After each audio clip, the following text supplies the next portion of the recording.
So, in terms of...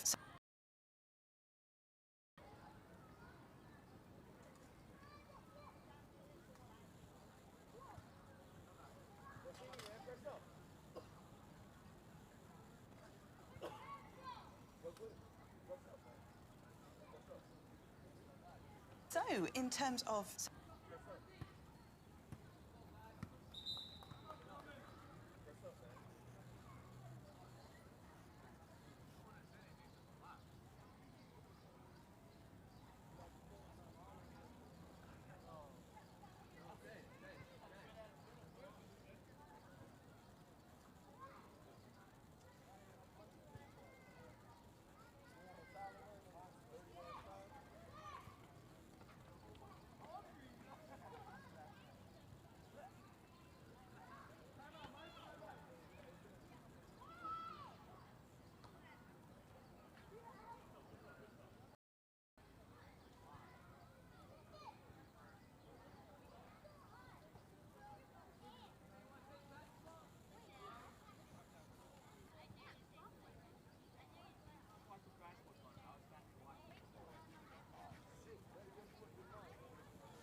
What the hell is quadball? Let's address the elephant in the room. Quadball was originally inspired by Quidditch. However, they've now distanced themselves from the turf. Most, if not all, tournaments now played on 4G pitches. Quadball, to my knowledge, is the first and only full contact, all gender sport at every official level of the game. Now, how do you play quadball? The game is a little bit complicated, but that's one of the reasons why I absolutely love it. And there is a position for everyone, and no matter what you find fun in a sport. There are three main positions on the pitch. The first one we're going to look at are the chasers and keeper. They use the volleyball to score points through the hoops. Every goal that they score gives the team 10 points. They're also there to defend. You'll often find that these players are the ones who are going to be putting in the most tackling against each other. Chasers are denoted by wearing a white headband. There is also a keeper. They wear a green headband. They're a special type of chaser. This player has a couple of extra powers. They're the only player who's allowed to put their hand through the hoop to try and stop a goal. They're also immune from being tackled in their keeper zone, and well, in the keeper zone, they're also immune from being beat. Which leads us to the beaters. The beaters use dodgeballs to knock out other players. Essentially, if you're hit by a dodgeball, you're out of play. You can't interact with another player or another ball until you run back to your own hoops and touch back in.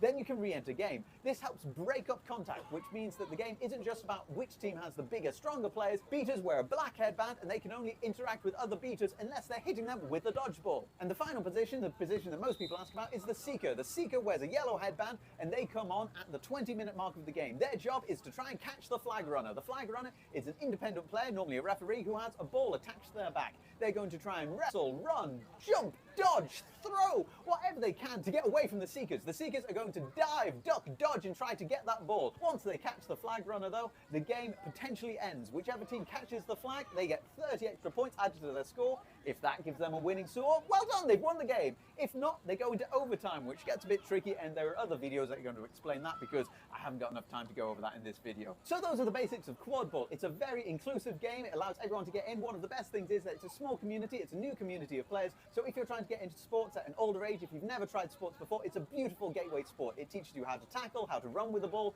good pitch communication, good pitch awareness, how to work in a team. If you're into a game where you're going to have to do a lot of thinking and where you have the opportunity to try a lot of different positions, quad ball is the perfect game for you. If you want more information on quad ball, give this page a like or drop us a DM. You can also have a look at Quad Ball UK if you're in the UK and looking for a team, or if you're international, look at the IQA, the International Quad Ball Association, to find teams near you.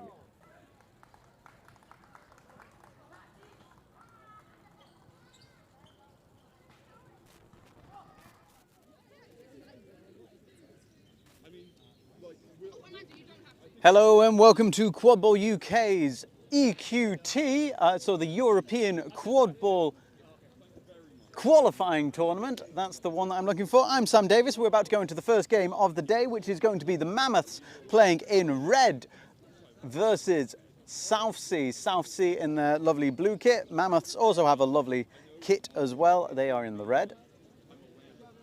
On your screen, the Southsea team are going to be shooting from the left towards the right, and Mammoths are going to be shooting from the right to the left of the screen. We're about to be going into starting lineups in a moment.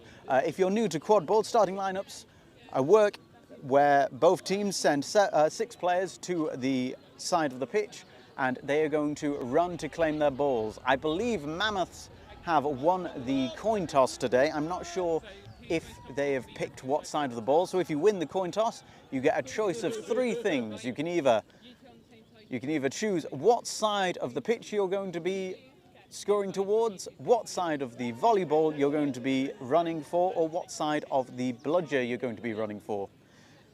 There's 1 volleyball that's going to be used for scoring. Each goal is worth 10 points. There are 3 dodgeballs. They are used to knock out players and break up the game a little bit. To start off, each team has 1 dodgeball in their own half, and there is 1 purple dodgeball in the middle of the pitch, as you can see there. Beaters will be running against each other to try and claim the ball. Today, our head ref is Matty, I believe. Where are they? There they go, wandering down the pitch. Now, apologies for the slight technical issue this morning, getting the streams up. I'm glad that the 6 of you who have joined us right now have been able to find the correct link. Assistant refs there. Go on, give us a wave. There they go. Starting lineups have now been called for both teams. Again, if you're new to quad ball, there are 20 minutes of gameplay before the flag runner comes on pitch. Once the flag runner is on pitch, whichever team catches that first gets 30 points and potentially wins the game. The flag runner is an independent ref with a ball attached to their back. Each team will try to grab that. Warming up, coming in to their starting positions. We have number 12, Andrea. Warming up their neck, I think, a little bit. Southsea coming in to get into their positions as well. In the front, we have James King Nicol running for the bludger for Southsea. Andrea running for Mammoths. Yeah, I never start. I know. As you might be able to hear, Abby never starts. There they go, sporting their lovely nose. I believe, is that for a nose piercing, is it? Yeah. Yeah, not an injury. Not an injury, it's a nose piercing. Always good to hear. Running for the volleyball in the centre, we have both 25, number 25 from both teams. What's the number? 12. You ruined it. Sorry. James King Nichols, distraught. Am I in black here? Yeah. Cool. Sticks down! Sticks down have been called. Right, I'll refer to you as the blue team and the orange team. Southsea, are you ready? Yeah! Mammoths, are you ready? Yeah! Matty, nice and loud so we can hear them. Sticks down! Ready! And we're off. First to the volleyball, we have the Mammoths. Also to the dodgeball, we have the Mammoths. There looks like there might be a slight call being made here, possibly for back contact from James King-Nicol. We do have the first brooms down of the tournament. Brooms down or sticks down now, as I believe it's called. Matty's put their hands in the pockets. Is that a card or are they just fiddling with their phone? So we have a blue card for a full start from number 25, the volleyball chaser. That means that we're going to have a restart or a turnover, I'm afraid, of the volleyball. I was wrong about the bludgers. James King-Nicol will no doubtly let me know that I was wrong about calling a foul on them. Volleyball taking centre position on the pitch. Moving down towards the hoops. Lovely beat there by, I believe that's number 34, taking a slight contact to the side, passing it over the hoops to 23. 23 picking it up. James King-Nicol managing to get that beat, knocking them out of the game. If you're new to quad ball, again, if you are struck by one of the dodge balls, you have to drop any ball that you're currently carrying or stop any contact that you're currently making and run back towards your own hoops and touch in before you can rejoin the game. Volleyball possession is currently with the keeper of Southsea. Dodge balls are with, I believe they're with the Mammoths. Mammoths having a 2-point up on the dodgeballs. James King-Nicol going in to try and make a beat, but not quite making it, not clearing the space that the Southsea keeper is looking for. Abby Whiteley coming up to contest, pass over the back towards a waiting player, passing it back. Abby's coming back into contest, number 25, 25 backing off, passing into the centre. 34 managing to contest there, and with their beaters being able to give them a bit of time. However, it does look like there was a beat that came in. I believe, again, King-Nicol making that hit on the back. Lovely reset from a kick there into the Mammoths half. Mammoths have been able to retain bludger control. A little bit of high pressure coming in from the Mammoths keeper. Number 17 now with possession of the volleyball, looking for a bit of a break, not quite being able to make there. A bit of pressure coming in from the bludgers, a bit of a kick, not going as far as I think they wanted it to go. Number 4 picking it back up, but Abby, number 4 as well, being able to push them out of bounds. We have a turnover to the keeper. Keeper's now pelting it down the pitch, running towards her. There's really no one in their way. No, there is one bludger and a keeper there, just enough to make them rethink what they were about to do. Number 23 keeper for the Mammoths, deciding to backpedal slightly, waiting for a bit of support.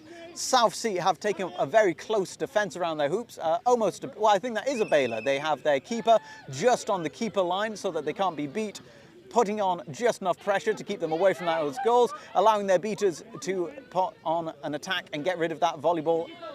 James King-Nicol now contesting the bludger to try and get possession back for the squad. Now that Southsea have possession of the bludgers, I know that they're not going to want to let go of it, so we're probably going to see quite a lot of very close hoop defence from the bludger side of the game. 43, slowing the game down a little bit to bring the volleyball closer to the hoops.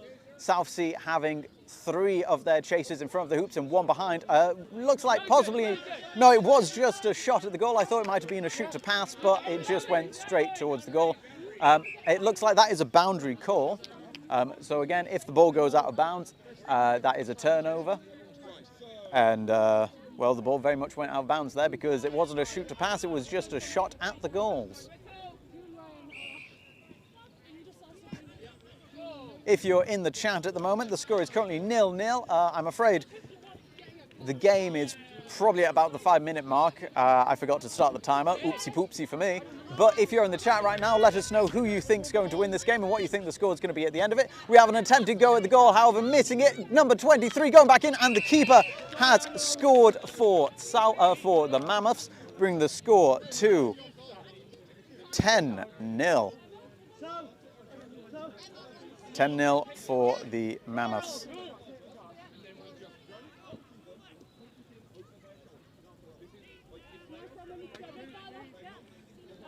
Southsea waiting for their beaters to come in before making a move on the hoops. Keeper pass over to their waiting chaser. However, they were not quite in the correct position to be able to receive. So we've got a turnover in the middle of the pitch. We have a turnover of bludgers happening. Number 28, Eamon Holmes, I believe that is, going down the pitch, just knocking out a couple of defenders, making them run about, seeing if they can tire them out before they get too close to the hoops. Mammoths playing quite slow, passing the ball back between themselves. Again, Mammoths have also taken a kite or a diamond offence with 3 players at the front of the hoop and only 1 chaser behind the hoop to receive. This does mean that the Mammoths only have to look in one direction. However, it means that they also weren't looking in the right direction, as another pass to the keeper, number 23, sees the volleyball going straight through the hoop, bring the score to 20-0. Volleyball possession now again with Southsea. Bludgers with the Mammoths, I believe. Yes, Mammoths having bludger control. Eamon Holmes taking a point, and I believe the second beater taking a defensive position behind the hoops. We have an interception by the keeper of the Mammoths. However, number 18, Branwell, not quite being able to actually get that defence up. And it looks like we have a hat-trick for number 23, the keeper of the Mammoths, bringing the score to 30-0. Mammoths not quite being able to get their beaters back in play to defend their hoops, as the Mammoths beaters were able to get there to intercept and disrupt the defence a little bit, just clearing the way for a very simple run at the hoops. I don't even think there was a pass during that play. I'm hearing that there are eyes on Annabelle. Pass over to the back, but it's gone far, and that's going to be another turnover going out of bounds. The Mammoths really going to be wanting to have a look at how their passing is going at the moment. I know they're going to be disappointed at quite a few of these turnovers, but we have another run down. I believe that's Simon Blackshaw coming down the pitch, passing it over. No, almost going through the hoops, but not quite. Beaters not quite being able to clear out the players to stop the ball. Another shot at the hoops, and number 23 taking a bludger to the face. There is going to be a call there, I believe. Potentially a player on the ground. We have a bit of confusion about where players should have stopped. I'm not sure the Mammoths player quite heard the whistle going on here. I believe that was just a stoppage of play for a very minor injury. I believe it was from a fall. No foul, no harm. Yep, stoppage due to injury. And here they go again. Not quite sure who said they're going to take the right, but you might have heard it there on the stream. Going down the pitch. Keeper is going to take a wide shot over to the wings. Number 4 being contested, but being able to move around their contesting player. Number 13 was a bit distracted there, making a call for where other players should be, and forgot to actually look and pick up the ball that was coming towards her. Keeper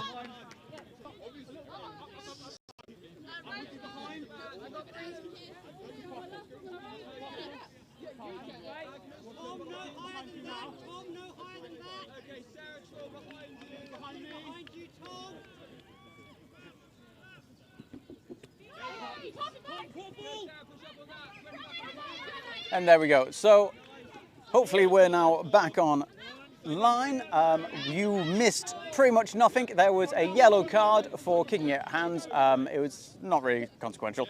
Score is still 60-0 in favour of the Mammoths. There is a recording that will be going out later of the first bit of the game, so that you will be able to see what was missed. First warning, delay of game. We have the first warning, delay of game.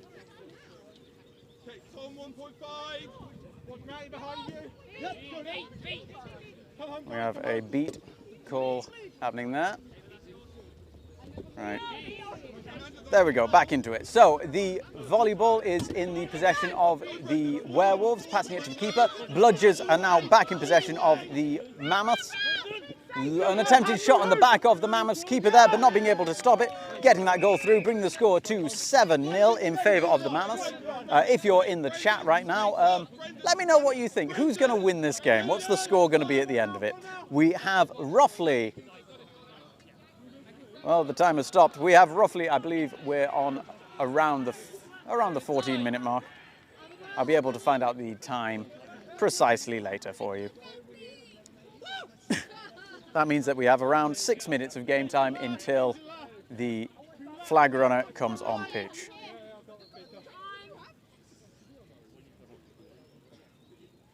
Volleyball possession with the keeper of the Southsea. Going for a goal, not going through, just rimming the edge of that, sending it to the ground. The ball has to go all the way through the hoop to make sure that it is a goal. Unfortunately, going slightly in and not quite getting it all the way does not count. Lovely bit of beater play in the centre of the pitch. Southsea putting on pressure to get rid of the attack. However, the Mammoths have been able to retain the volleyball. Now with just 2 active chasers in the half. They've already had a warning for delay of game, so this might send it back. Number 34 now having possession in the centre of the pitch. I believe they're just going to try and run it straight through, passing it back, but it's been intercepted by the keeper of Southsea. Just walking slightly out of their keeper zone, allowing an attempted tackle. However, number 17, Bell, now has the volleyball, passing it back to their keeper in the centre of the pitch. 25. We have a stoppage. So we have a timeout called by Southsea. This is going to be a 1-minute stoppage. Each team has one 1-minute stoppage per game.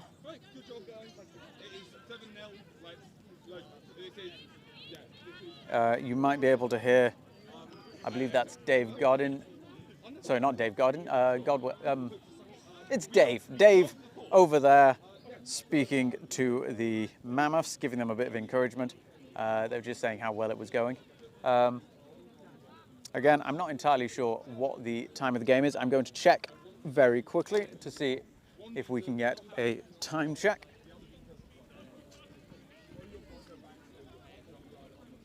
Both teams really trying to figure out how to keep control of the game. I think at this point, the Southsea side, they're going to be very much discussing how to mitigate the lead that is currently being extended by the Mammoths. And let's see. Can I get a game? Just finding out what the game time is for you now. Mammoths are going to very much be looking to see how... Thank you. Oh, I was a bit off. So the game time is currently 14:30 at the moment. So I'm going to see if I can fix that. I can't fix that. So the game time, we're about a minute behind on the clock that you'll be able to see on screen. Again, Mammoths are going to want to be continuing their run at the moment with a 7-0 lead at the 14-minute mark. 6 minutes to go before the flag runner comes on pitch. They're in a very strong position. At the moment, the Mammoths do have bludger control. Now, okay, the Mammoths no longer have bludger control.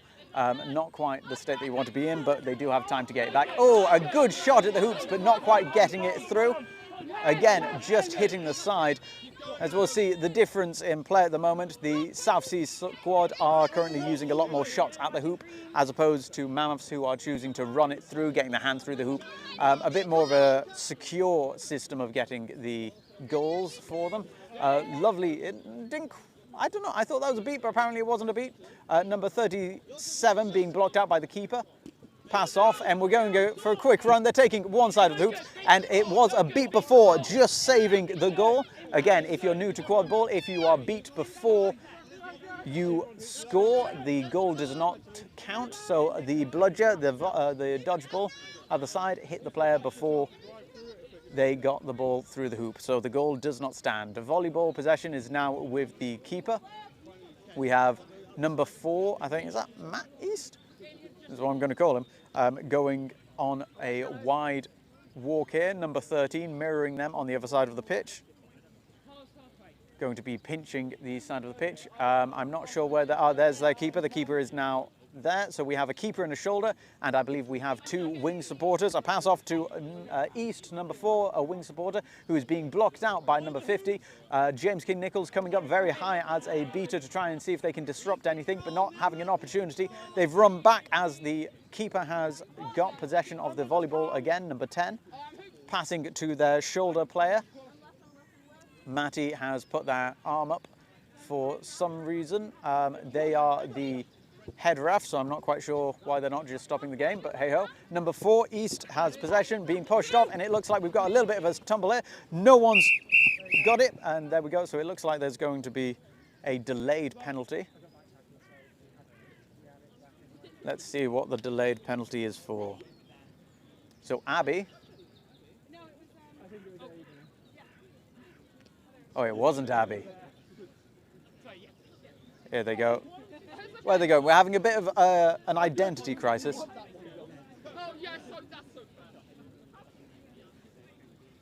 So we've got a yellow card for the Mammoths.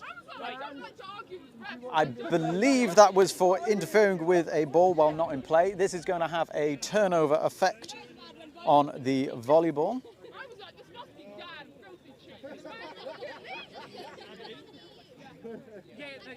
That's fine. It was just from behind.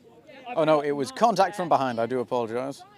Nearest player. Contact from behind. Nearest player will get the volleyball returned to them.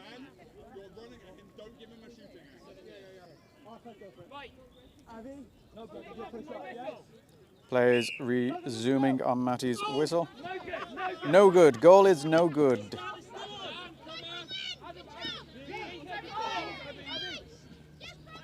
What's happening? So, we have a back to hoop call for a Mammoths beater. We have a bit of high pressure coming in from the keeper of the Mammoths against the volleyball players of Southsea. They're now past halfway. They cannot be pushed back. Who was that? I think that was the keeper for the Mammoths, doing a fantastic job of giving their beaters a little bit of time to be able to regain bludger possession. Mammoths do currently have bludger possession. James King-Nichols coming up the pitch to try and give a bit of support to the volleyball offence. Abby Whiteley putting on the pressure on number 13, but 13 getting their hands out there quickly. Big pass over to number 4. Number 4 is having pressure put onto them and passing it off to their keeper in the centre of the pitch. It looks like there's going to be a quick pass off there, and that's gone straight through. Oh, no good. I thought that was through. It was no good. It didn't go through the hoop. Fantastic shot. Unfortunately, not getting to the hands of their waiting chaser, who was there to try and put the volleyball through the hoops. Volleyball possession with number 34 of the Mammoths coming down the centre of the pitch. Southsea again taking up a hoop defence. Mammoths having a bit more of a versatile attack, it seems this way. Oh, lovely shot straight to the centre of mass there, meaning that the goal does not count. But number 34 having a second attempt to go at it, passing over the top there, and over the head, getting the volleyball in, bringing the score to 8-0 in favour of the Mammoths. The hoop has now been replaced. We have a little bit of support for Southsea on the side. Just making sure that everyone knows that they're valued on pitch. Southsea again taking a bit of a kite, so they have all 3 of them. Well, now it is just the keeper and their shoulder player. They have 1 support chaser, and they have King-Nichols holding the centre of the pitch, making sure that the Mammoths can't advance too much. Number 20 receiving the pass on the side, being chased down the side of the pitch into the waiting beaters. The keeper, number 23, beautiful intercept, beautiful foresight on the pitch, getting that hero run. We now have the flag runner on pitch. That is Velenki. Number 27 from one of the teams. They're now on pitch as the flag runner. We have about 30 seconds or so now until the seekers are released. Score is now 9-0 in favour of the Mammoths. If the Mammoths catch the flag, then that is a straight win. It looks like 34 now has a good chance at getting towards the hoops. Running down, a good attempt at a beat, but not quite getting there. That brings the score to 10-0 in favour of the Mammoths just before flag runner is released. Bludger coming at me there. And it looks like we now have the Seekers coming in to try and get the flag. Right, now I'm currently controlling both cameras, so I do apologise for this.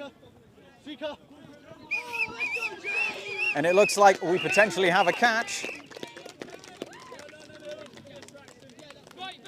That looks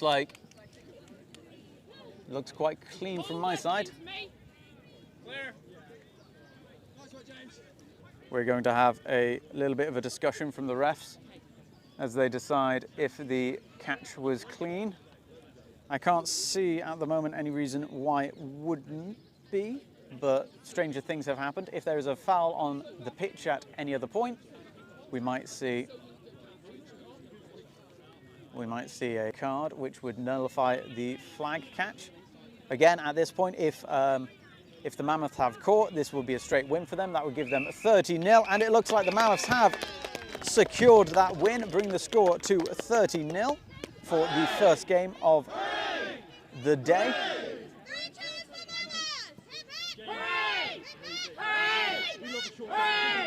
Lovely bit of sporting from the teams, giving each side a cheer, making sure that everyone knows that they did a good game. Both teams should be very proud with how they played during that match. Mammoths, I know, are going to be very happy with a very strong start for the beginning of the day, as they will be looking forward to bringing the rest of the day into a similar vein, keeping up high scoring, lots of pace, lots of interest. If you are currently watching the stream, give us a quick like. It really helps us out. And we'll be back very shortly, I hope, once I fix a few minor issues that the stream has had this morning. Thank you very much for sticking with us. If you have any questions about quadball, please do put them in the chat, and we'll try and get those answered as promptly as we can, and hopefully clearly as we can. The next game coming up on this pitch is going to be the Velociraptors versus the Badgers, a game that I know that the Velociraptors are very keen to play. The Badgers not playing last season, I don't think, or not quite making it to BQC. I'm not quite sure. Going to be very, very interesting to see how they start their season off. This is the first tournament of the current season. As we go forward, we'll be seeing more teams, more university teams, especially coming in to the Quadball UK season. It shall be very interesting to see. At current, on pitch number 2, we have, I believe that is, let's see, who is that? That's on pitch number 2. We have the flag on pitch for the Warlocks versus Warlocks versus, I believe that's Werewolves of London first. Flag on pitch is there. It does look like they're probably going to end soonish. Werewolves aren't a team who have the flag on pitch for very long normally. So we will be seeing the games advance very soon. Flag is back on their feet over there.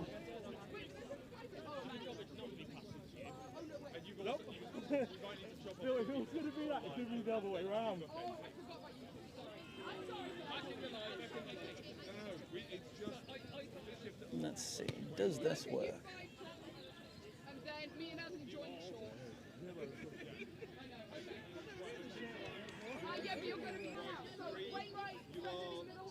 Well, until then, enjoy this.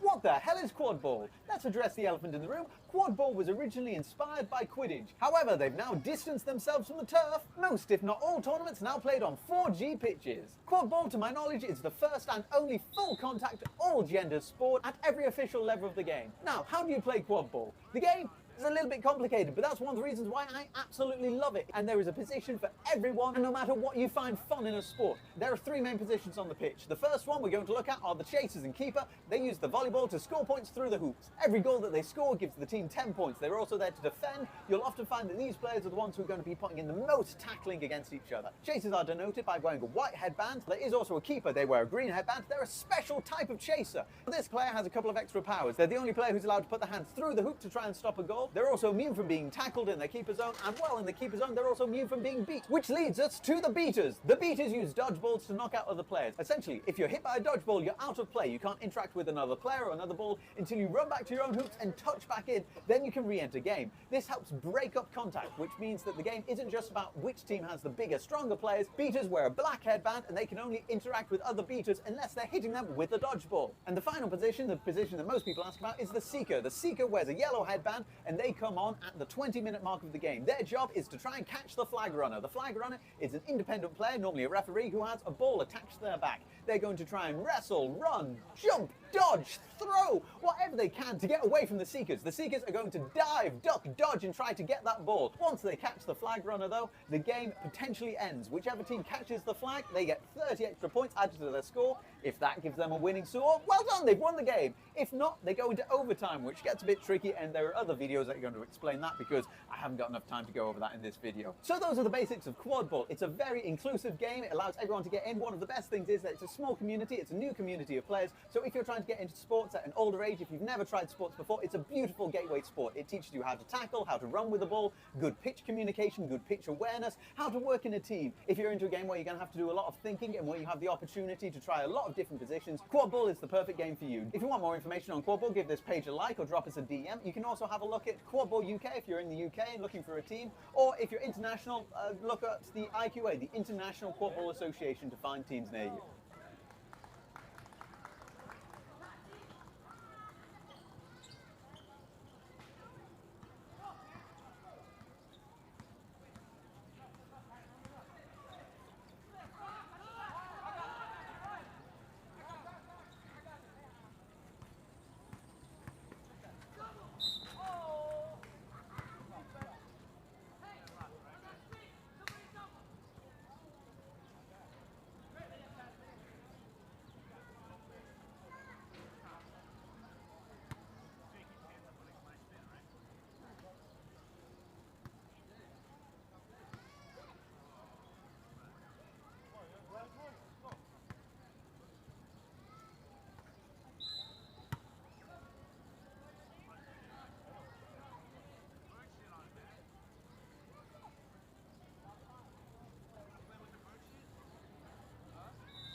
distanced themselves from the turf. Most, if not all, tournaments now played on 4G pitches. Quad ball, to my knowledge, is the first and only full contact, all gender sport at every official level of the game. Now, how do you play quad ball? The game is a little bit complicated, but that's one of the reasons why I absolutely love it. And there is a position for everyone, and no matter what you find fun in a sport. There are three main positions on the pitch. The first one we're going to look at are the chasers and keeper. They use the volleyball to score points through the hoops. Every goal that they score gives the team 10 points. They're also there to defend. You'll often find that these players are the ones who are going to be putting in the most tackling against each other. Chaser headband. There is also a keeper. They wear a green headband until you run back to your own hoops and touch back in. Then you can re-enter game. This helps break up contact, which means that the game isn't just about which team has the bigger, stronger players. Beaters wear a black headband and they can only interact with other beaters unless they're hitting them with a dodgeball. And the final position, the position that most people ask about, is the seeker. The seeker wears a yellow headband and they come on at the 20-minute mark of the game. Their job is to try and catch the flag runner. The flag runner is an independent player, normally a referee, who has a ball attached to their back. They're going to try and wrestle, run, jump, dodge, throw, whatever they can to get away from the seekers. The seekers are going to flag runner though, the game potentially ends. Whichever team catches the like or drop us a DM. You can also have a look at Quadball UK if you're in the UK and looking for a team, or if you're international.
What the hell is quad ball? Let's address the elephant in the room. Quad ball was originally inspired by Quidditch. However, they've now distanced themselves from the turf. Most, if not all, tournaments now played on 4G pitches. Quad ball, to my knowledge, is the first and only full contact, all gender sport at every official level of the game. Now, how do you play quad ball? The game is a little bit complicated, but that's one of the reasons why I absolutely love it. And there is a position for everyone, and no matter what you find fun in a sport. There are three main positions on the pitch. The first one we're going to look at are the chasers and keeper. They use the volleyball to score points through the hoops. Every goal that they score gives the team 10 points. They're also there to defend. You'll often find that these players are the ones who are going to be putting in the most tackling against each other. Chasers are denoted by wearing a white headband. There is also a keeper. They wear a green headband. They're a special type of chaser. This player has a couple of extra powers. They're the only player who's allowed to put their hand through the hoop to try and stop a goal. They're also immune from being tackled in their keeper zone, and well, in the keeper zone, they're also immune from being beat. Which leads us to the beaters. The beaters use dodgeballs to knock out other players. Essentially, if you're hit by a dodgeball, you're out of play. You can't interact with another player or another ball until you run back to your own hoops and touch back in. Then you can re-enter game. This helps break up contact, which means that the game isn't just about which team has the bigger, stronger players. Beaters wear a black headband, and they can only interact with other beaters unless they're hitting them with a dodgeball. And the final position, the position that most people ask about, is the seeker. The seeker wears a yellow headband, and they come on at the 20-minute mark of the game. Their job is to try and catch the flag runner. The flag runner is an independent player, normally a referee, who has a ball attached to their back. They're going to try and wrestle, run, jump, dodge, throw, whatever they can to get away from the seekers. The seekers are going to dive, duck, dodge, and try to get that ball. Once they catch the flag runner, though, the game potentially ends. Whichever team catches the flag, they get 30 extra points added to their score. If that gives them a winning score, well done, they've won the game. If not, they go into overtime, which gets a bit tricky, and there are other videos that are going to explain that because I haven't got enough time to go over that in this video. So those are the basics of quad ball. It's a very inclusive game. It allows everyone to get in. One of the best things is that it's a small community. It's a new community of players. So if you're trying to get into sports at an older age, if you've never tried sports before, it's a beautiful gateway sport. It teaches you how to tackle, how to run with the ball, good pitch communication, good pitch awareness, how to work in a team. If you're into a game where you're going to have to do a lot of thinking and where you have the opportunity to try a lot of different positions, quad ball is the perfect game for you. If you want more information on quad ball, give this page a like or drop us a DM. You can also have a look at Quad Ball UK if you're in the UK and looking for a team, or if you're international, look at the IQA, the International Quad Ball Association, to find teams near you.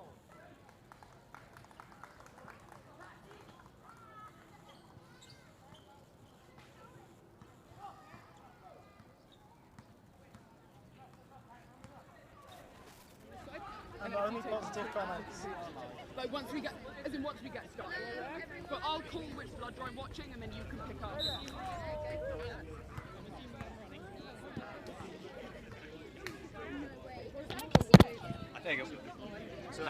Hello. Welcome to the best commentating matches you'll ever be part of. I'm Jamie. I'm Bronwyn. Give us a wave. Oh. Hello. I'm Jamie, I'm Bronwyn. and we're the best commentators you'll ever hear. Not to shade any of the other commentators, but except for Sam, we're the second best commentators. But yeah, we'll be commentating this match against, who is it? Badgers versus Raptors. Nice. Trust me. No, trust me. There's no mistaking the Raptors kit. Oh, I didn't even know it had a raptor on the back of it. That's excellent. I see. I thought you were just going for the hot pink. Oh. Sorry, distracting the players there. I think that might be a card for us. I'm not sure it's against the rules. No, we can't be controlled. Oh, we need our head ref consultant. That's true. Oh, we're gonna have to phone him in from Sri Lanka. Raj, I hope you're watching. You're gonna have to be our head ref consultant again. And they're off. All right. Raptors have the quaffle. And the contested bludger. Fantastic from Raptors. Oh. Reset has been used. Arjun currently has the ball, number 1 there. Right. Slow walking up from Raptors after a good run for the contested balls. Oh, very controlled from the quaffle. That is a very controlled offense. Oh. Good passes all around. And they are going quite. Running in. Oh, and that was fantastic. That It is. Now that was an excellent example of why you got to go slow. You got to get your passes in. Okay, so Badgers have control. I was struggling to find the extra bludger. Yeah, Bronwyn will officially be the. Will I? Well, listen, I didn't realise how little I knew about bludgers until I took the AR test for the first time a couple of days ago. We scored so. the same thing. We did score the same thing. I went down in my insane. score. Oh no! Right, Badgers walking up the pitch with the quaffle. That is Number 38, holding it there. Yeah, passing between keeper 40 and chaser 38. Again, very nicely planned out. It all looks, obviously we have no idea what's going on in their heads, but it looks quite planned. It's almost like they've trained for this moment. Oh, excellent going.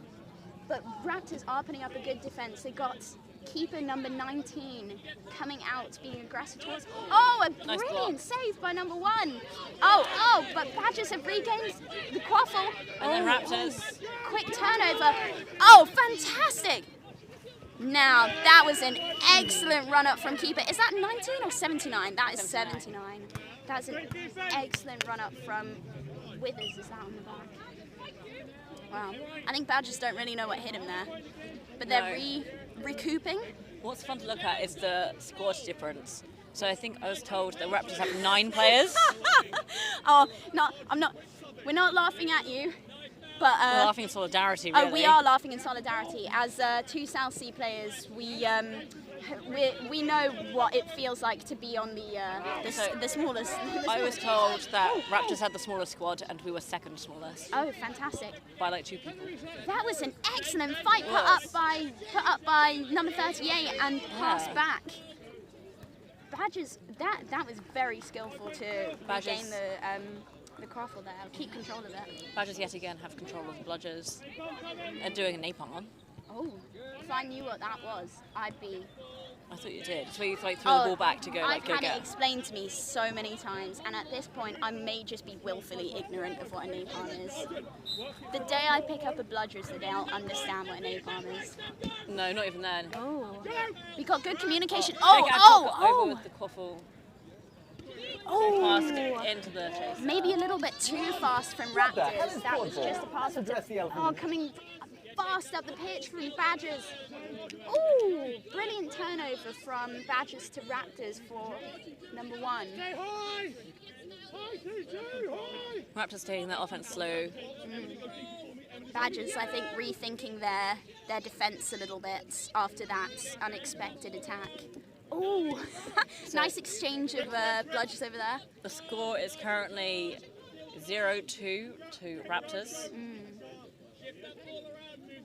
Quite a good score for this far into the game. I'm actually not sure about. I haven't heard much about Raptors. Not Raptors. About Badgers. I'm not. Moderately new team. Oh, I see. Yeah. Oh, yeah, that would be why you weren't. Oh, wait, fair You enough. weren't about. Oh, what happened there? Interesting. Regained by Raptors. Oh, they're running in. Chaser number 6 running in. Passed off. Oh, that was a nice pass. Oh, excellent goal by number 18. Now that was very quick. I missed what happened, but the ball came out of the control of Badgers, it seemed, for a second. It was picked up really well and passed off by Raptors. Raptors have very good communication. That's what I was thinking. Very loud. Very loud. But that's what you want. Yeah. You want people to be able to hear you. And you want to be saying it all the time. Shouting is mostly what I can do. Oh, that would have been excellent. I think that was a great beat from the defenders. 5 minutes. Bit more control coming up. So now Raptors have control. Jake's running in. Passing over quickly. Oh, and a small fumble. That could have been an excellent cut in, but just fumbled the catch a little bit. Good positioning though, everything, but sometimes you just drop the ball. This pitch is full of goose poop and it's wet and there's mosquitoes everywhere. It's mosquitoes? Have you not seen them? I've been eaten alive. I've seen like mini bugs, but not like mosquitoes. Oh, maybe they're not. No, they're definitely fantastic cut in. Not cut in. A fantastic Drive. Yeah, I used the wrong terms, but really spirit, excellent beat. Hey, he's a little confused, but he's got the spirit or whatever the kids say. Mm-hmm.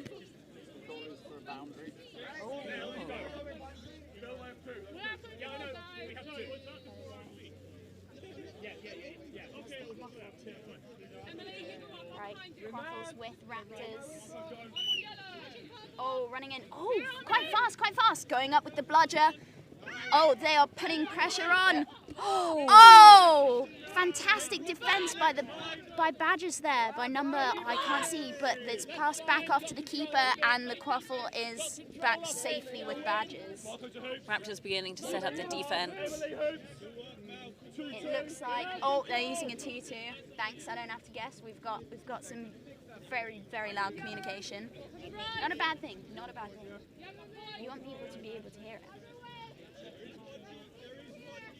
it. Ooh! That was good that seemed like good communication by Badgers between the Raptors species did and have control, but now there is. Fight over the bludgers. A little bit of Yes. tussling. Oh, coming up Go the on. pitch from keeper. That is Jake. Oh, 18. yes. Slightly Oh, missed over the so shot. close. Well done, 82 for that save. Yeah. Oh, but the fight continues. Someone's been. Oh. Friendly fire. Jeez Louise, I almost choked on myself. So I was sorry. choking the microphone. No, that was yeah. I just.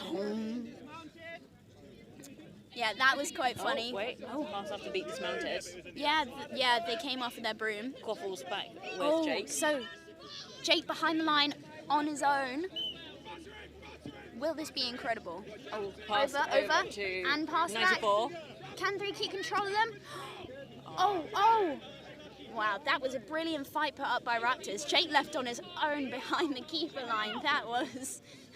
I can only imagine that must be quite a scary situation. Have you had that happen to you? No, I haven't had that happen to me, but I saw an excellent one at BQC. One of our teammates was right behind the line, called an inbounding player, and we'd all gone to set back up the defence and managed to sidestep at least one of the chasers of the 4 that was surrounding him.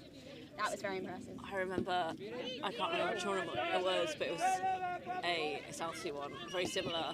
Oh, good. Ooh. Contact from Raptors trying to pull down the quaffle, but that looked like, I mean, I don't want to make any ref calls, but... So that contact was done by Reese, who is normally a beater. Oh, I see. On to number 7 from Badgers. Oh, wait. it's called good. Oh no, I think it was other way around. Maybe. I'm not sure.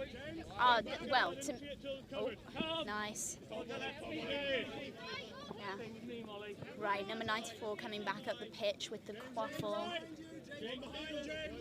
They do have really good passing, and they set up their offense very solid. Oh, good control Very nice and long passing. beat. Yeah. It was an attempt at a long beat, but it didn't. Oh, crashing. Oh, that was a nice. Oh, fight over the bludgers at the small hoop, and is that a goal? Oh, very close. Wow, really close by. Is that Reese again? Oh, but it's still in play. It is. Oh, Badger's trying to, and it's back to the keeper. Badger's keeper. Oh, missed beat by Raptors. Oh, nice big Woo! contact with Jake. That's how you do it. Raptors are on that ball. Yeah. Raptors are on the ball.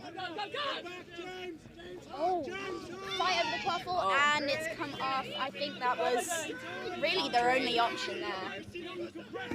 Oh, But it's gone playing over quickly. to Adcock. It's all sort of fallen apart. There's no offense, there's no defense, there's whatever happens. Oh. And we got a lovely turtle situation. I think there's someone's glasses on the floor there. Yeah. I think they were Reese's. Fantastic. Oh, I do love a bit of turtling. That was one of the first techniques I was ever taught. I think it's because it's one of the easiest. It's my favourite. And it is absolutely. Do you know what? If in doubt, turtle. If anyone doesn't know what turtling is, it's you just get on top of the ball. That's it. Are you the turtle or is the ball like the turtle in your shell? Oh, that's a good question. It's like, is it the chicken or what Yeah. came first, the chicken or the egg? Am I the turtle or am I the shell? Oh, nice passing back from. Oh, you okay? Oh, the token. Nice passing. Oh, but roll back into the control of Raptors. Nice defense, and it's back to Jake. Oh, something interesting going on with the bludgers. Couldn't tell you what though. Raptors have control. Raptors do have control, and once again they're in this excellent position. What would you call? Is this more of a box or a diamond? Offense from Raptors. Kite. It's a kite. I know the difference between. Oh, and fantastic! Jake fighting through several people contacting over there, but Badgers just couldn't keep him down, and that goal was definitely cool.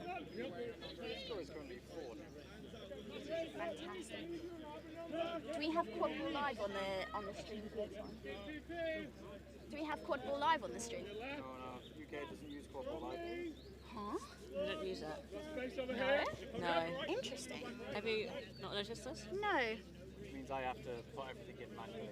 Oh, excellent. Oh, fantastic catch by Jonathan. Was that good? I don't think it was. No. Oh, excellent. And that was an excellent long pass by. Yeah, it's gone over. It's an excellent long pass to Jonathan. If that had gone in, that would have been quite a cool goal.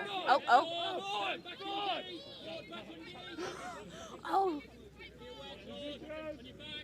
What's happening? The turnover. I The ball went out of bounds. Here we are. All right, so it's back to Badgers behind enemy lines, but they've set up they've got backups and good passing. They're doing well for the situation they've been put in.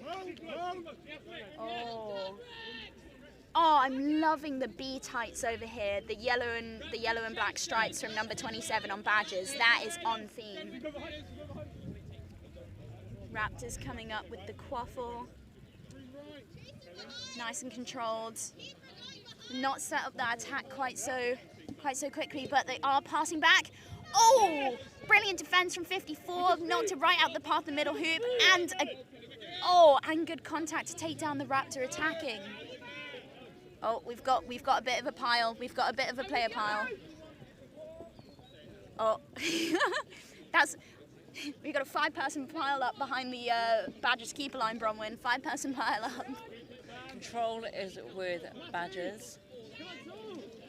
All right. They've got one Bludger at their hoops, one in hand. Coming up the left with the keeper. Discussions happening between refs and captains. Oh, interesting. Okay. It's an interesting offence they've got coming up because they're still quite. Which is that high when you're close to the halfway line? Oh, driving in. Oh, just not quite where you wanted to aim, but collected back up by number 54. Oh, great pass. Passing between some quite aggressive chasers from Raptors there. That's kind of staying calm under pressure. Good stuff. Raptors with quite high pressure. Oh, but a good beat from number 44 over there. And and Jonathan passing it off. Back to the keeper. Back to chasers. Oh, if the chaser can avoid the keeper and the chaser, just lost the fight for the quaffle there. Bludger fight on the floor down there. Oh, a lovely little cuddle on pitch. We love a cuddle on pitch. We support cuddles on pitch. Elliot's supervising cuddles on pitch. He That's squatted his down favourite for job. it, don't you worry. Oh yeah, he got a good angle on that one. Anyway. I mean, he did say he didn't see it, so. Oh, I'm sure he's sad about that. I'm fine-tuned into his voice now. I can hear it. That's so strange that you're fine-tuned. Anyway. But keeper trying to sort of hide the quaffle back there. I don't think they're going to have much success. I'm pretty sure they're onto him, but it's always good to try. You never know what the other team know. Oh. Raptors are really good with that high pressure. Oh, and a good pass. And hoops down again. Oh, buddy, I'd be careful there. No way. Was that what I thought just happened? What do you think just happened? So I think what happened is number 6 Raptors over here. Yeah. The hoop fell on them, and because they had the quaffle and the quaffle hadn't touched the floor, the quaffle wasn't on the floor. The hoop fell over them, and they climbed back up through the hoop. That might be a goal for Badgers. I'm seeing shaking. I don't think it's gonna be, but if it is, that will be looking at the hand momentous. gestures over there. Oh, that looks more like considering whether it's a beat or not. Right. I think you may what have do we been think wrong. you're saying? I think that was an excellent goal. Yes, I think so too. I don't know who I'm impersonating there. Do you know 2 of those players? Bronwyn's using the listening ears. Right, shh, everyone, shh. We're listening in. This could be a momentous occasion for Quadball. It's really hard to listen to. Oh, demonstrations. Oh, it is. They're discussing the goal. Is a winning. give Badgers a little something, something. No calls. From under the hoop once the hoop is fully over them. So goal was no good, unfortunately. And ball's back in play. Pass back to the keeper who fast, real fast. Oh! Oh, but that was a no goal. That was a no goal. I'm not quite sure why though. I mean, goal ref did just say no good straight out the bat. Oh, goal is good. Excellent. Good job. Good job, Raptors. Come on, Raptors. Let's hear a little bit more celebration. If this is Turbo Island, you'd all be getting cautioned.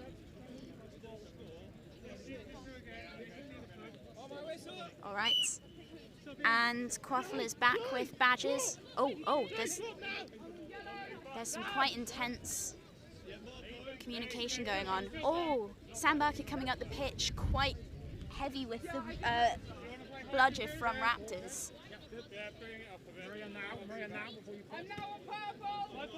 Someone's now on purple. Oh, long pass. Oh, that was beautiful. Oh, wow, that was beautiful. From keeper 40, long pass over to, what was it, Chaser 18? Lovely little high five in the pitch. That was just a beautiful setup. Oh, what happened? Oh, I see. Oh, okay. Our next game is against a team with 19 players. And I've worked out that we've got fewer than... That's almost... I think we've got 10 today. That's almost double. No, we've got 13 today. Not today. Today? No, I'm sure we have 13 today. No, because we have 7 on pitch and then 3 off pitch each time. We have 13 overall for tomorrow as well. So, you know, anyone who's watching who's playing today, so perhaps Olympians. Is that Olympians? There'll be Olympians over there, it's not going to be. Yeah. So your commentators are from Southsea Quadball with thin on the ground with their players today, but you didn't hear it from us. Me, you. Ball Island or something like that, where from the World Cup, where I made 6 to Raptors. So even though Raptors are up, they're not up by too much for the amount of time. Snitch is warming up. Oh, Snitch is warming up. That must mean we're quite far into the game. We're 4 minutes away from Snitch on pitch. Who has control? Raptors have control. Aggressive coming in from Badgers, but Badgers have not been very aggressive. See, I love this meme. I took the photos too. Oh, I had to, of course, that's why they're beautiful. Yeah, I had to sneakily take them off the camera. Quaffle being walked quite carefully around the back. Oh, is it going to work? Is it going to work though? Nice pass off. Oh, and brilliant beat by 11 on Badgers. And another one. Quaffle Number back 40 Badgers. running up. Oh, but have they got the setup they need? Oh, intercepted. Oh, but 79 has pulled back. They haven't run up. That was maybe the best decision. There was no support going up there, and Badgers basically had defence set up. Oh. So the score is 1-6 to Raptors.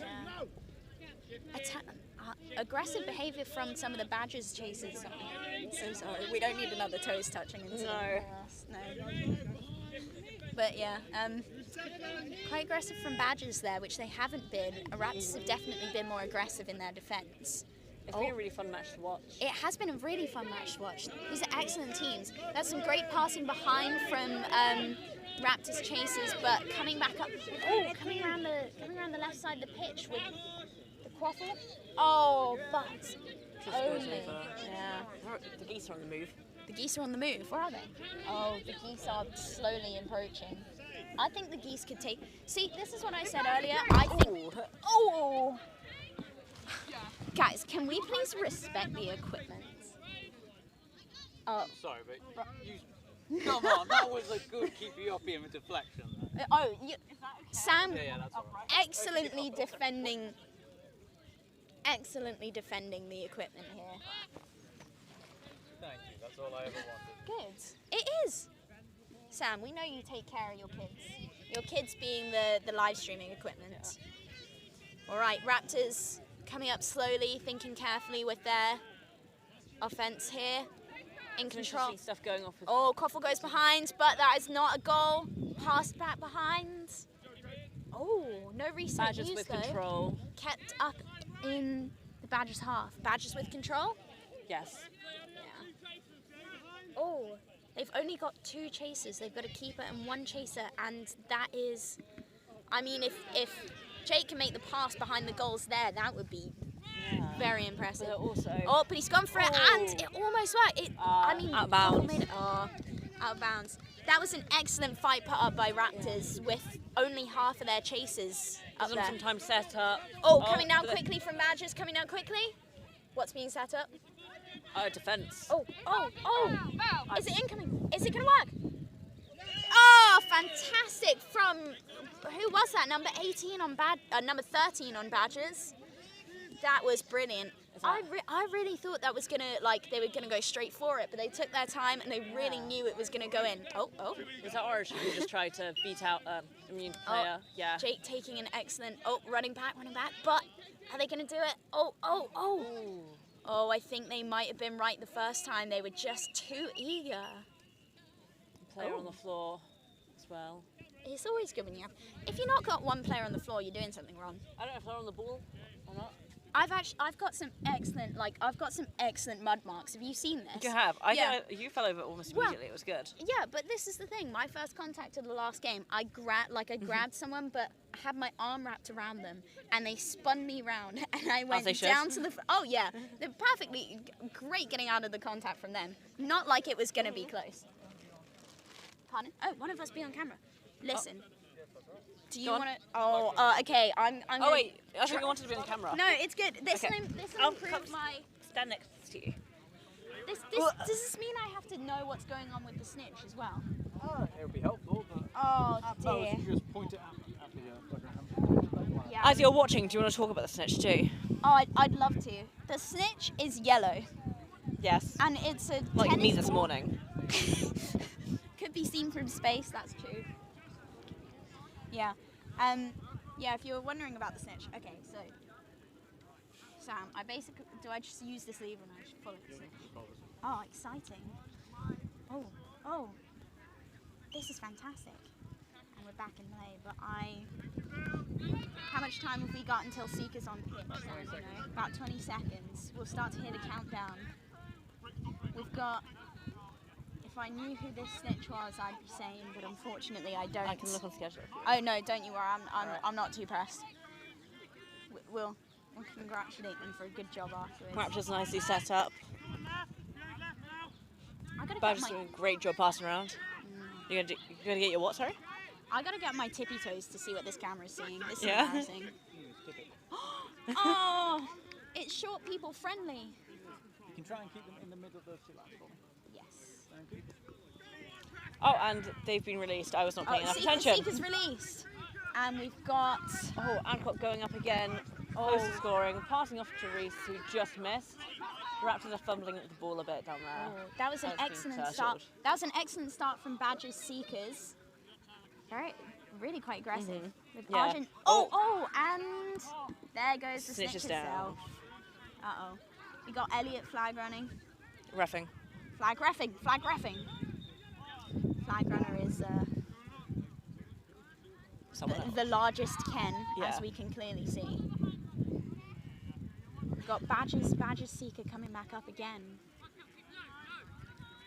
Oh, really going for it. Oh, and Oh. excellent catch by number 7. They're still playing down and Badgers trying to score. Excellent catch by number 7 for Badgers. This could go into overtime if the catch is called good. I think the set score then would be called, what would it be? It would be 9. Yeah. So they'd have 7 for Badgers.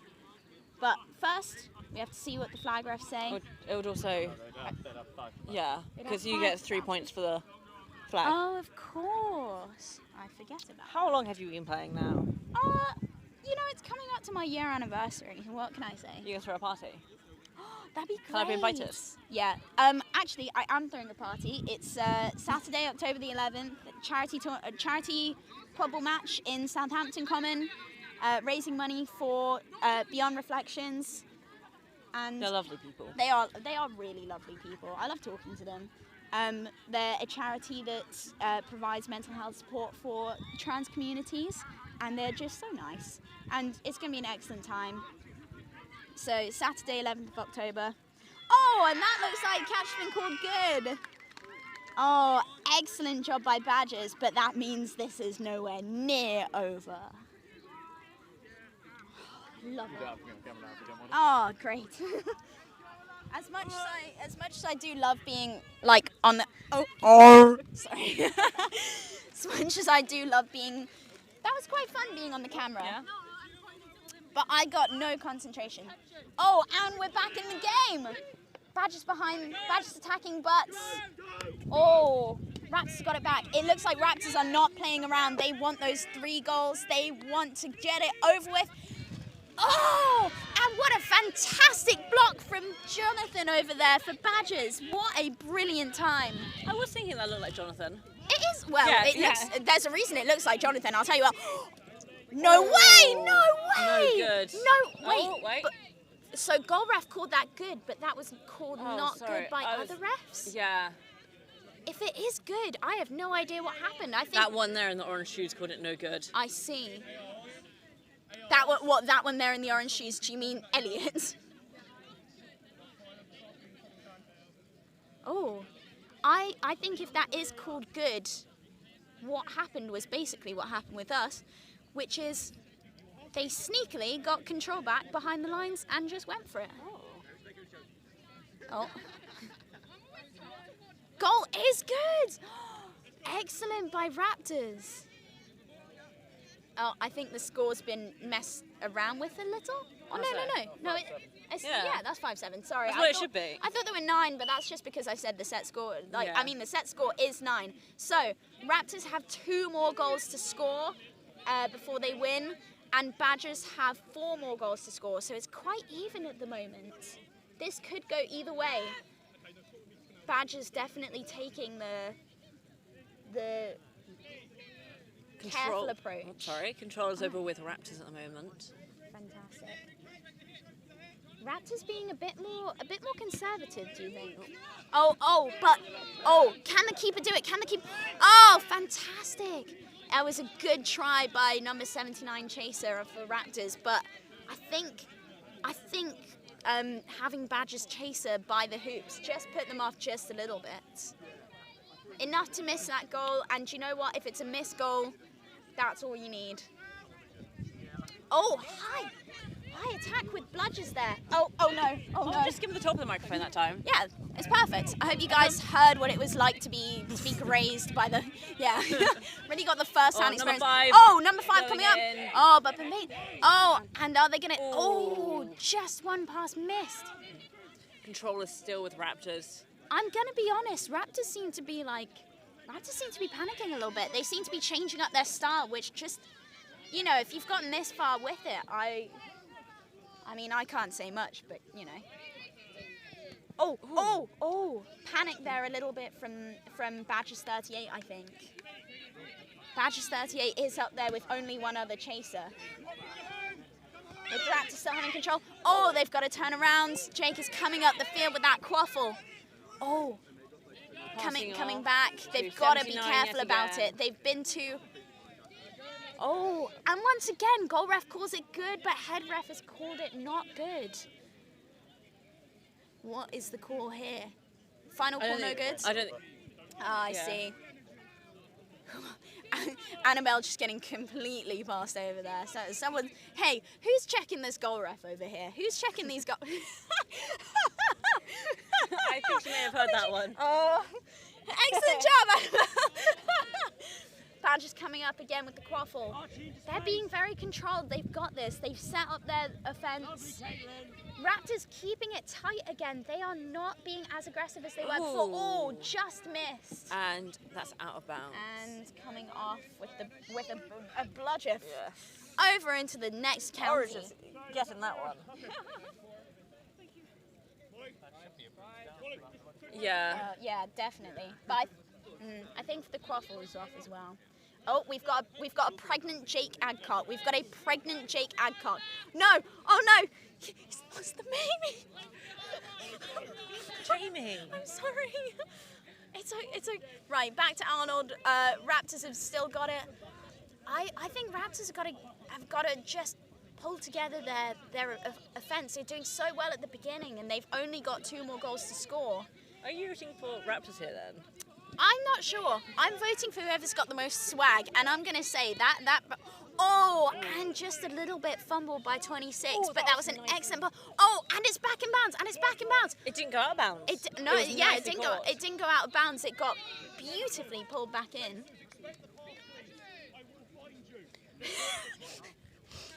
That sounded like a threat from Raptors keeper. Some good communication happening again. I feel like they need to. I'm telling them what to do. Like I know any better. Which team has the most swag then? Which team has? I mean, I did love the cleaning off of the ball, and AKA Pregnant Jake. Control is with Raptors. I mean, Badgers has had a lot of swag. Like play-wise, they've made a lot of really good saves. It's been a very, very close game. Oh.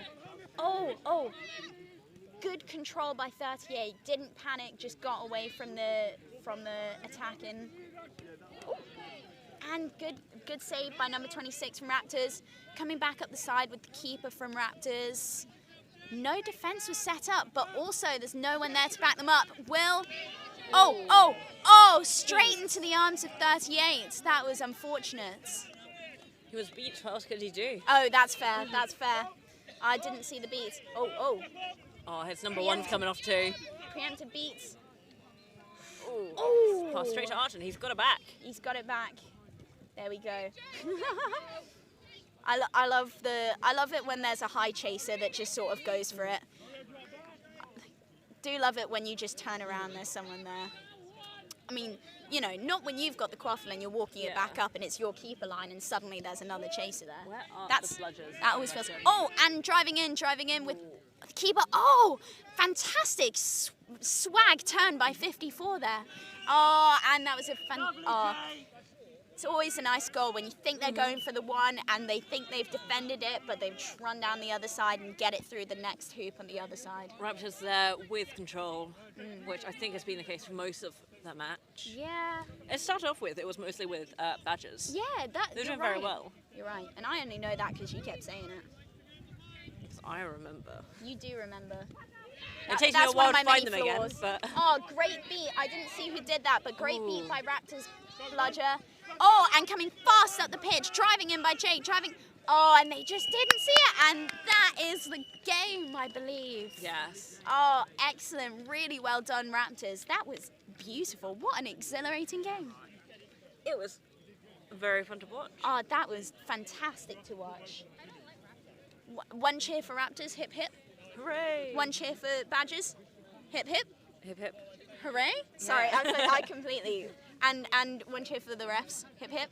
Hooray. And two cheers for Sam, hip hip. Hooray. Hip hip. Hooray. Thank you, Sam. The final score was 5-9. Yes, final score 5-9 to Raptors. Congratulations, Raptors, on the win. That was very well deserved and an excellent game played from both sides.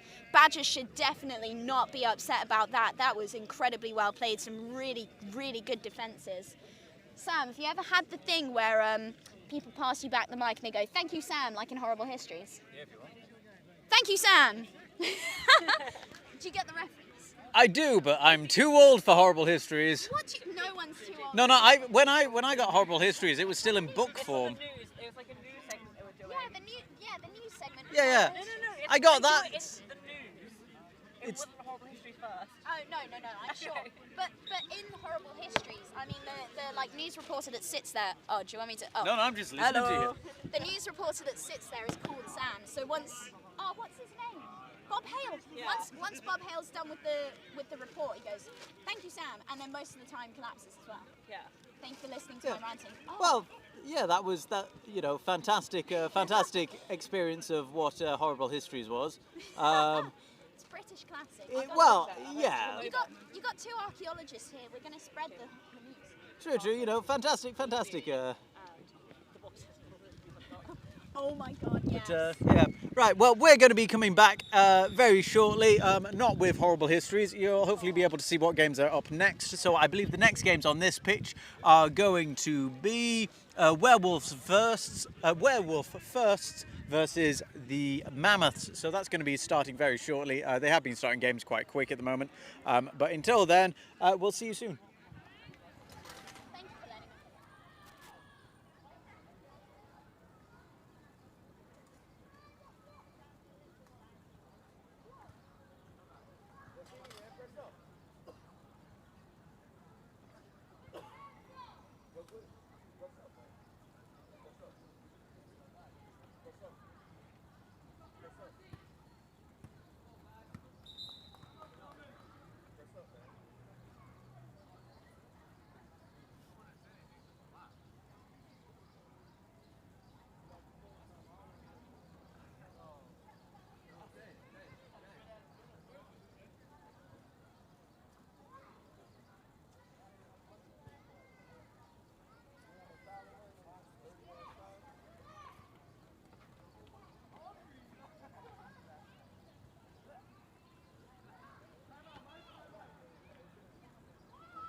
What the hell is quadball? Let's address the elephant in the room. Quadball was originally inspired by Quidditch. However, they've now distanced themselves from the turf. Most, if not all, tournaments now played on 4G pitches. Quadball, to my knowledge, is the first and only full contact, all gender sport at every official level of the game. Now, how do you play quadball? The game is a little bit complicated, but that's one of the reasons why I absolutely love it. And there is a position for everyone, and no matter what you find fun in a sport. There are three main positions on the pitch. The first one we're going to look at are the chasers and keeper. They use the volleyball to score points through the hoops. Every goal that they score gives the team 10 points. They're also there to defend. You'll often find that these players are the ones who are going to be putting in the most tackling against each other. Chasers are denoted by wearing a white headband. There is also a keeper. They wear a green headband. They're a special type of chaser. This player has a couple of extra powers. They're the only player who's allowed to put their hands through the hoop to try and stop a goal. They're also immune from being tackled in their keeper zone, and well, in the keeper zone, they're also immune from being beat. Which leads us to the beaters. The beaters use dodgeballs to knock out other players. Essentially, if you're hit by a dodgeball, you're out of play. You can't interact with another player or another ball until you run back to your own hoops and touch back in. Then you can re-enter game. This helps break up contact, which means that the game isn't just about which team has the bigger, stronger players. Beaters wear a black headband, and they can only interact with other beaters unless they're hitting them with a dodgeball. And the final position, the position that most people ask about, is the seeker. The seeker wears a yellow headband, and they come on at the 20-minute mark of the game. Their job is to try and catch the flag runner. The flag runner is an independent player, normally a referee, who has a ball attached to their back. They're going to try and wrestle, run, jump, dodge, whatever they can to get away from the seekers. The seekers get 30 extra points added to their score. If that gives them a winning score, well done, they've won the game. If not, they go into overtime, which gets a bit tricky, and there are other videos that are going to explain that because I haven't got enough time to go over that in this video. So those are the basics of quad ball. It's a very inclusive game. It allows everyone to get in. One of the best things is that it's a small community. It's a new community of players. So if you're trying to get into sports at an older age, if you've never tried sports before, it's a beautiful gateway sport. It teaches you how to tackle, how to run with the ball, good pitch communication, good pitch awareness, how to work in a team. If you're into a game where you're going to have to do a lot of thinking and where you have the opportunity to try a lot of different positions, quad ball is the perfect game for you. If you want more information on quad ball, give this page a like or drop us a DM. You can also have a look at Quad Ball UK if you're in the UK and looking for a team, or if you're international, look at the IQA, the International Quad Ball Association, to find teams near you.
the hell is quadball? Let's address the elephant in the room. Quadball was originally inspired by Quidditch. However, they've now distanced themselves from the turf. Most, if not all, tournaments now played on 4G pitches. Quadball, to my knowledge, is the first and only full contact, all gender sport at every official level of the game. Now, how do you play quadball? The game is a little bit complicated, but that's one of the reasons why I absolutely love it. And there is a position for everyone, and no matter what you find fun in a sport. There are 3 main positions on the pitch. The first one we're going to look at are the chasers and keeper. They use the volleyball to score points through the hoops. Every goal that they score gives the team 10 points. They're also there to defend. You'll often find that these players are the ones who are going to be putting in the most tackling against each other. Chasers are denoted by wearing a white headband. There is also a keeper. They wear a green headband. They're a special type of chaser. This player has a couple of extra powers. They're the only player who's allowed to put their hands through the hoop to try and stop a goal. They're also immune from being tackled in their keeper zone, and well, in the keeper zone they're also immune from being beat, which leads us to the beaters. The beaters use dodgeballs to knock out other players. Essentially, if you're hit by a dodgeball, you're out of play. You can't interact with another player or another ball until you run back to your own hoops and touch back in.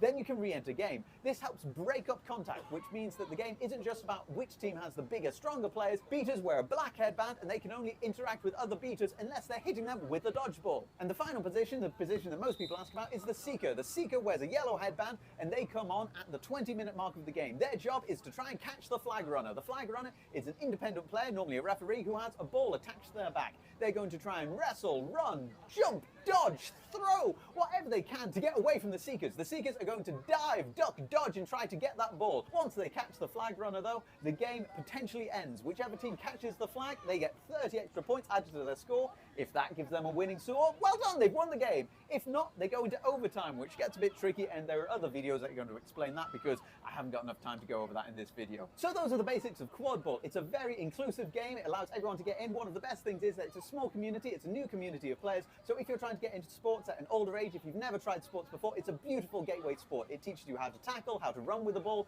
good pitch communication, good pitch awareness, how to work in a team. If you're into a game where you're going to have to do a lot of thinking and where you have the opportunity to try a lot of different positions, quadball is the perfect game for you. If you want more information on quadball, give this page a like or drop us a DM. You can also have a look at Quadball UK if you're in the UK and looking for a team, or if you're international, look at the IQA, the International Quadball Association, to find teams near you.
the hell is quadball? Let's address the elephant in the room. Quadball was originally inspired by Quidditch. However, they've now distanced themselves from the turf. Most, if not all, tournaments now played on 4G pitches. Quadball, to my knowledge, is the first and only full contact, all gender sport at every official level of the game. Now, how do you play quadball? The game is a little bit complicated, but that's one of the reasons why I absolutely love it. And there is a position for everyone, and no matter what you find fun in a sport. There are three main positions on the pitch. The first one we're going to look at are the chasers and keeper. They use the volleyball to score points through the hoops. Every goal that they score gives the team 10 points. They're also there to defend. You'll often find that these players are the ones who are going to be putting in the most tackling against each other. Chasers are denoted by wearing a white headband. There is also a keeper. They wear a green headband. They're a special type of chaser. This player has a couple of extra powers. They're the only player who's allowed to put their hand through the hoop to try and stop a goal. They're also immune from being tackled in their keeper zone, and well, in the keeper zone, they're also immune from being beat. Which leads us to the beaters. The beaters use dodgeballs to knock out other players. Essentially, if you're hit by a dodgeball, you're out of play. You can't interact with another player or another ball until you run back to your own hoops and touch back in. Then you can re-enter game. This helps break up contact, which means that the game isn't just about which team has the bigger, stronger players. Beaters wear a black headband, and they can only interact with other beaters unless they're hitting them with a dodgeball. And the final position, the position that most people ask about, is the seeker. The seeker wears a yellow headband, and they come on at the 20-minute mark of the game. Their job is to try and catch the flag runner. The flag runner is an independent player, normally a referee, who has a ball attached to their back. They're going to try and wrestle, run, jump, dodge, throw, whatever they can to get away from the seekers. The seekers are going to dive, duck, dodge, and try to get that ball. Once they catch the flag runner, though, the game potentially ends. Whichever team catches the flag, they get 30 extra points added to their score. If that gives them a winning score, well done, they've won the game. If not, they go into overtime, which gets a bit tricky, and there are other videos that are going to explain that because I haven't got enough time to go over that in this video. So those are the basics of quadball. It's a very inclusive game. It allows everyone to get in. One of the best things is that it's a small community. It's a new community of players. So if you're trying to get into sports at an older age, if you've never tried sports before, it's a beautiful gateway sport. It teaches you how to tackle, how to run with the ball,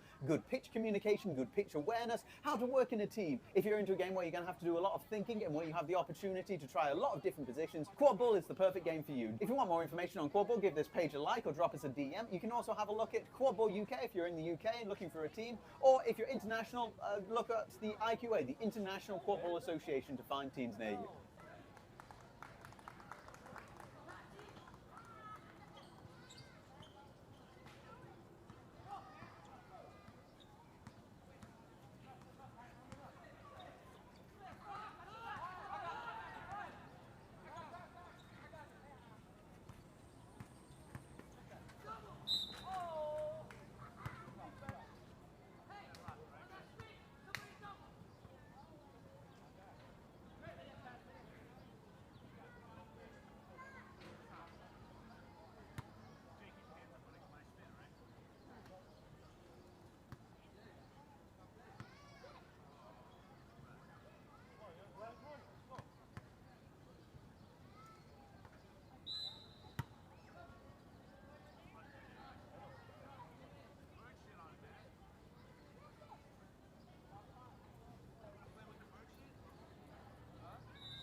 Mammoths versus Werewolves will be commencing in the next minute or two. We can't currently bring you the live stream at the moment because Werewolves continue to play copyrighted music as they train, so we'll be with you shortly.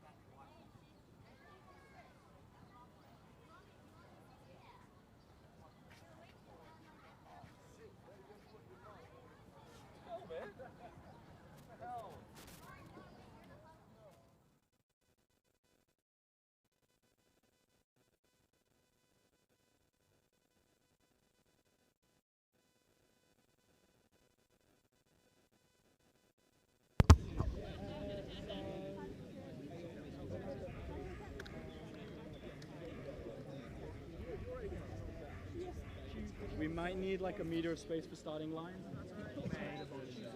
I guess this And just like that, we're back at the Quadball UK qualifying, European qualifying tournament.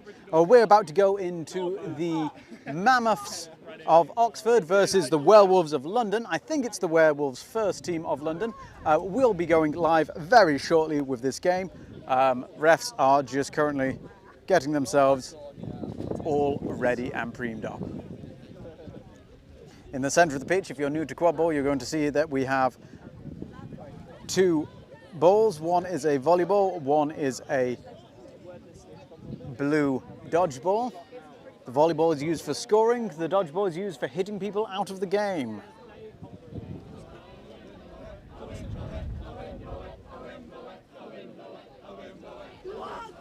In red, we have the Werewolves of London, currently singing In the Jungle, getting themselves psyched up. In the other side of the pitch, currently not doing a chant, we have the... I'm gonna grab some balls. We have the Mammoths taking the game a little bit more seriously, a bit worried about how they're going to do. If you're watching on our stream via TikTok, do feel free to jump over to our YouTube page where you'll be able to see the scoreboard, live replays, and hopefully have a little bit of a better microphone than the one that's currently on the TikTok camera.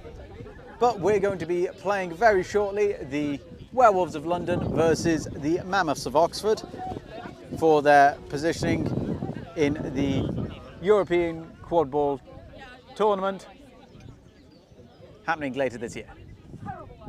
I'm not quite sure how many spaces are available to the UK. No one's actually said. Potentially somewhere between 10 and 5 spaces. If it's 10 spaces, then everyone at the tournament gets their space. If it's less than 10, then we are going to have some knockouts.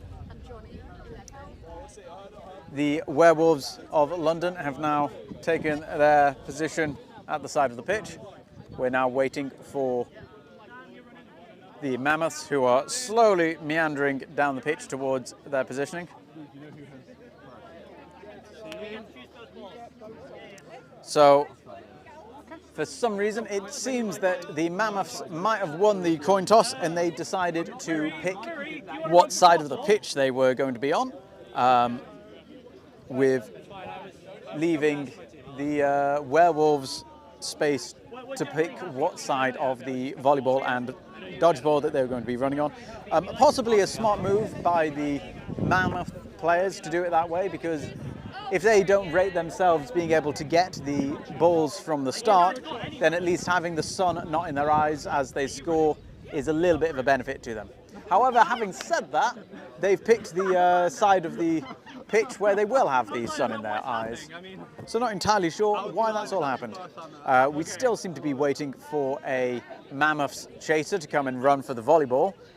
Number 8 is looking very lonely there as they wait for someone to run against them.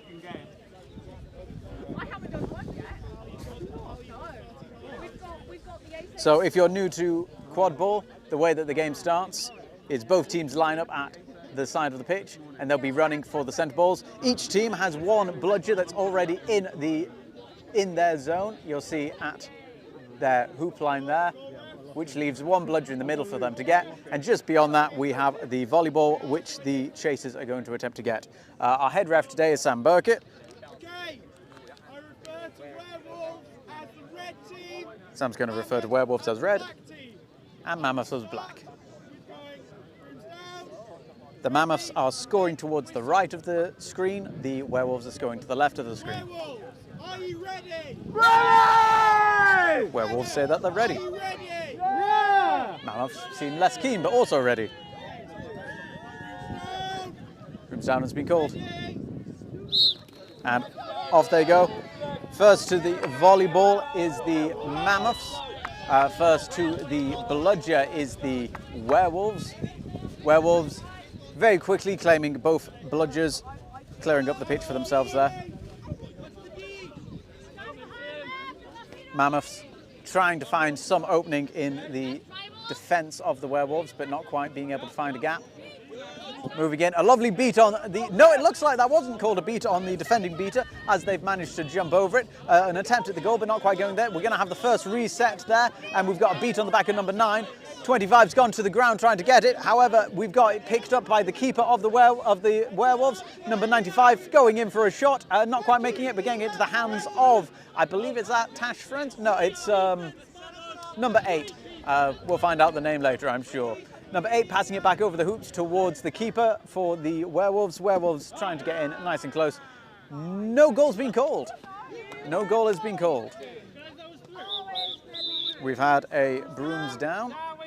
So the refs are going to have a little bit of a chat to decide if that did or did not go through. Bit of contention. Goal has been scored. So the first goal of the game has gone to the Werewolves. I believe that was Werewolves keeper getting the ball through the hoop.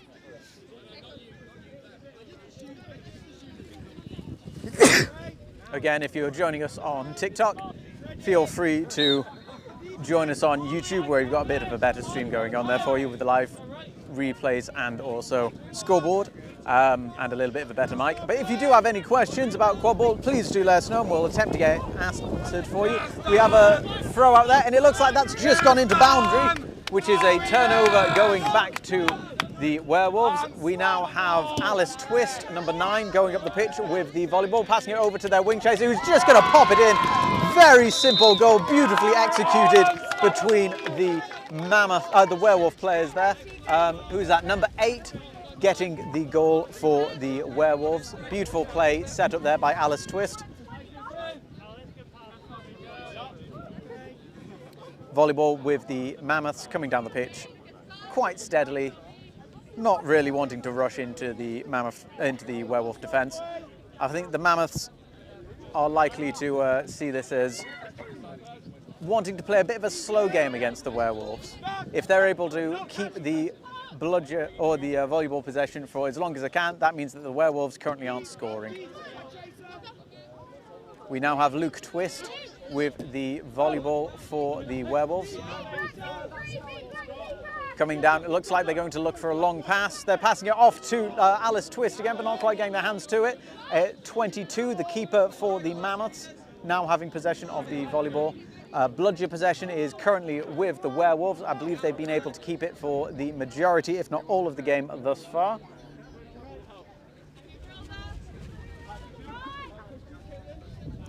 Keeper for Mammoths, taking a steady approach again, coming in. Again, possibly trying just to kill a bit of time. At the 20-minute mark, the flag runner will be entering the pitch with the Seekers. So it might just be a case of wanting to bide their time until they can get nice and close. But going for a long shot there, nicely intercepted. We now have Alice Twist again running down the pitch. Pass off to number 95, who's just going to run it into the hoops. Nice and simple goal for them again. Keeping their eyes nice and open, seeing those opportunities, running through, getting the goal, bring the score to 3-0 or 30-0 if you want to be a purist about it. Either way, 3 goals have gone in for the Werewolves. Again, coming down the pitch. We have beaters fighting around the hoops, leaving only one Werewolf beater to defend. With a little bit of pressure from 63, the beaters have been pushed back from the hoops. Oh, lovely backhand there, but not quite getting it through the hoops. Now this is Tash Friends coming up the pitch, passing off to Luke Twist. Luke Twist having a look to see if they've got any options or if they've got passing potential, passing it all the way over the top, not quite getting it to the hands of their waiting player.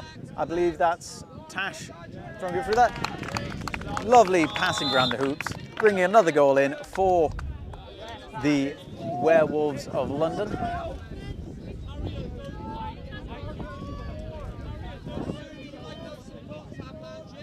That brings the score to 40-0 in favour of the Werewolves of London. If you want to join us on our YouTube channel, the link is in our bio.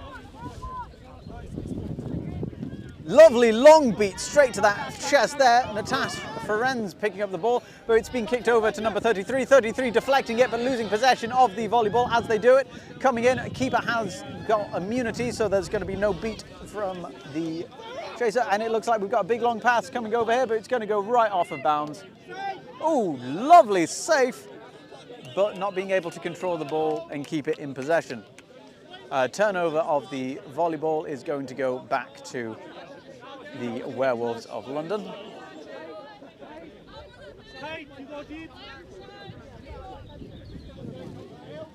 Calls to go deep are being made.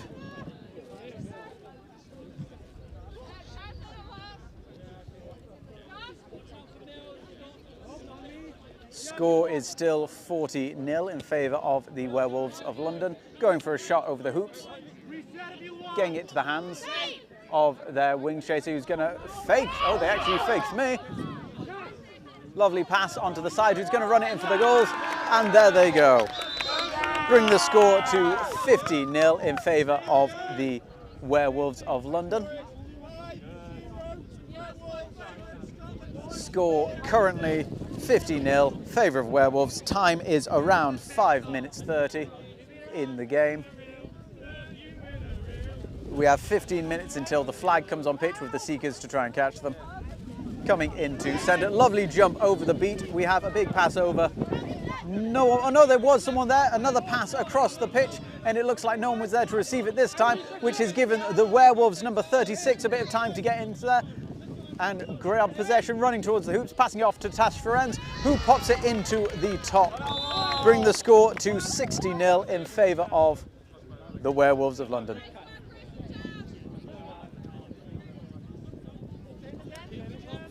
Bludger possession still with Werewolves. I believe they have had 100% possession for the game with only momentary drops. A lovely shot to the centre of mass there, and we have another Tash coming up the pitch. Lovely tackle, taking them to the ground. We have a good old bit of grab. The beaters are now coming in to remove anyone that they can. If you are beat, lovely. Oh. I apologise, I had the camera on the wrong one there. But what happened is there was a lovely pass over, Tash Ferenz caught it, and now it's a goal. So there we go. Again, if you're new to this, if you're hit by a dodgeball, you have to drop any ball that you're currently carrying and run back to your hoops. There they go, to touch in before you can get back into game. You'll see in this replay there is a beat, and it sends the keeper for the Mammoths back to the hoops, which is given a lovely opportunity for the Werewolves to come in and score that 8th goal of the game. We are currently around 7.5 minutes into the game. Werewolves are leading 8-0. Roughly 1 goal every 45 seconds for the Werewolves. We have a good attempt at the goal. Lovely takedown onto the ground. Another bit of a crush. Beaters are coming in to try and clear it out a little bit. We do have a whistle down for something. Let's figure out what this is for. Oh, they were pointing at Werewolves. I don't like it. I don't like it. Werewolves are being pointed at for something. Focus call. Possibly. I think this is contact. Was it high or from the back? What do you reckon? I think there was a lot of mess going on there. Back contact. It's a yellow card for back contact, which is going to send the keeper off for 1 minute. The headband has been swapped over. You always have to have a keeper on pitch. But it means that the volleyball is being put into the hands of the keeper for the Mammoths, right by the goals. They don't have any support. They're up there by themselves at the moment, but they might be able to force themselves through. We have we have 2 bludgers right there.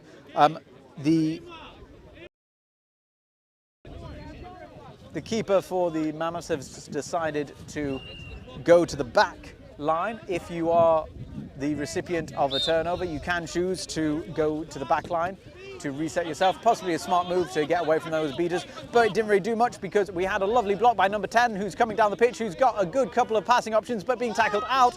Lovely pass to number 79 who's passed it over to Tash but not quite getting their hands to it. That's going to be a turnover for boundary.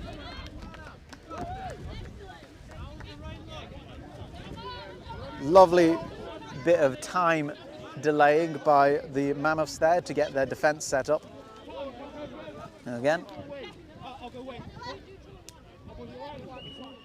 Now, not that I'm complaining about the venue or anything like that, but next time, let's see if we can get some toilets a little bit closer so I can go in between the games. But back to the game. We have the Mammoths again coming down the pitch nice and steadily. It looks like it might be the very first time that the Mammoths have now regained bludger possession with a lovely hit to the feet of Henry. Though the Werewolves have been able to gain quad-ball possession yet again to make sure that they are not coming in to try and disrupt the Mammoths. Mammoths being forced right back to their hoops, but we do have a keeper who's broken rank to try and put some pressure on. Number 5 receiving a pass, passing it off to Tash Friends on the corner, who's now looking for options. We've got some, I think that was possibly a quick beat. Lovely catch there on the bludger game. Running up the pitch, we have a contention, but there are no beaters in front of them. Lovely snatch from the hands, and they're going to go for a run. Number 5 passing round, but a lovely beat on the back of the legs has meant that there's a lot of crushing. Everything's going down. We've got the keeper for the Mammoths regaining possession. If you could understand anything that I was saying there, well done. A little tongue-tied, I do apologise.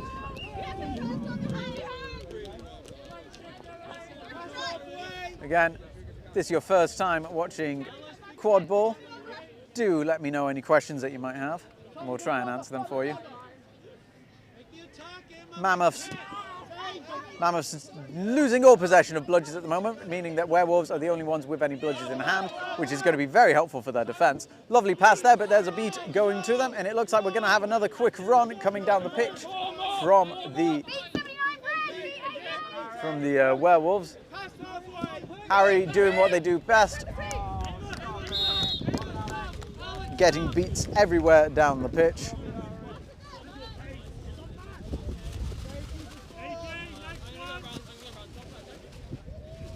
AJ being called for a sub, I believe, on the next run. I think Mammoths are really going to want to try and mix up what they're doing, with the Werewolves now having a 9-0 lead on them.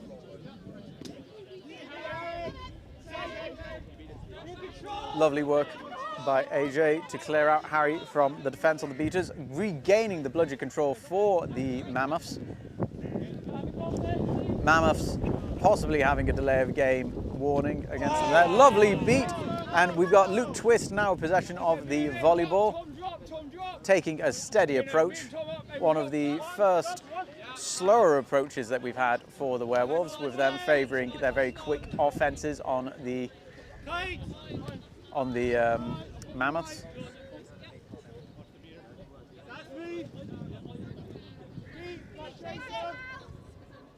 Henry moving out a little bit. We're off broom there. Coming off broom means that they are going to have to go back to their hoops. Luke going in for a lovely beat on their legs, but the ball has gone out to number 36. 36 having a bit of a clear run, going in for it. Not quite getting there, just missing the hoop, going over it. And it looks like the Mammoths have regained possession. Mammoth keeper meandering down the pitch. Sam Burkett dropping their foul indicator by their own feet by accident. I assume that means they fouled somehow. Mammoths getting quite deep into the half of the Werewolves. Luke Twist and another chaser blocking the hoops, but Luke being a good 9 feet tall, able to catch that ball without any issues. We do have a penalty being called by the assistant refs. I'm not quite sure what it's for, but we'll find out soon enough, I'm sure. Score is still 9-0. This will be a delayed penalty, I believe. So once we have possession in the hands of the... Here we go. So now we have a penalty being discussed by the assistant refs.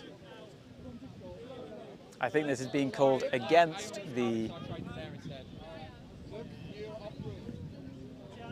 Can we hear what they're saying? I don't believe we can.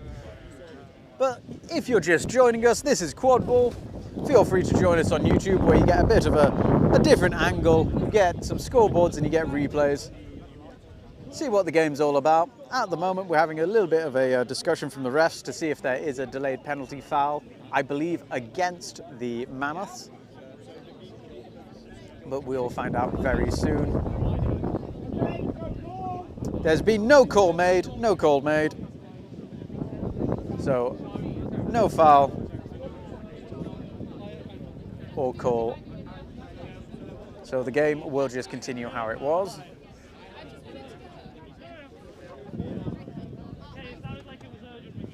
Again, a little bit of discussion around the volleyball to see who's going to have possession when the game continues in a moment. Again, if you're just joining us, this is Quadball. If you have any questions about the game, please do let us know and we'll try and answer them as quick as possible. The score is currently 9-0 to the Werewolves of London versus the Mammoths of Oxford. And they're back off. Game has continued in a little bit of a tizzy. Beaters coming in to clear out the goals, and we're going to have a quick run as most of the players have been taken down. Are they going to go for it? They've passed it over to their number 32, sorry. Not able to get the hands to it. The keeper for Mammoths, the keeper for Werewolves being able to regain possession. Lovely pass over towards the back end of the hoops. It looks like possession has been claimed. And we're going to have another brooms down. What's this one going to be for? So, I think this might be for high contact. I'm going to find out in a moment for you.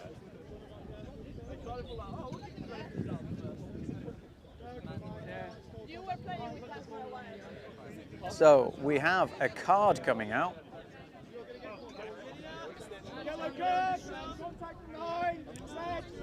Yellow card for Douglas Bryant, contact from behind. Number 63, contact from behind.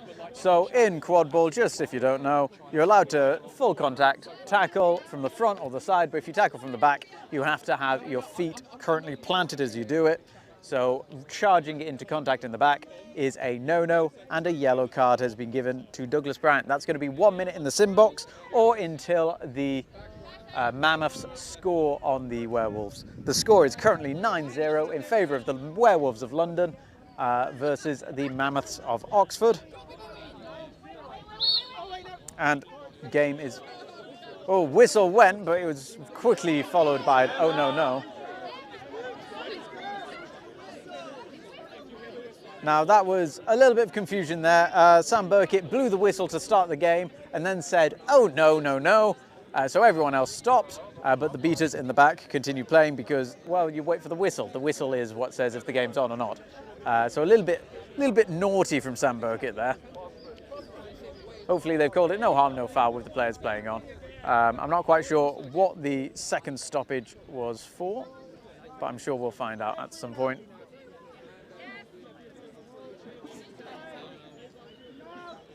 Ooh.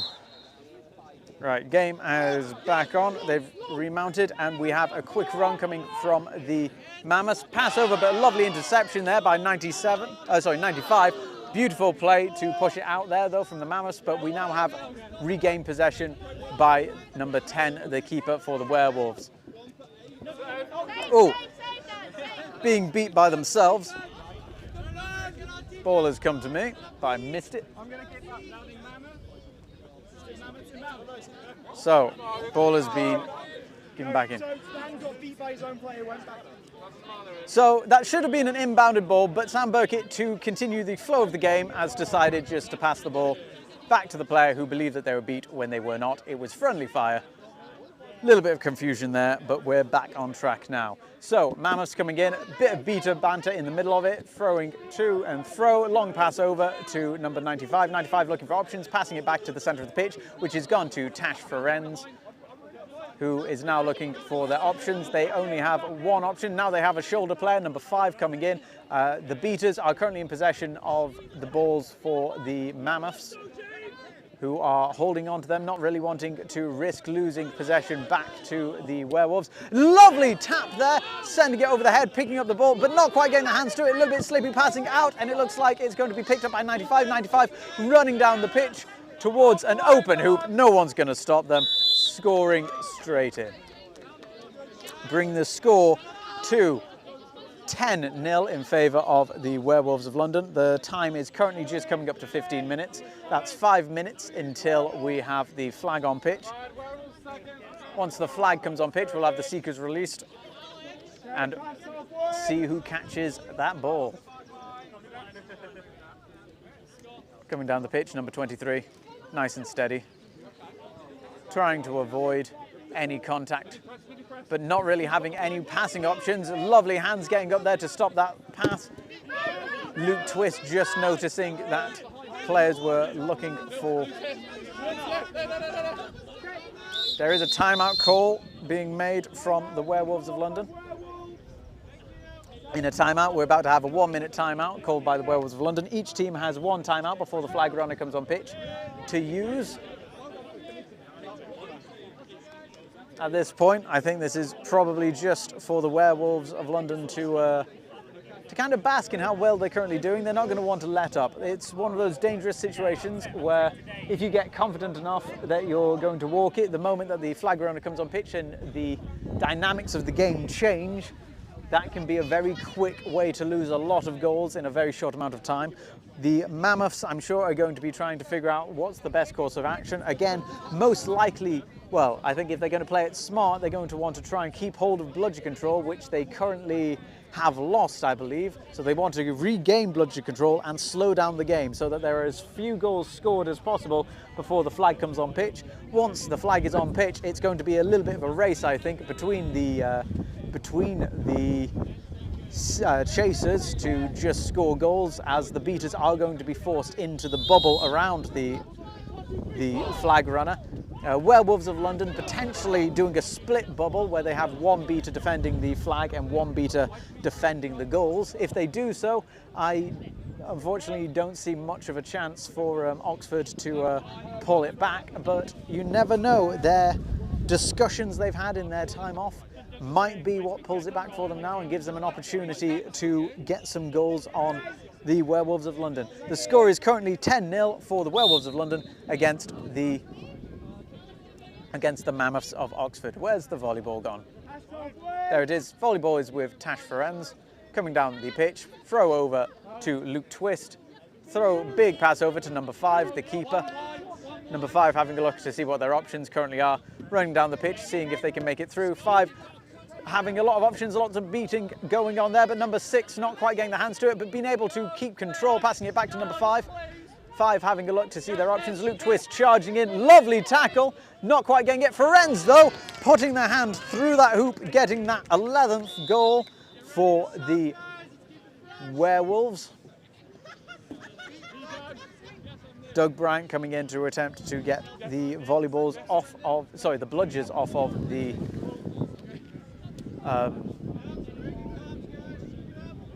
Mammoths beater. Terribly sorry for my disjointed commentary. I'm currently running the stream, doing the camera, doing the scores and all that, while also trying to talk. I'm doing the best I can.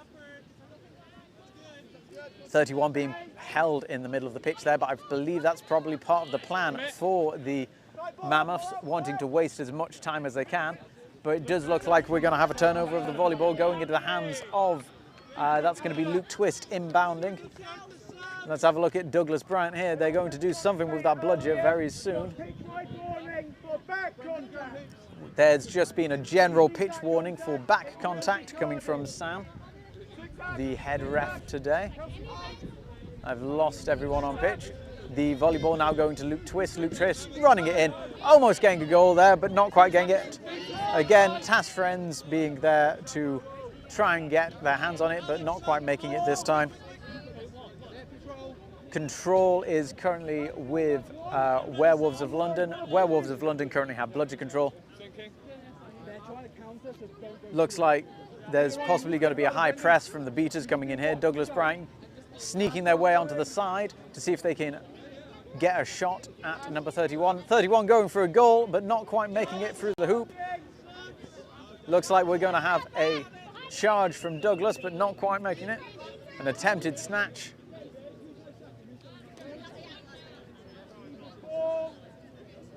But again, both teams taking a bit of a composed moment to get in. We're about 2 minutes away from flag on pitch at the moment.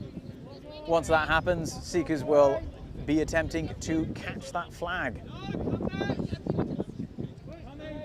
Bludger possession currently still with the Werewolves of London.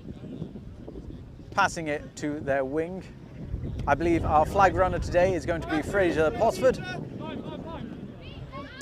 Pass over the hoops, lovely shot, and it looks like that was a goal. That is a goal, bringing the score to 11-0 in favour of the Mammoths.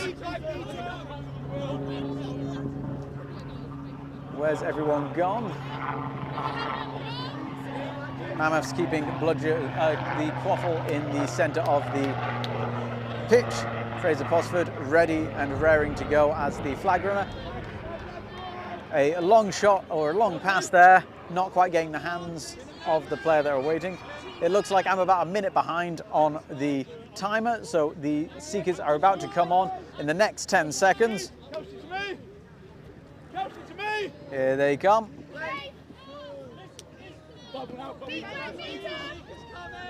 We now have, I believe both teams are attempting to bubble around the flag. That sounds like a goal for the Werewolves of London.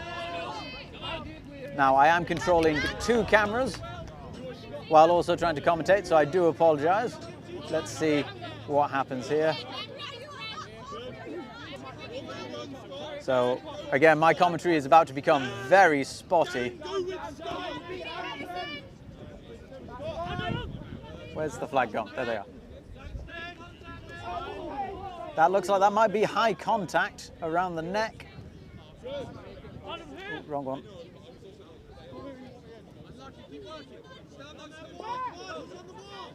So this is quite difficult to control both cameras at the moment.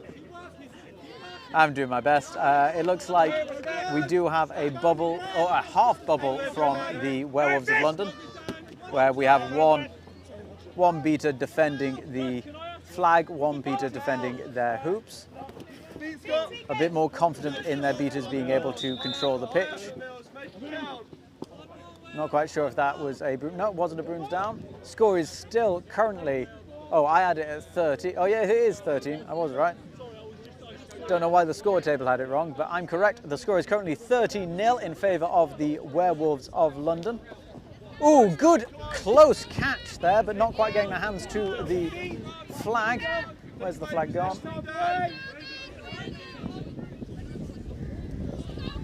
We've had a dive. Doesn't look like anyone got their hands to it. Trying to keep an eye on both the volleyball and the flag runner. It's awfully difficult. That looks like that's the first goal for the Mammoths of Oxford. Bring the score to 130-10 in favour of Werewolves still. Another good attempt at a flag catch. Fraser effortlessly throwing away that player as they came to try and get a ball. Trying to figure out where this volleyball currently is. So we have a slight stoppage here for injury. I believe just a heavy fall to the ground. Everyone's back up on their feet. They all look all right. So it looks like that's going to be a sub for the seeker of the Werewolves of London. Subbing in is number 70. They don't have the name on the back of their shirt, so that's that. Everyone's ready. Volleyball possession still with Werewolves. That's the flag. There they are. So we have a crush on the ground. Flag runner currently not having to worry about too much as all the seekers have been beat out, but now number 70 has come back to try and contest them.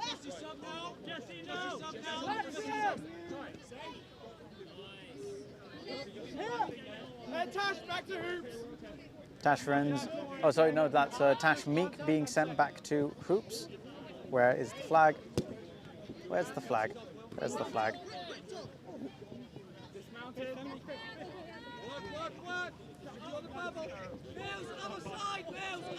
I believe bludger possession is with the Werewolves, and we've got another brooms down. Not entirely sure what that one's for. It looks like possibly another fall around the hoops. This is a Mammoths player's gone down this time. They look like they are doing all right. They're just being checked out by the first aid quickly to make sure that everything's fine. I believe it was incidental. I believe what it was the seeker running into a player as they were going back to their hoops to try and touch back in, making contact with the head, and they're back on their feet and they're back up. They're being checked. All is well in the world.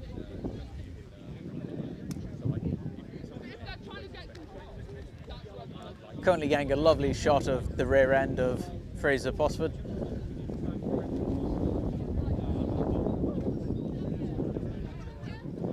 Very soon we're likely to see a... Oh, it's a yellow card for an illegal head beat, I believe. It wasn't incidental head contact, it was an illegal head beat. So if you strike someone in the back of the head or with excessive force with a bludger, that is a yellow card. That's dangerous play for a head beat.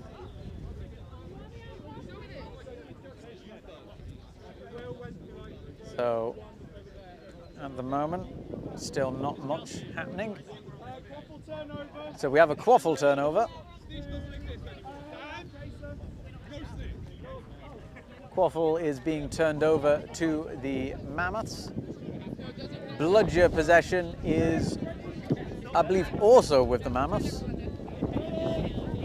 Score is still currently 130 to 10 in favour of the Mammoths. In favour of the Werewolves. The Werewolves playing in red, the Mammoths playing in mostly black.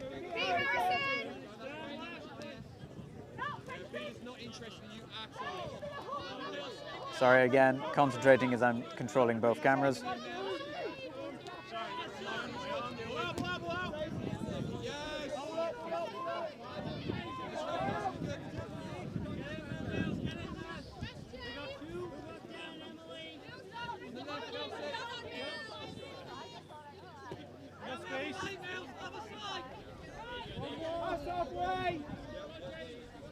This is using 100% of my brain at the moment.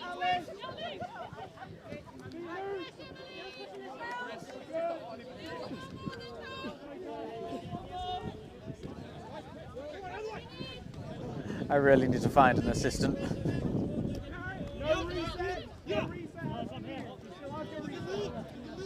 Tash Ferenz currently with control of the volleyball, passing off to Luke Twist. Luke Twist on the side, looking for options. Passing it to the centre. I believe at this point, possibly trying to free up time for their beaters to have a bit of time around the flag runner. Where's he gone? There he is. We have a run and a lovely block.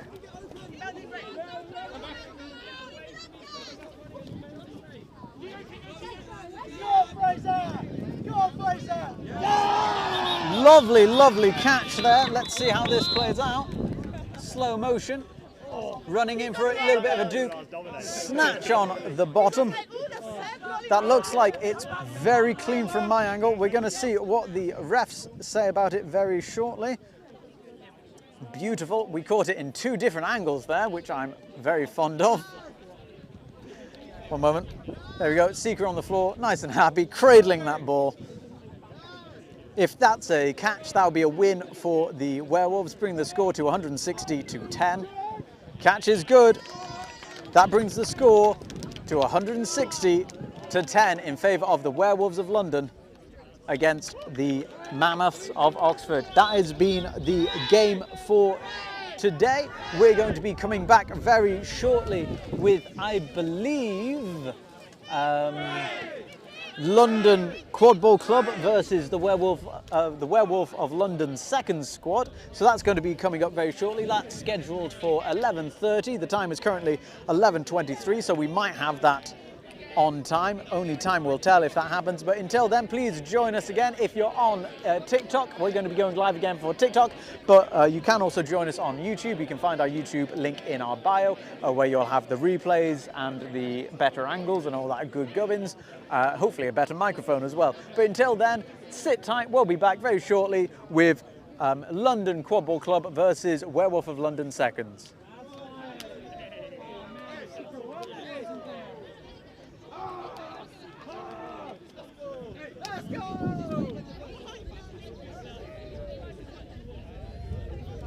Sports at an older age, if you've never tried sports before, it's a beautiful gateway forward. It teaches you how to tackle, how to run with the ball, good communication, good pitch awareness, how to work in a team. If you're in a game where you're going to have to do a lot of thinking and where you have the opportunity to try a lot of different positions, Quadball is the perfect game for you. If you want more information on Quadball, give this page a like or drop us a DM. You can also have a look at Quadball UK if you're in the UK and looking for a team, or if you're international, look at the IQA, the International Quadball Association, to find teams near you.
What the hell is quadball? Let's address the elephant in the room. Quadball was originally inspired by Quidditch. However, they've now distanced themselves from the turf. Most, if not all, tournaments now played on 4G pitches. Quadball, to my knowledge, is the first and only full contact, all gender sport at every official level of the game. Now, how do you play quadball? The game is a little bit complicated, but that's one of the reasons why I absolutely love it. And there is a position for everyone, and no matter what you find fun in a sport. There are three main positions on the pitch. The first one we're going to look at are the chasers and keeper. They use the volleyball to score points through the hoops. Every goal that they score gives the team 10 points. They're also there to defend. You'll often find that these players are the ones who are going to be putting in the most tackling against each other. Chasers are denoted by wearing a white headband. There is also a keeper. They wear a green headband. They're a special type of chaser. This player has a couple of extra powers. They're the only player who's allowed to put their hand through the hoop to try and stop a goal. They're also immune from being tackled in their keeper zone, and well, in the keeper zone they're also immune from being beat, which leads us to the beaters. The beaters use dodgeballs to knock out other players. Essentially, if you're hit by a dodgeball, you're out of play. You can't interact with another player or another ball until you run back to your own hoops and touch back in. Then you can re-enter game. This helps break up contact, which means that the game isn't just about which team has the bigger, stronger players. Beaters wear a black headband, and they can only interact with other beaters unless they're hitting them with a dodgeball. And the final position, the position that most people ask about, is the seeker. The seeker wears a yellow headband, and they come on at the 20-minute mark of the game. Their job is to try and catch the flag runner. The flag runner is an independent player, normally a referee. They're going to try and wrestle, run, jump, dodge, throw, whatever they can to get away from the seekers. The seekers are going to dive, duck, dodge, and try to get that ball. Once they catch the flag runner, though, the game potentially ends. Whichever team catches the flag, they get 30 extra points added to their score. If that gives them a winning score, well done, they've won the game. If not, they go into overtime, which gets a bit tricky, and there are other videos that are going to explain that because I haven't got enough time to go over that in this video. So those are the basics of quadball. It's a very inclusive game. It allows everyone to get in. One of the best things is that it's a small community. It's a new community of players. So if you're trying to get into sports at an older age, if you've never tried sports before, it's a beautiful gateway sport. It teaches you how to tackle, how to run with the ball, good pitch communication, good pitch awareness, how to work in a team. If you're into a game where you're going to have to do a lot of thinking and where you have the opportunity to try a lot of different positions, quadball is the perfect game for you. If you want more information on quadball, give this page a like or drop us a DM. You can also have a look at Quadball UK if you're in the UK and looking for a team, or if you're international, look at the IQA, the International Quadball Association, to find teams near you.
the hell is quadball? Let's address the elephant in the room. Quadball was originally inspired by Quidditch. However, they've now distanced themselves from the turf. Most, if not all, tournaments now played on 4G pitches. Quadball, to my knowledge, is the first and only full contact, all gender sport at every official level of the game. Now, how do you play quadball? The game is a little bit complicated, but that's one of the reasons why I absolutely love it. And there is a position for everyone, and no matter what you find fun in a sport. There are 3 main positions on the pitch. The first one we're going to look at are the chasers and keeper. They use the volleyball to score points through the hoops. Every goal that they score gives the team 10 points. They're also there to defend. You'll often find that these players are the ones who are going to be putting in the most tackling against each other. Chasers are denoted by wearing a white headband. There is also a keeper. They wear a green headband. They're a special type of chaser. This player has a couple of extra powers. They're the only player who's allowed to put their hands through the hoop to try and stop a goal. They're also immune from being tackled in their keeper zone, and well, in the keeper zone they're also immune from being beat, which leads us to the beaters. The beaters use dodgeballs to knock out other players. Essentially, if you're hit by a dodgeball, you're out of play. You can't interact with another player or another ball until you run back to your own hoops and touch back in. Then you can re-enter game. This helps break up contact, which means that the game isn't just about which team has the bigger, stronger players. Beaters wear a black headband, and they can only interact with other beaters unless they're hitting them with a dodgeball. And the final position, the position that most people ask about, is the seeker. The seeker wears a yellow headband, and they come on at the 20-minute mark of the game. Their job is to try and catch the flag runner. The flag runner is an independent player, normally a referee, who has a ball attached to their back. They're going to try and wrestle, run, jump, dodge, throw, whatever they can to get away from the seekers. The seekers are going to dive, duck, dodge, and try to get that ball. Once they catch the flag runner, though, the game potentially ends. Whichever team catches the flag, they get 30 extra points added to their score. If that gives them a winning score, well done, they've won the game. If not, they go into overtime, which gets a bit tricky, and there are other videos that are going to explain that because I haven't got enough time to go over that in this video. So those are the basics of quadball. It's a very inclusive game. It allows everyone to get in. One of the best things is that it's a small community. It's a new community of players. So if you're trying to get into sports at an older age, if you've never tried sports before, it's a beautiful gateway sport. It teaches you how to tackle, how to run with the ball, good pitch communication, good pitch awareness, how to work in a team. If you're into a game where you're going to have to do a lot of thinking and where you have the opportunity to try a lot of different positions, quadball is the perfect game for you. If you want more information on quadball, give this page a like or drop us a DM. You can also have a look at Quadball UK if you're in the UK and looking for a team, or if you're international, look at the IQA, the International Quadball Association, to find teams near you.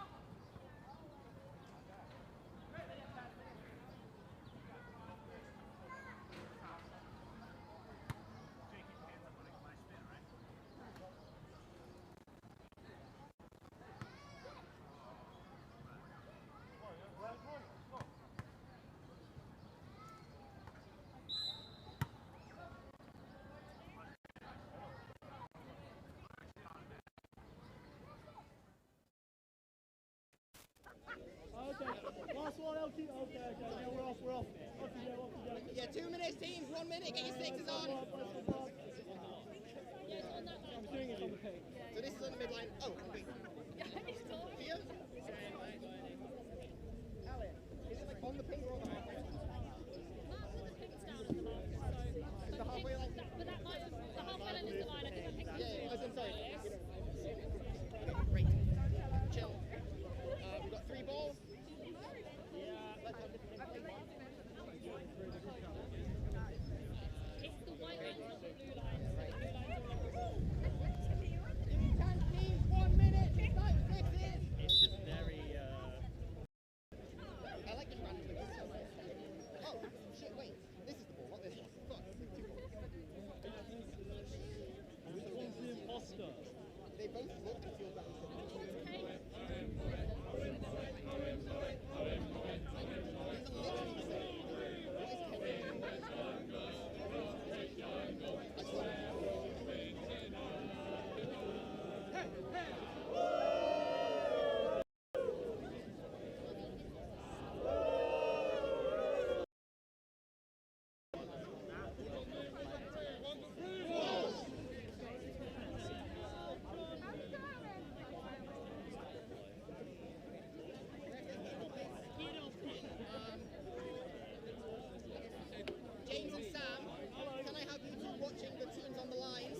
Remember, this is too far. You have to be behind the line. You have to be directly behind the line. Go ahead.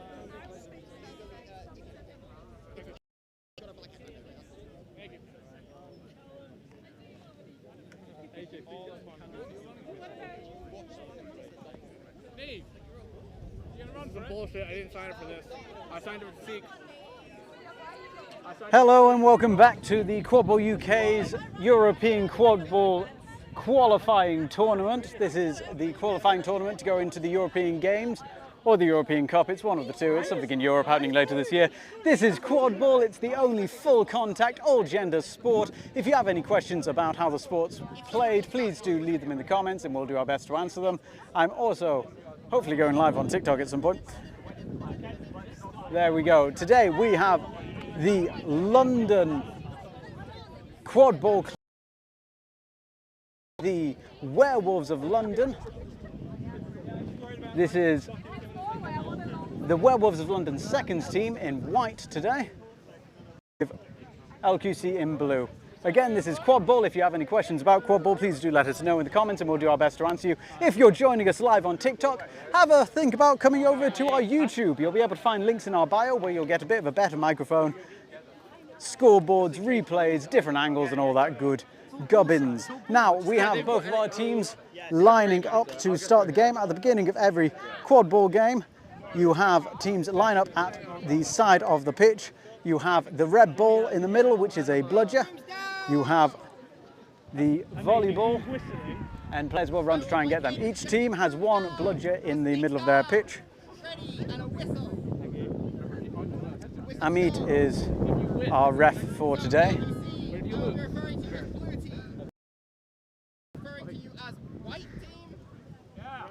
The Werewolves will be referred to as.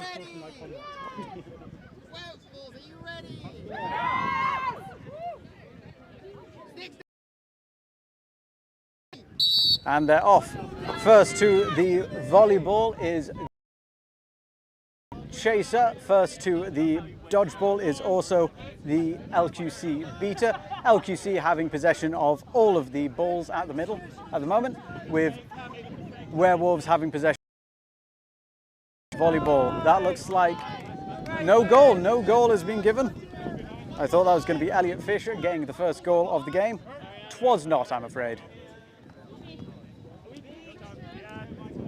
Werewolves taking a steady approach down the pitch. Two formidable beaters in Mariana Paraqueen and Sam Senior standing in front of the, well no, one's in front, one's behind of the hoops. One ready to stop a charge, the other ready to stop a passing option. Lovely work by number 88, getting rid of Sam Senior for a moment. However, being stood right by the hoops, they're able to regain and get back in the game very quickly. Beautiful hands by James Martin, a bit of a new face in Quadball, but taking the UK stage by storm. Passing it off to the centre, going for a shot. Lovely hands there by Elliot Fish to stop the ball going in. Now being picked up by number 16, James Martin, the keeper, getting their hands to it, just narrowly avoiding getting the volleyball snatched from their back. Going down the pitch. Big pass over to Elliot Fisher.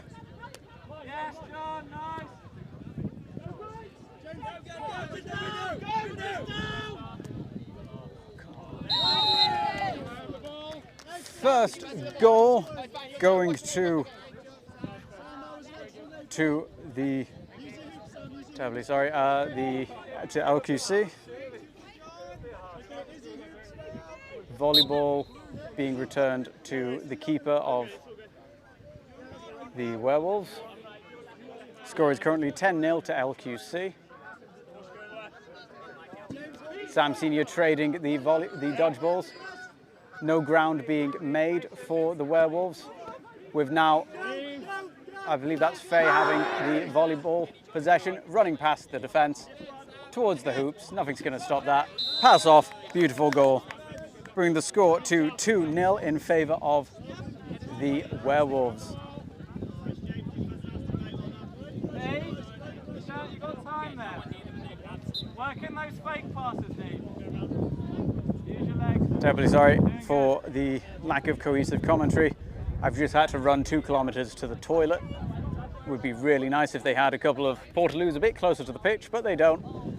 And I'm not really in running clothes, wearing chinos or something. Very hot to move in on a sunny day. Pass off to the back, volleyball going back over to the keeper in the mid of the pitch, passing to the wings, not quite getting the hands through it. Beautiful straight shot, but nothing really coming about it. Mariana charging to try and get this dodge ball. No one's really going to put up much of a contest when Mariana's sprinting for a ball. Volleyball coming back in the pitch with Faye coming down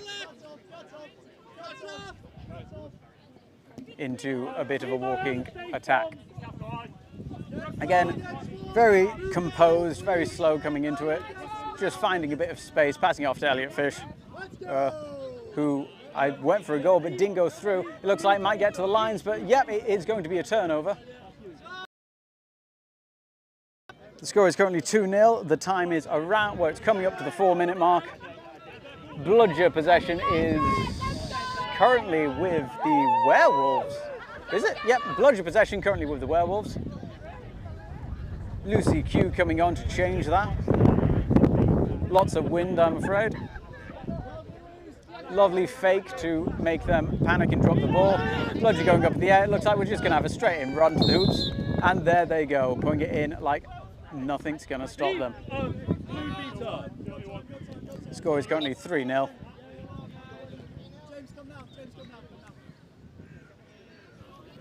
Score 3-0 to LQC, the blue team, against Werewolves, the white team.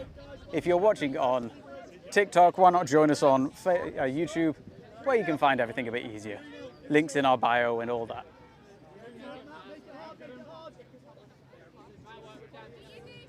Pass over. Oh, that looks like... Oh, I thought it was bouncing into the hoops, but it looks like it didn't quite get there. Lucy Q clearing that out. Here we go with a big pickup. It's been dropped down because of Vita got to them, hitting them on the back. 25 taking a calm approach again, waiting for their team to set back up, passing it to their keeper. 61 trying to organise their offensive play. No one's really moving enough to make any headway here. 61 attempting to get in, passing it over to a ref who it bounces off of. Passing it back to number 61 in the centre of the pitch. A lot of just lingering in the centre of the pitch, it seems. Lovely pass over and almost getting there, but hands have got around to bring them down. Beaters are going wild in the middle of the pitch, but this may give Faye an opportunity to make a breakaway, running down to the middle of the pitch.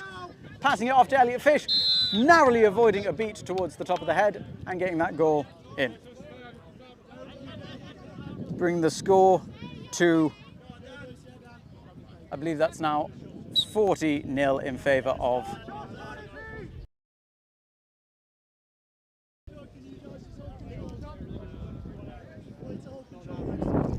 So, fun fact, every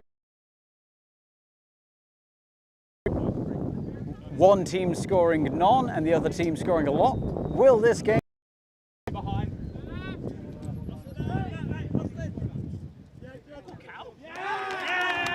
will be different? Or will this goal be called no good?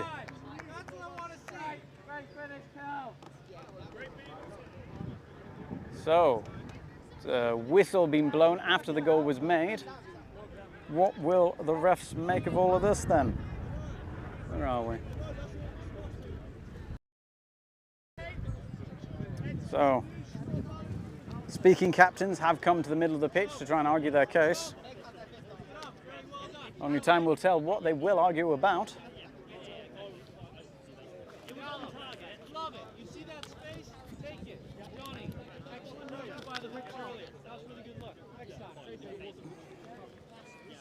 So, what's happening here?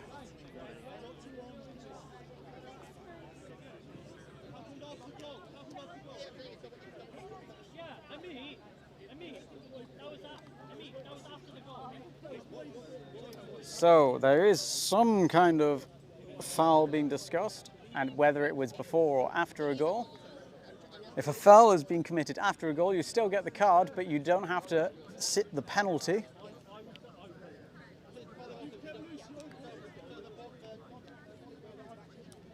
Again, not entirely sure what they're discussing. I'm sure it's something very important. Something that would change the course of this very game or tournament.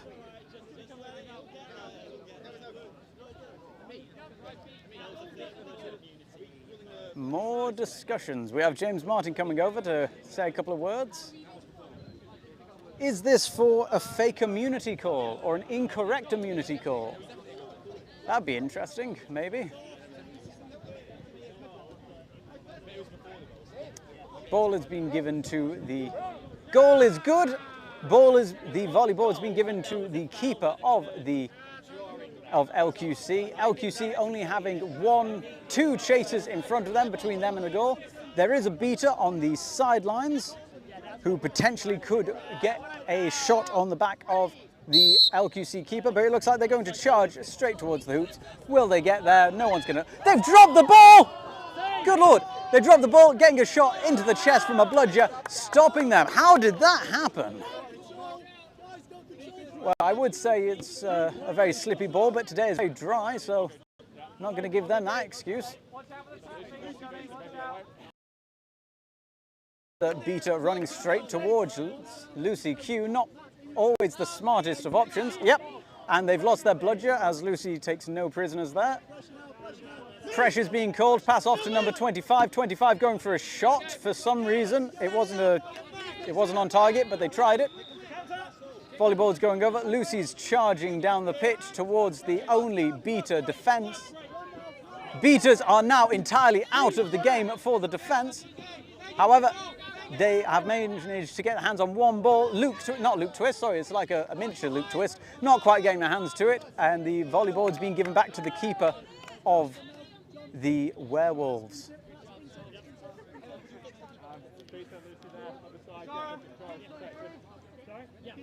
There are lots of mosquitoes in this area. No toilets and plenty of mosquitoes. God, I love London. And we have a press coming out from Dan Trick being pushed up. Fraser Prosford trying to chase down the point attacker, not really getting anywhere there, but out of a bit of pressure, the volleyball is being thrown straight into the middle of the pitch. No one's really there to pick up. We now have a slight crush, but it looks like Neve has picked up the volleyball. And Ashara has been knocked out. Bludgers have been flying, going in for it. Geese are going overhead.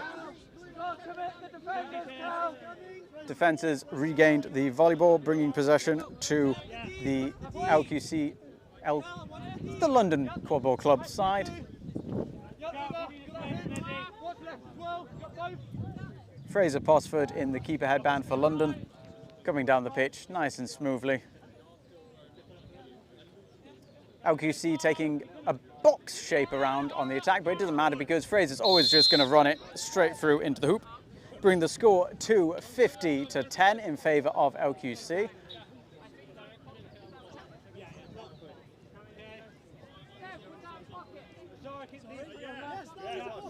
Bludger possession still with Lucy and Dan, a very old beater pair, having played many years for Raptors together before moving to LQC. Number 2 passing it back to centre.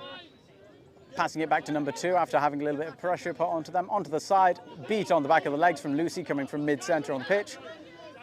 Volleyball has been regained. Dan is racing Ashura for that volleyball.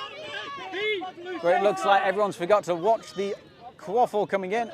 An attempted shot. All the bludgers have missed. Number 15. 15 still having control of the volleyball. Passing it off to number 23, Fraser Posford. Running it in. There is now Ashara back in with a bludger to push them outwards, but with Lucy coming in to take a beat on the back of Ashara. And now it looks like Matt Smith has taken out Lucy Q, leaving their beaters free rein to try and clear up a couple of the LQC chasers. Fraser Posford being left in the centre of the pitch. They have one passing option behind the hoops. Dan Trick getting a headshot, but Dan Trick is saying that it was a shot to the shoulder. Let's see on the... No, that was straight to the nose on our replay. I don't think anyone can really deny that from watching that. Straight in on the nose. We're just going to see now if the refs believe that... Well, the refs don't get to see the replay like I do. So we're going to see how they call this. I believe some of the refs are saying that it might have been a shot towards the chin. Some of them not. So a shot to the head is a yellow card, I believe. Looks like Seb Waters coming onto the pitch to... No, and they're going back. Very rare to see Seb come onto the pitch to argue and then leave, so possibly thinking that it's a lost cause, deciding not to go for it. And here we go. It does look like a card is coming out of Amit's pocket. Yellow card, that's going to be a 1 minute penalty in the sin bin for Dan Trick.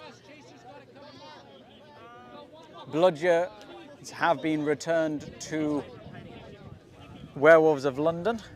Well, no, Werewolves of London currently having possession of all the bludgers, which means that the third bludger has been put on the ground at the hoops of the Werewolves. Werewolves keeper being given possession of the volleyball as well. They're getting all the bananas. No, it's been given to Neve, has now been given the volleyball. In between them and the LQC goals, we have Fraser Posford, Faye, and another player. Passing it off to number two. Number two going in for it. Oh! Very close to getting a goal there, but not quite getting it through as the hoop rotated around the ball, meaning that there wasn't a goal scored. We're currently around the 11-minute mark, I think. Though I am notoriously bad at keeping time. Score is currently 5-10 in favour of LQC, the London Quadball Club, who are playing in blue. Werewolves of London in white having 10 points. Being able to deflect a beat with the volleyball, they're using it as a shield, passing it to no one. Mariana Paraqueen there, not having any options to stop number 21 as they push it through, getting the second goal for Werewolves of London. Seconds. Brings the score to 50-20, still in favour of LQC.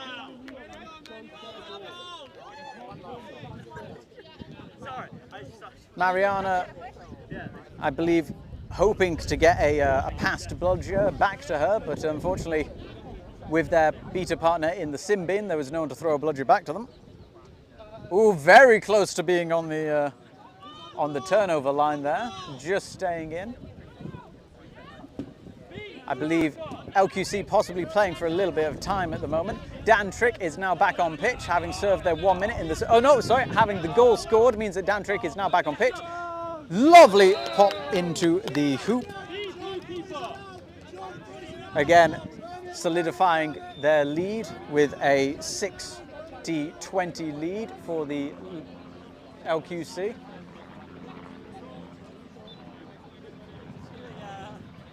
Whew.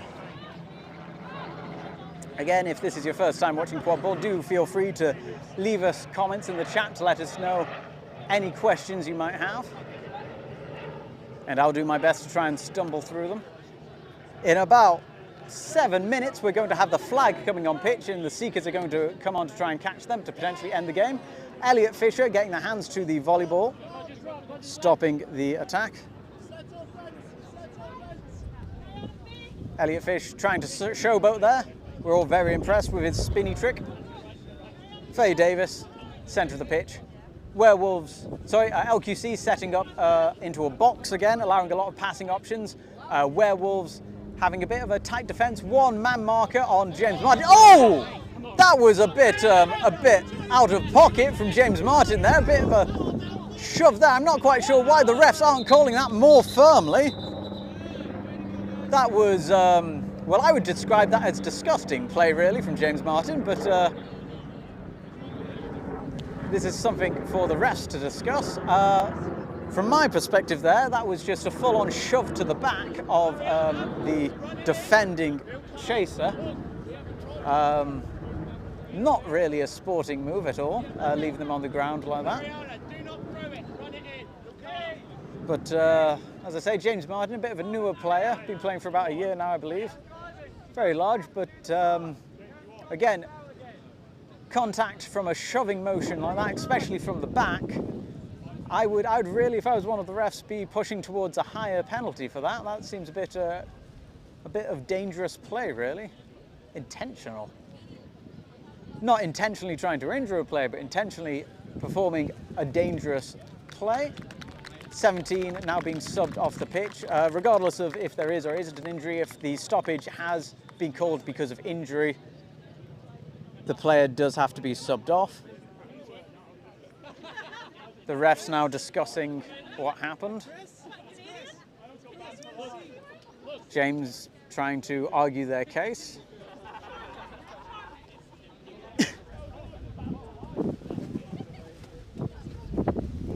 I mean, regardless of how this call goes, I need to put it on record. I don't believe there's any reason to shove another player in the back like that, especially when they're not making contact with you and they're not even facing you. James Martin's gone to the sin bin. I believe that was a yellow. Again, James Martin, love the lad, very nice person, off the pitch. Just that type of play, I don't think we really need to be seen. Again, the score is 60-20 in favour of LQC, who are in the blue, against the Werewolves of London, who are in white. Apologies for the sound of the wind.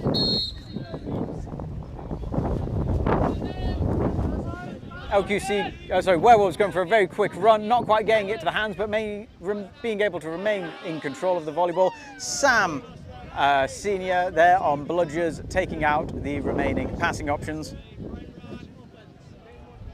Luke, when you're beat, drop it, don't throw it. Thank you. Warning for when a player is beat to drop it, not throw it. Remember, if you're hit by a dodgeball, you have to release any ball that you're currently holding and go back to your hoops to touch it. Elliot Fish now with the volleyball, passing it to Faye Davis. Being blocked out by Neve. Sam Senior being told to go in and clear out the bludgers. Mariana being able to get one of the bludgers into her hands, but Elliot Fish going in for a goal and managing to push it through and getting a goal. We're going to have a bit of a discussion over what happened on the beaters here. So Mariana was able to strip one of the bludgers from the defending beaters as Sam Senior beat them out, but then received a beat in the process of it. I think she got a bit confused if she was safe or not. Sam Senior now having possession of the volleyball. Not quite sure why there was a brooms down called on the quaffle game, possibly to give the headband back to Elliot Fisher, the keeper. Goal has been called good. That leaves the score at 70-20 in favour of LQC. LQC in the blue, Werewolves of London in the white.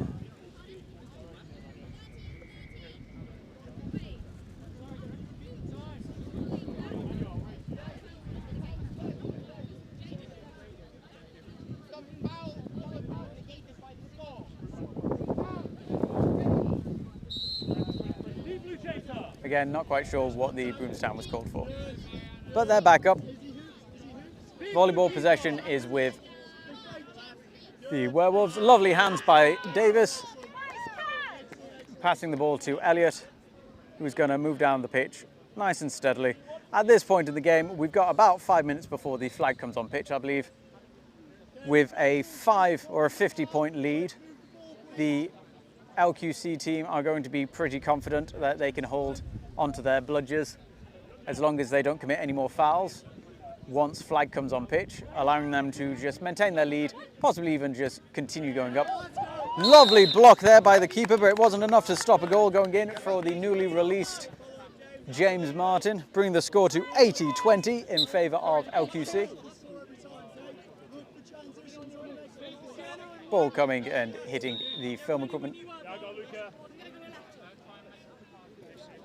Sun is really starting to shine now. A little bit hot. Should have brought my water. Good lord. That's a rocking chair. Oh, I love that. Right. Ball going over the top to a waiting chaser behind the hoops, trying to get past James Martin. Nice little fake there, just giving them just a step to try and get through. Passing it off to number 66. 66 not getting her hands to it. A beater coming in by Sam Senior. Faye is a bit annoyed because the ball was kicked after being beat. Not intentionally, it was accidental, but the ball has been returned to the hands of Davis. Lovely pop out there by, I think that's number 27 of the Werewolves. I think they're going to say that this was back contact. Possibly. Ooh. On the replay, to me, it looks a bit more that Faye was revolving around to try and stop the ball from going, but it looks like Ami might be playing it cautious, giving a yellow card for back contact. The refs have a far better view than we do over here. They also know what they're looking for. I'm not ref qualified, they are. It's a risky play to play when you're running in at the back of a player to try and pop out the ball. But that gives possession back to Faye.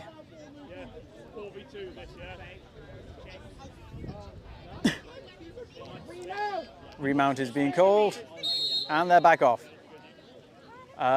Bludger possession is currently with the Werewolves.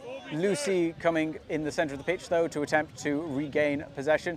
I believe Sam Senior has now got an opportunity to put in contact to get onto those Bludgers. Being beat, though. Lovely attempted backhand. That, they've called that in. All right, well, that's been called good. From my angle, it went very much not in, but that's been called good. The refs have many eyes on the hoops. I just have the one and a replay.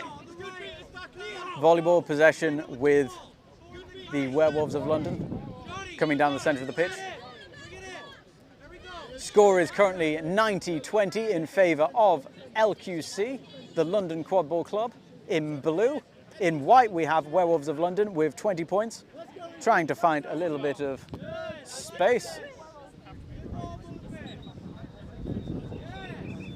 Not quite finding a gap in LQC's defence, lingering around to see if their beaters are able to do any sort of damage to get them a bit of face time with the goals.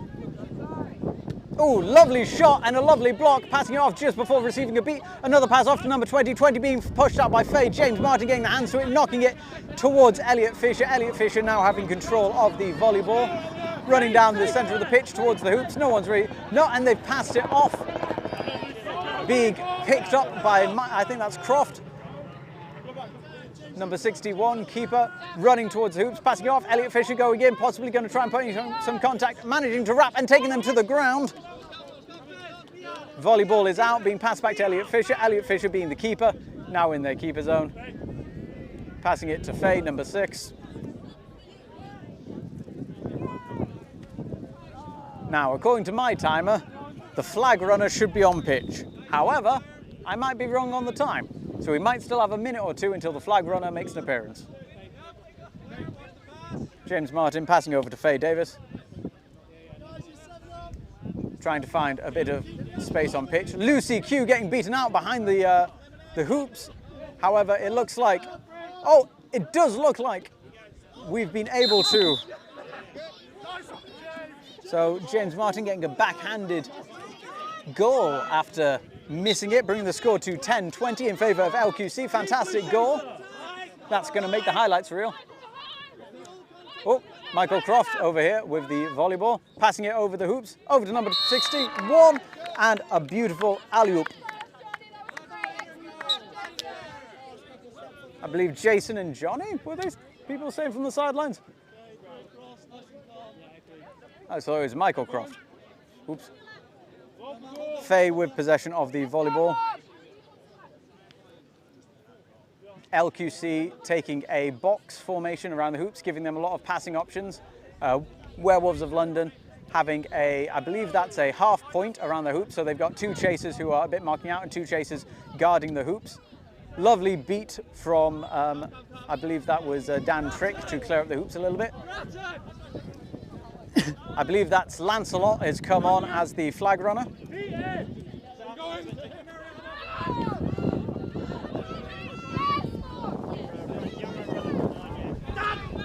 Pass over, good hands by Seb Walters. going over through a lot of hands there to get that to Seb. Beautiful beating there, lovely deflection. Blue ball inbounding, Dan Trick has been beaten off his broom. Number 18 doing a fantastic job of holding on to possession and getting rid of a very formidable beater.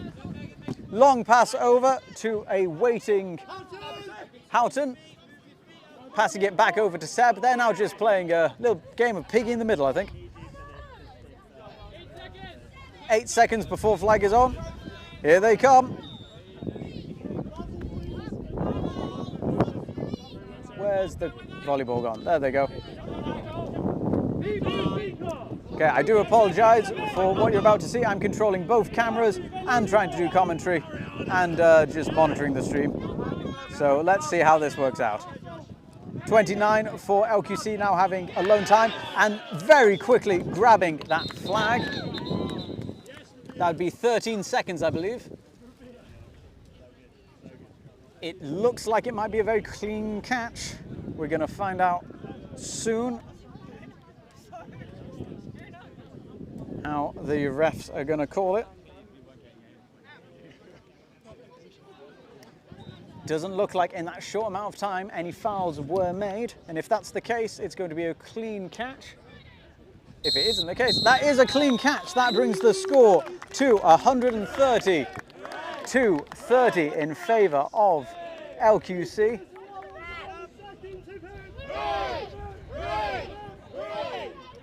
LQC in the blue scoring or ending the game on 130 with Werewolves of London ending the game on 20. Fantastic game being played there. We're going to be returning shortly with the next set of games that hopefully... Oh, I need to plug the laptop in. Well, we'll be returning shortly with the next set of games. You'll be able to see on screen what they are in a moment. If you're watching on TikTok, join us on YouTube and you'll find a better stream service. But until then, TikTok, goodbye. There you go. And if you're watching live on YouTube, we're going to be returning shortly, likely in the next 15 or so minutes, as all the games seem to be on the half an hour, to play the next slot. I will try and get that game information up for you shortly. But until then, goodbye.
What the hell is quadball? Let's address the elephant in the room. Quadball was originally inspired by Quidditch. However, they've now distanced themselves from the turf. Most, if not all, tournaments now played on 4G pitches. Quadball, to my knowledge, is the first and only full contact, all gender sport at every official level of the game. Now, how do you play quadball? The game is a little bit complicated, but that's one of the reasons why I absolutely love it. And there is a position for everyone, and no matter what you find fun in a sport. There are three main positions on the pitch. The first one we're going to look at are the chasers and keeper. They use the volleyball to score points through the hoops. Every goal that they score gives the team 10 points. They're also there to defend. You'll often find that these players are the ones who are going to be putting in the most tackling against each other. Chasers are denoted by wearing a white headband. There is also a keeper. They wear a green headband. They're a special type of chaser. This player has a couple of extra powers. They're the only player who's allowed to put their hands through the hoop to try and stop a goal. They're also immune from being tackled in their keeper zone, and well, in the keeper zone, they're also immune from being beat. Which leads us to the beaters. The beaters use dodgeballs to knock out other players. Essentially, if you're hit by a dodgeball, you're out of play. You can't interact with another player or another ball until you run back to your own hoops and touch back in.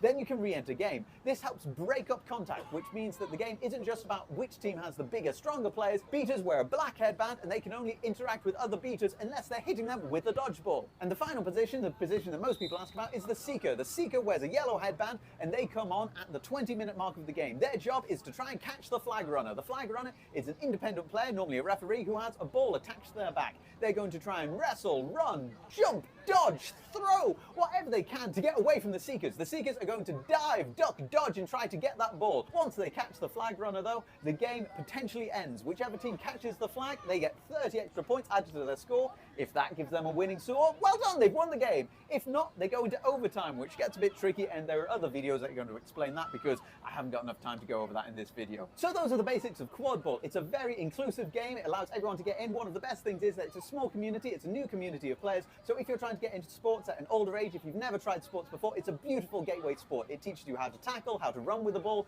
good pitch communication, good pitch awareness, how to work in a team. If you're into a game where you're going to have to do a lot of thinking and where you have the opportunity to try a lot of different positions, quadball is the perfect game for you. If you want more information on quadball, give this page a like or drop us a DM. You can also have a look at Quadball UK if you're in the UK and looking for a team, or if you're international, look at the IQA, the International Quadball Association, to find teams near you.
What the hell is quadball? Let's address the elephant in the room. Quadball was originally inspired by Quidditch. However, they've now distanced themselves from the turf. Most, if not all, tournaments now played on 4G pitches. Quadball, to my knowledge, is the first and only full contact, all gender sport at every official level of the game. Now, how do you play quadball? The game is a little bit complicated, but that's one of the reasons why I absolutely love it. And there is a position for everyone, and no matter what you find fun in a sport. There are three main positions on the pitch. The first one we're going to look at are the chasers and keeper. They use the volleyball to score points through the hoops. Every goal that they score gives the team 10 points. They're also there to defend. You'll often find that these players are the ones who are going to be putting in the most tackling against each other. Chasers are denoted by wearing a white headband. There is also a keeper. They wear a green headband. They're a special type of chaser. This player has a couple of extra powers. They're the only player who's allowed to put their hands through the hoop to try and stop a goal. They're also immune from being tackled in their keeper zone, and well, in the keeper zone, they're also immune from being beat. Which leads us to the beaters. The beaters use dodgeballs to knock out other players. Essentially, if you're hit by a dodgeball, you're out of play. You can't interact with another player or another ball until you run back to your own hoops and touch back in. Then you can re-enter game. This helps break up contact, which means that the game isn't just about which team has the bigger, stronger players. Beaters wear a black headband, and they can only interact with other beaters unless they're hitting them with a dodgeball. And the final position, the position that most people ask about, is the seeker. The seeker wears a yellow headband, and they come on at the 20-minute mark of the game. Their job, catch the flag runner. The flag runner is an independent player, normally a referee, who has a ball attached to their back. The score, if that gives them a winning score, well done, they've won the game. If not, they go into overtime, which gets a bit tricky, and there are other videos that are going to explain. So those are the basics of quadball. It's a very inclusive game. It allows everyone to get in. One of the community of players. So if you're trying to get into sports at an older age, if you've never tried sports before, it's a beautiful gateway sport. It teaches you how to work in a team. If you're into a game where you're going to have to do a lot of thinking and where you have the opportunity to try a lot of different positions, quadball is the perfect game for you. If you want more information on quadball, give this page a like or drop us a DM. You can also have a look at Quadball UK if you're in the UK and looking for a team, or if you're international, look at the IQA, the International Quadball Association, to find teams near you.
Olympians Werewolves of London first will start very shortly at the Quadball UK's qualifying tournament for the European. Sounds like they might have just turned it off now. So there we go. Games should be starting soon. Teams are being asked to go into their final huddles.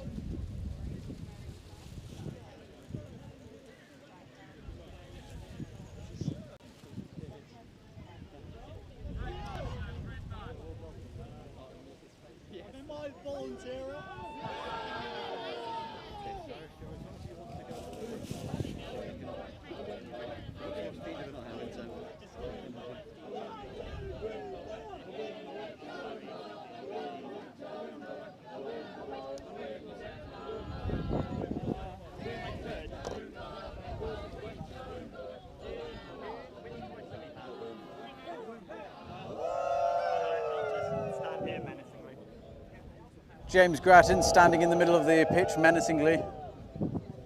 There they go, posing with their cane. Give us a flex, James. I meant your arms, but all right, fair enough. There's nothing too flex. I'm sorry. You do you, my friend.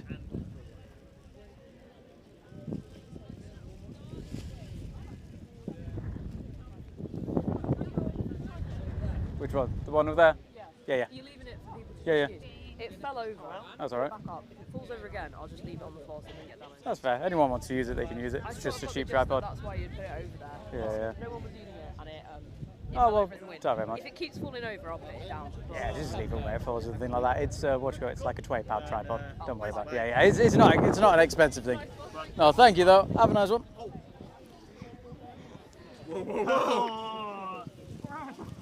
So we're lining up now for brooms up.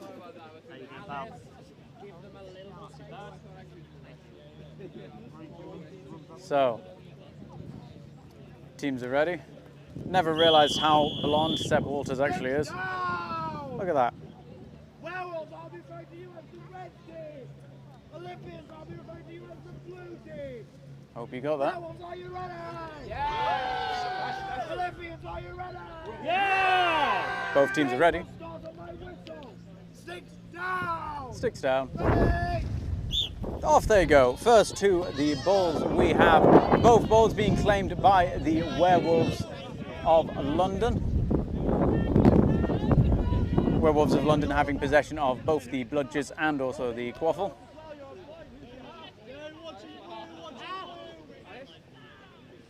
Keepers on the hoop, step out the point. Alice Twist receiving a handoff, passing it to Tash Meek. That's going to be a turnover of ball. Well, Seb Walters says it's a turnover, but the head ref says no.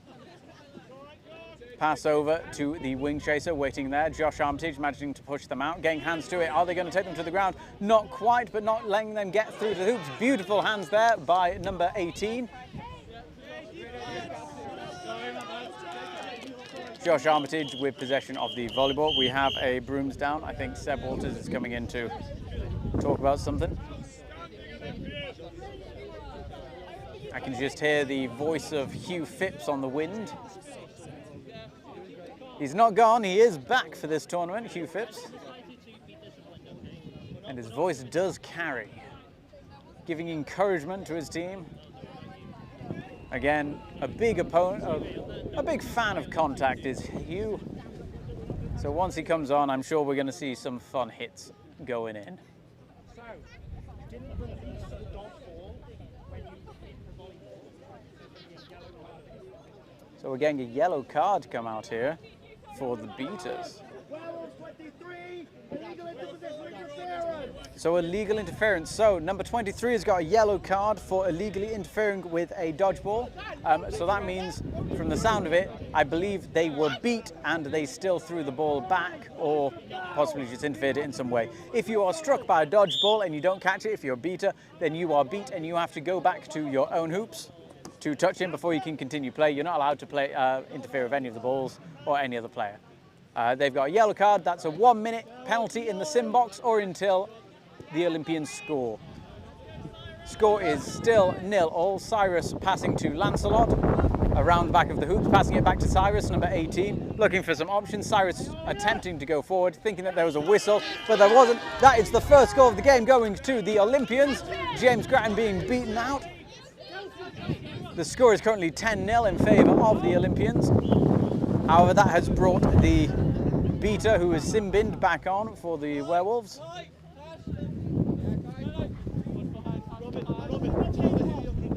Terribly sorry about the sound of the wind, but it's kind of windy here, so that'd be that. You're getting the full experience.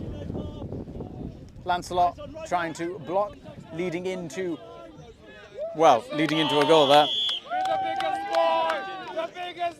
That was a lovely staggered defence that Olympians had, but it just seems that number 10 from Werewolves just wasn't going to be stopped by it. No one really was able to get their hands on him.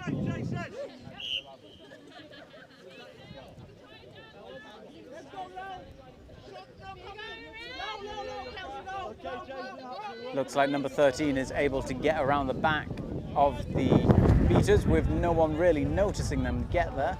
No, we now have eyes on. 22 has picked them out. James Grattan going in to try and cause a bit of a pinch on the bludgers. Bit of stagnant play from the Olympians. Oh, wonderful takedown by Alice Twist, but the hands have gone back into it. Beautiful attempt to keep control by the Olympians, but it looks like Werewolves have outplayed them, managing to get hands to it, passing over to 95. 95 just outpacing the ball. They're not quite getting it to it. There's a boundary. Josh Armitage inbounding for the Olympians. Beautiful play by both teams, with just an unlucky throw there stopping the Werewolves getting that goal. Lovely throw over to, I don't know that player's name, to pass over to Lancelot, number 23.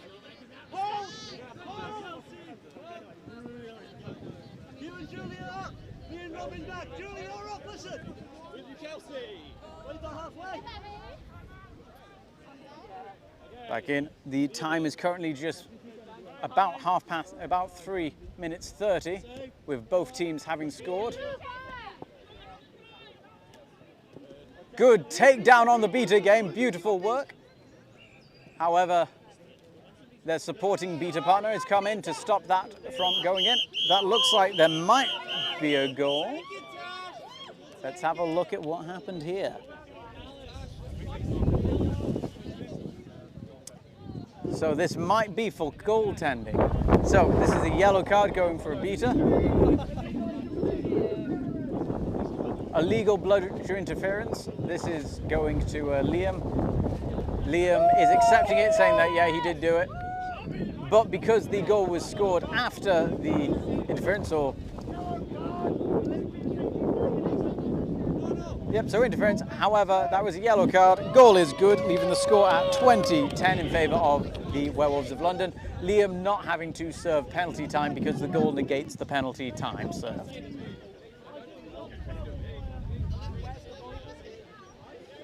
Volleyball being given to Josh Armitage, the keeper for Olympians. I should have paused the timer. I didn't, I apologise. So we're now about a minute ahead.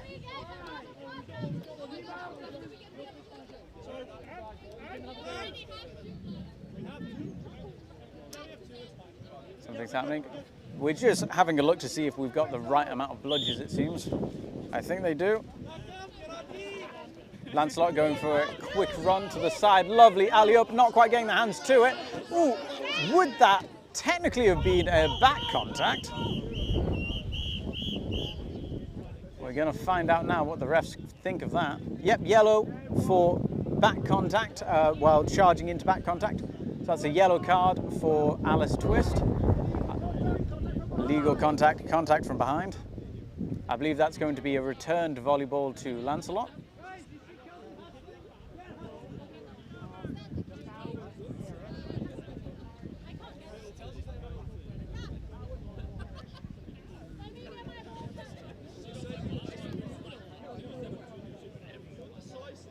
So let's have a zoom in and see if we can pick out what's happening.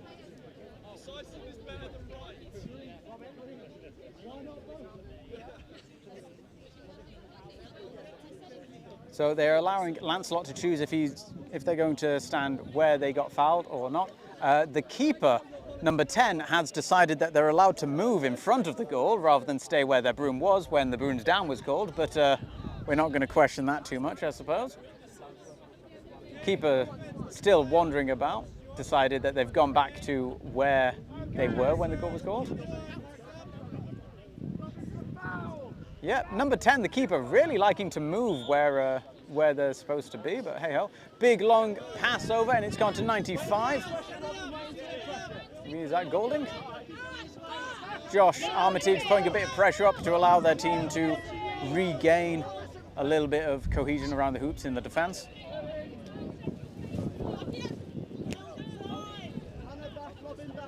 Passing in.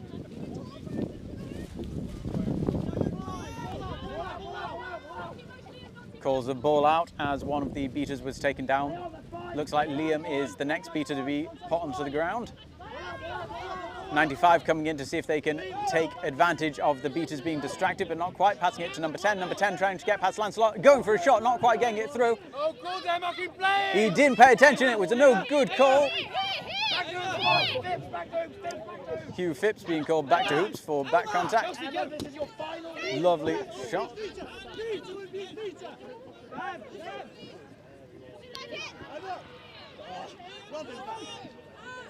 I'm not entirely sure about anything that happened in the last 20 seconds. All I know is no one scored and they're still all on their feet. I take that back. One of the beaters was off their feet. That's going to be a goal because that's illegal goaltending. So, in the UK quad ball, if you're beat, you have to touch in at the middle hoop. You can't touch in at any hoop. You have to go for the middle one. What's happened here is the chaser for Olympians has been beat while guarding the little hoop and touched back in at the little hoop, not the centre hoop, and then saved the goal.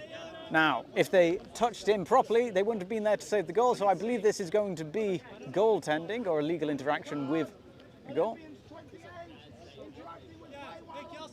So that's yellow card, interacting with play while off broom. Blue card, interacting with play off broom. Now, I don't quite know if they're going to... Did they not give the goal for that? No, so it's just blue card, interacting with the ball while off broom. And they're back up.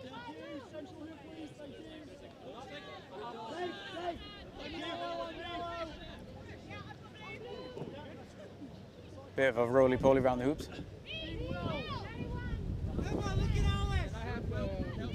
That's the first reset.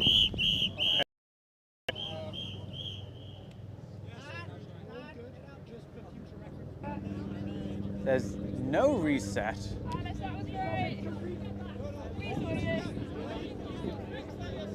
So I'm not quite sure what happened there. I know you can cross back the over the halfway line and request that the goals are reset if two of the hoops are taken down. However, only one hoop was taken down there, so I'm not quite sure why that happened. Alice Twist with a pass over. Looks like it's now back in the hands of the keeper for Olympians, Josh Armitage. Liam doing a fake with a dodgeball, but to no effect really because no one really saw it. Olympians having set a... Oh, I'm not quite sure because they only have 3 chasers on the pitch. It's supposed to be a 2-2, but there's only one person on the other 2 of it. Who's that with the volleyball? Not quite sure, but they've been taken down to the ground, so it doesn't matter all too much. Peter's coming in to clear that up. A little bit of a roar. Bludger control currently with the Werewolves. Josh Armitage being called back by their team to avoid being beaten just too far up the pitch.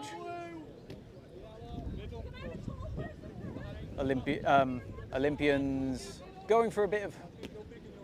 I believe that's it's a kind of a half point they've set up there. Pass over to Luke Twist. Luke Twist coming in. Just going to throw that straight through the hoop.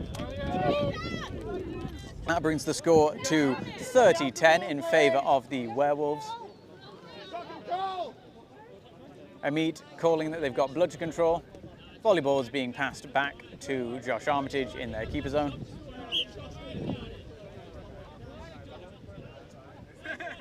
Olympians now with bludger control. Score is 30-10, and the time is coming up to about 9 minutes-ish.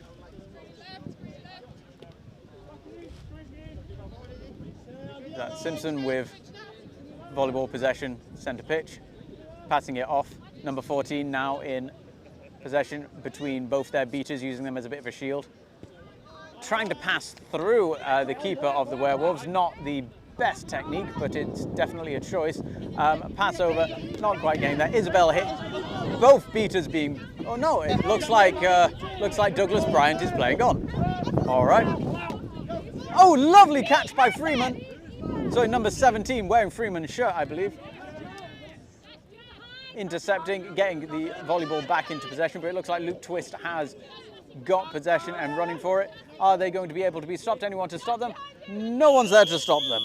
Bring the score to 40-10 in favour of the Werewolves.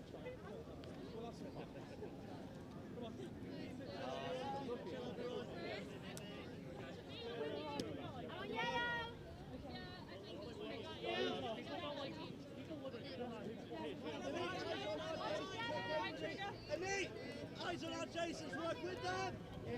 It's not 2 separate games. Beat them.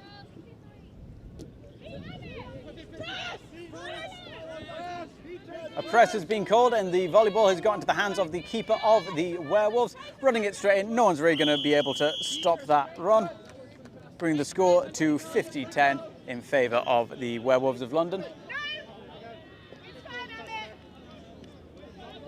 Bludger possession has been kept with Werewolves. Douglas Bryant coming in to press very high, and it's going to be a very quick turnover and a goal for the Werewolves.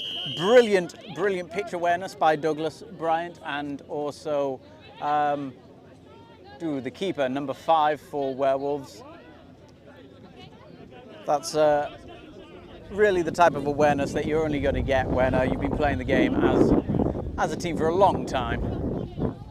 Volleyball possession now with Josh Armitage.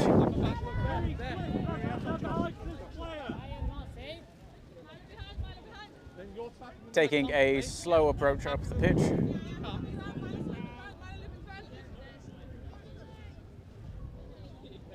Trying to find a position to break through. Taking quite a classic box shape on the offense. Beaters are a little bit stagnant from the Olympians, not really being able to get in there. Douglas Bryant not noticing that Josh Armitage going in for a run, being taken down to the ground. They're not quite getting it through.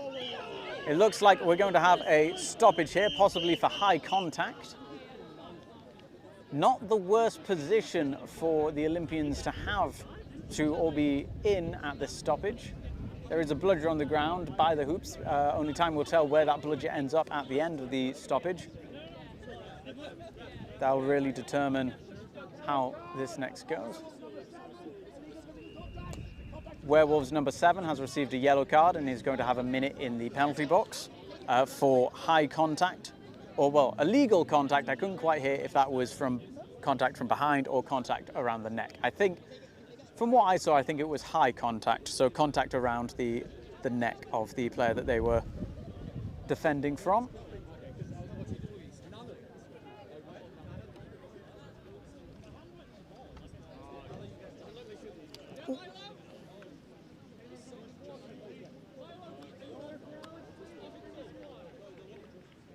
A couple of calls for players for water. It's a very hot day. Far hotter than a lot of us were expecting.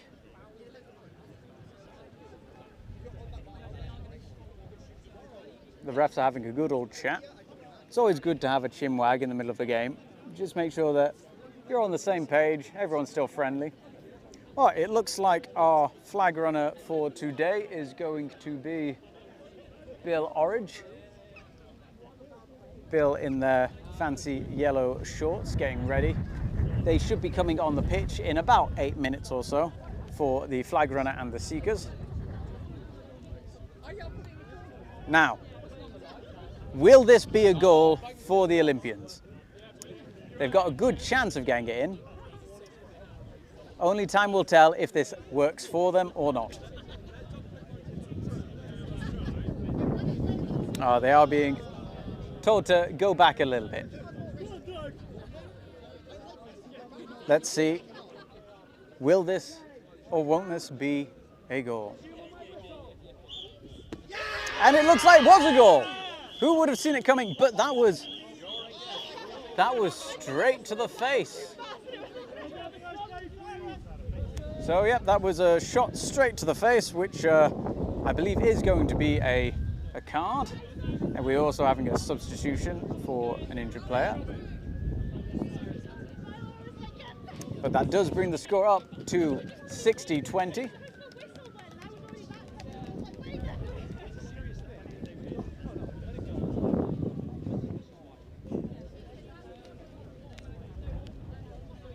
Bit of arguing from the Werewolves. However, that was just very blatantly a straight shot to the face. They were in about a metre distance. They could have aimed for any part of the torso. They had a lot of time to aim and line up that shot. I don't think you can say anything other than that was, you know, that was a shot to the face. If you want to say it was dangerous play, maybe. I'm not going to say one way or the other on that. All I'm going to say is there were a lot of options not to hit that player in the face. When you're stood about a metre away and you've got so much time to line up the shot, just tapping them on the thigh would have done it. But hey-ho.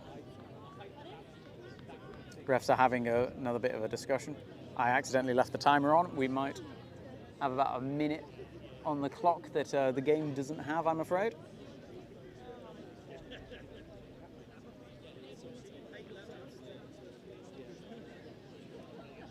Now our meets come in to have a chat. Don't know what they're chatting about now.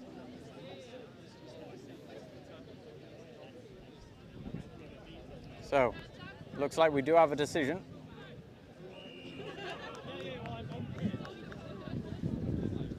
What will it be?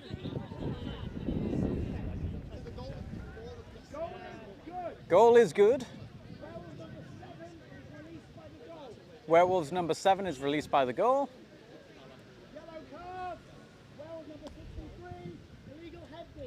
Yellow card for Werewolves number 6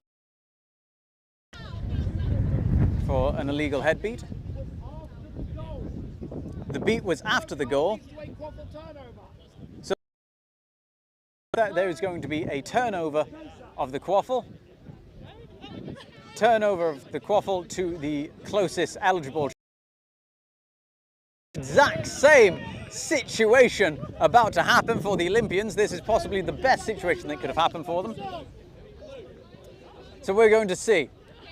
There is a beater next to Lancelot. Will they get a face beat? They did not. That brings the score to 30-60. Still in favour of the Werewolves. Their beater is now released onto the pitch. Giving 2 goals away is not how the Werewolves really like to play. They're not known for giving goals away.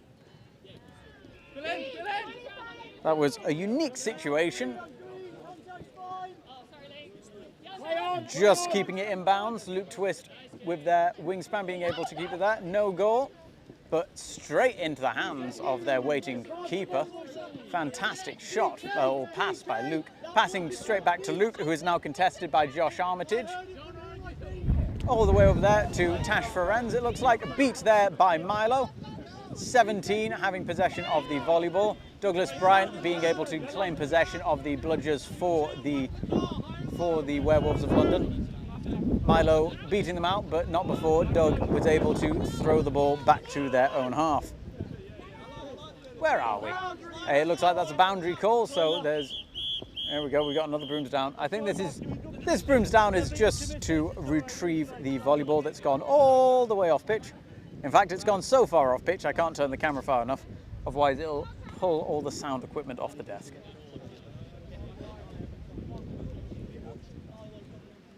Let's see, where are we now? Stoppage to retrieve the ball, and they're back up. Milo attempting to reclaim a bludger. However, the Olympians have had time to reset. Oh, the wind has picked up a bit. Bloody hell. Oh, there goes my hat. I believe that's Alice Twist now with the volleyball. The bludger possession still with the Werewolves of London.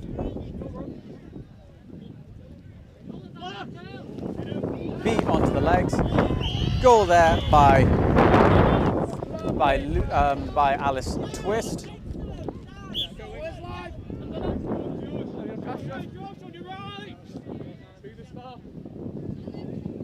Josh Armitage passing to number 14.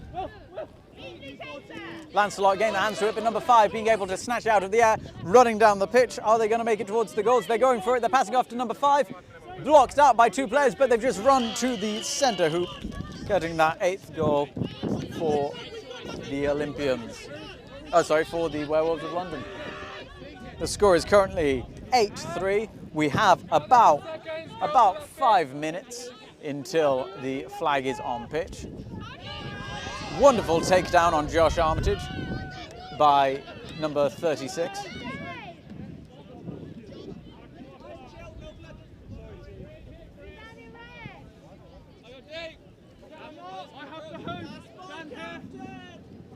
Let's go, team. You got lots of time. Take your time. Dan, move. Give options. Doug's got you. Be milled, be milled, be milled. Reset if you want. Pass over. Josh Armitage bringing a bit of contention. Another pass to Natasha Meek, managing to get out of harm's way. Josh Armitage being blocked out there by Alice Twist, shielding. Lovely beat by Doug Bryan. Pass over to 95, way behind the hoops. Natasha Meek on the side to support back. It looks like with the takedown, Natasha Meek almost getting their hands to it, but it's been picked back up by number 95. 95 passing out to 36. I'm not quite sure what Douglas Bryant's doing.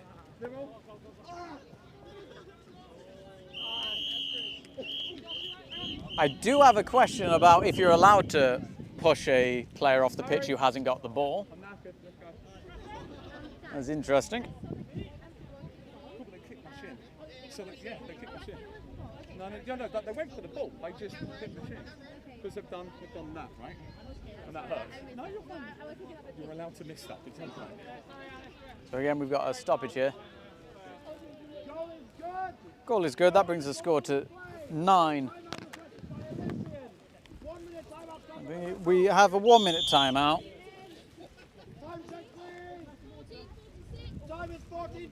Time is 14:46, so we're about 40 seconds over on the current stopwatch.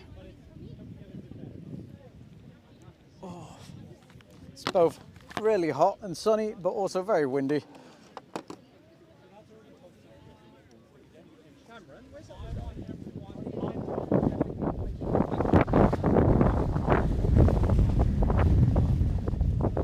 Both teams now probably, I would imagine, having a chat about how they can do better.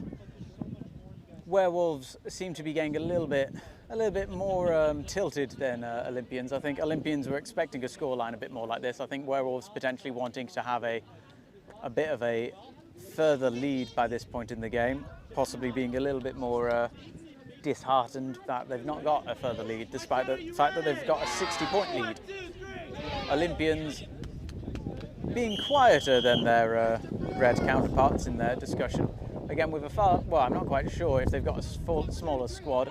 Sometimes you find a lot of Werewolves, because they've got 2 squads, their players mixing into the sub boxes. It can be a bit confusing.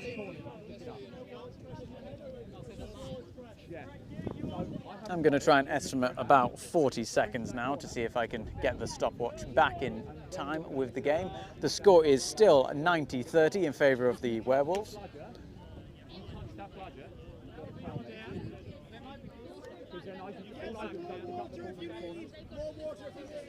Head ref has said their players are allowed more water as a bit of an extended break. Looks like no one's decided to take the ref up on that offer.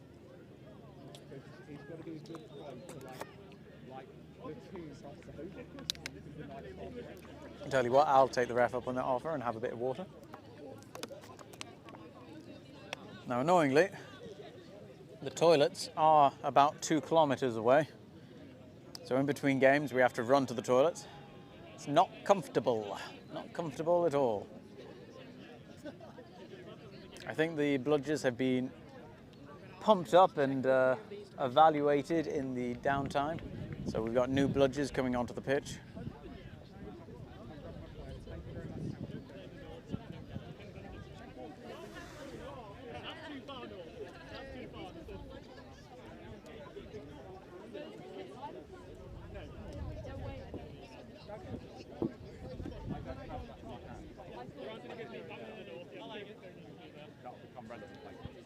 Douglas Bryant instructing the assistant ref here on what trickery they're going to do in a moment. Doug's saying that they've not touched the yellow ball at all. They've not given it up, they've not touched it.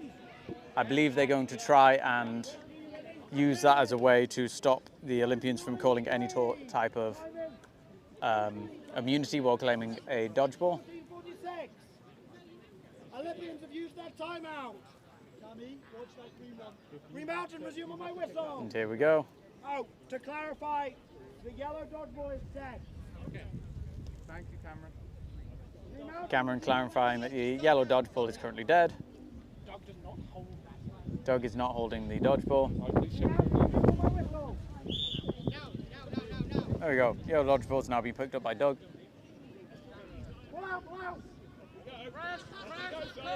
Doug has moved the yellow dodgeball to the corner of the pitch, placed it down, and then picked up a green dodgeball, attempting to manipulate the third bludger situation. Amit being beaten out in the middle there. So, it's not really playing the game, but I suppose if you can mess about with the rules, you can mess about with the rules. Hey ho. There's a goal. No, we have number 16 from the Olympians stopping, 76 from the Olympians stopping on the track. And here comes Hugh Phipps. Oh, I thought we were going to see a Phipps tackle then.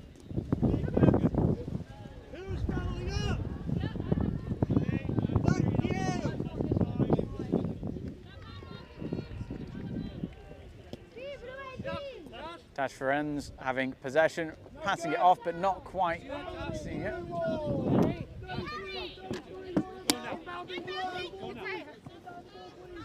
Dodgeball's coming at me. Still got those cat-like reflexes.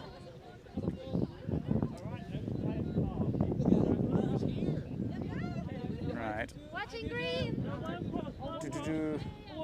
Antonia with possession of the volleyball for the Olympians. Dodgeball possession still with that straight into the keeper's hands there. Being beaten out by James Grattan, allowing the Olympians to go for it. Number 17 having possession, thrown down. Hugh Phipps deciding to punch the ball. Are they going for it? Beautiful goal by Hugh Phipps. We do have a timeout now, or a stoppage. We have first aid is being called onto the pitch. I believe this is a little bit of incidental contact. Just making sure that players are all right and safe.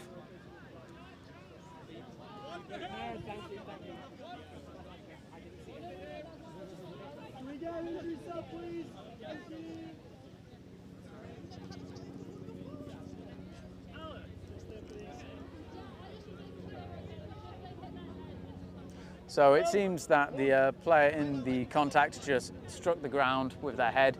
So we're just making sure that they're all right. They have stood up and walked off the pitch by themselves. So it does appear that they are all right. But we have had to sub a player because if the game is stopped for a injury, then that player does need to be subbed. That means they can sub back on later if they feel that they are up to it and they have been cleared by the medical staff. But for now, they've had to be subbed off the pitch. Olympians really showing potentially here that they are a little bit wary of the attack from the Werewolf players with crowding their own hoops. Luke Twist receiving a hit to the back from James Grattan. Hugh Phipps now with the volleyball, passing it to number 25, their keeper.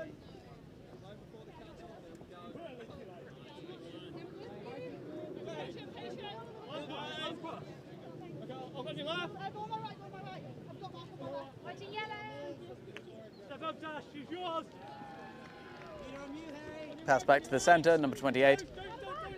One of the shortest players possibly trying to pass over one of the tallest players on pitch. Not the best decision. That's going to be a boundary call.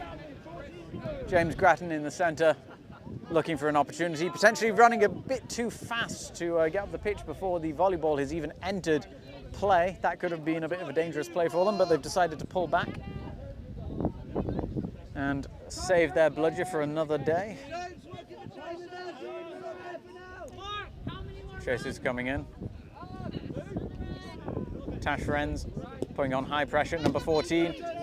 Being able to run towards the hoops, making a bit of space, but a beat on the back, and just a pass back to a player who is already knocked out, has lost them the volleyball. The keeper for the Werewolves now coming in with a big throw over there, not quite getting to the hands of Tash. For Renz, who now has to run after the volleyball, passing it back to Luke Twist. Luke Twist trying to get through, seeing a passing option at the side of the hoop, not quite getting a clean hands to it, but being able to pass it out to Tash Renz, who finishes with a goal, bringing the score to 11-40, or 140 to 11. We've got a bit of beaters fighting in the middle of the pitch. James Grattan coming out on top, it seems. Shipley back to hoops, so we're going to have probably a card here for back contact. So Jess Shipley being called for back contact here and possibly ignoring ref contact.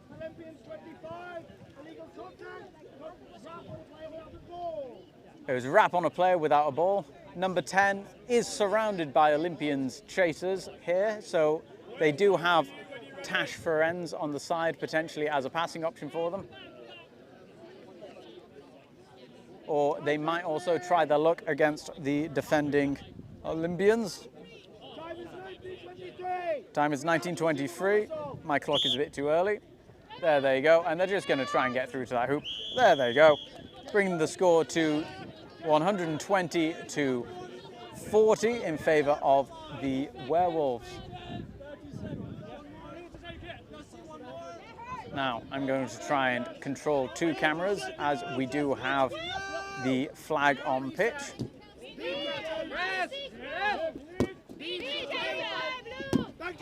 Everyone's been beat out. Looks like 13 is attempting to get a bludger and they've been able to get it back.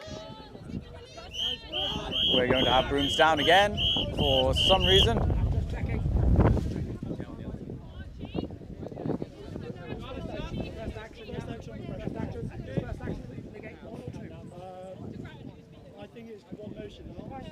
No resets at all.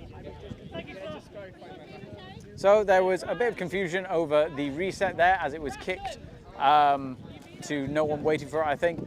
I'm sure there was something important that I missed. Volleyball is with Luke Twist. Volleyball with Werewolves, Tracer. There they go. Now we have the flag runners in. Bill Orridge is our flag runner for the match. We have Lancelot coming in. Bill taking a shot to the face like a champ. I believe that was a goal for the Werewolves, and this looks like it's going to be a very quick catch here coming in from the back.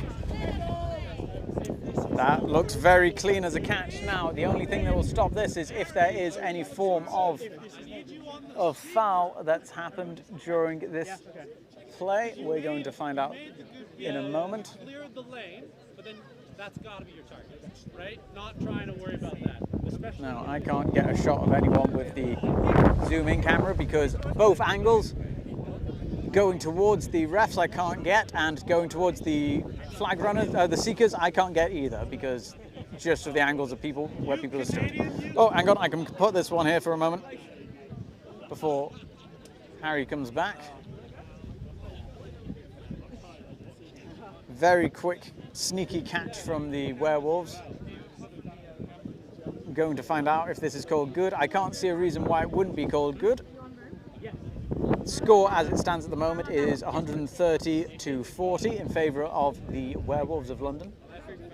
Catch has been called good, bringing the final score to 160 to 40 in favour of the Werewolves of London.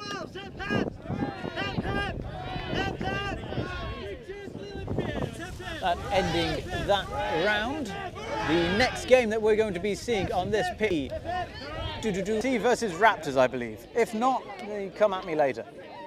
At the moment, I believe the next games on this pitch will be LQCA versus Velociraptors. Join us again in a moment to see that game live.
What the hell is quadball? Let's address the elephant in the room. Quadball was originally inspired by Quidditch. However, they've now distanced themselves from the turf. Most, if not all, tournaments now played on 4G pitches. Quadball, to my knowledge, is the first and only full-contact, all-gender sport at every official level of the game. Now, how do you play quadball? The game It's a little bit complicated, but that's one of the reasons why I absolutely love it. And there is a position for everyone, and no matter what you find fun in a sport. There are 3 main positions on the pitch. The first one we're going to look at are the chasers and keeper. They use the volleyball to score points through the hoops. Every goal that they score gives the team 10 points. They're also there to defend. You'll often find that these players are the ones who are going to be putting in the most tackling against each other. Chasers are denoted by wearing a white headband. There is also a keeper. They wear a green headband. They're a special type of chaser. This player has a couple of extra powers. They're the only player who's allowed to put their hands through the hoop to try and stop a goal. They're also immune from being tackled in their keeper zone, and well, in the keeper zone, they're also immune from being beat. Which leads us to the beaters. The beaters use dodgeballs to knock out other players. Essentially, if you're hit by a dodgeball, you're out of play. You can't interact with another player or another ball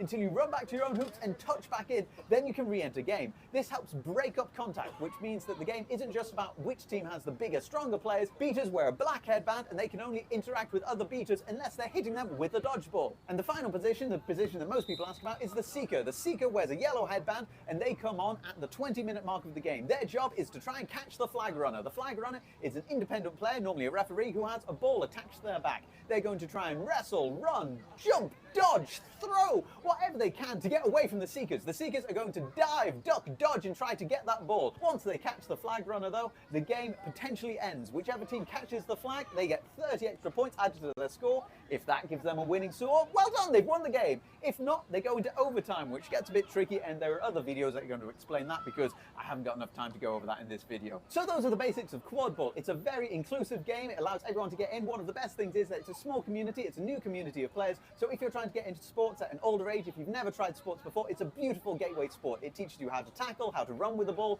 good pitch communication, good pitch awareness, how to work in a team. If you're into a game where you're going to have to do a lot of thinking and where you have the opportunity to try a lot of different positions, quad ball is the perfect game for you. If you want more information on quad ball, give this page a like or drop us a DM. You can also have a look at Quad Ball UK if you're in the UK and looking for a team, or if you're international, look at the IQA, the International Quad Ball Association, to find teams near you.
What the hell is quadball? Let's address the elephant in the room. Quadball was originally inspired by Quidditch. However, they've now distanced themselves from the turf. Most, if not all, tournaments now played on 4G pitches. Quadball, to my knowledge, is the first and only full contact, all gender sport at every official level of the game. Now, how do you play quadball? The game is a little bit complicated, but that's one of the reasons why I absolutely love it. And there is a position for everyone, and no matter what you find fun in a sport. There are three main positions on the pitch. The first one we're going to look at are the chasers and keeper. They use the volleyball to score points through the hoops. Every goal that they score gives the team 10 points. They're also there to defend. You'll often find that these players are the ones who are going to be putting in the most tackling against each other. Chasers are denoted by wearing a white headband.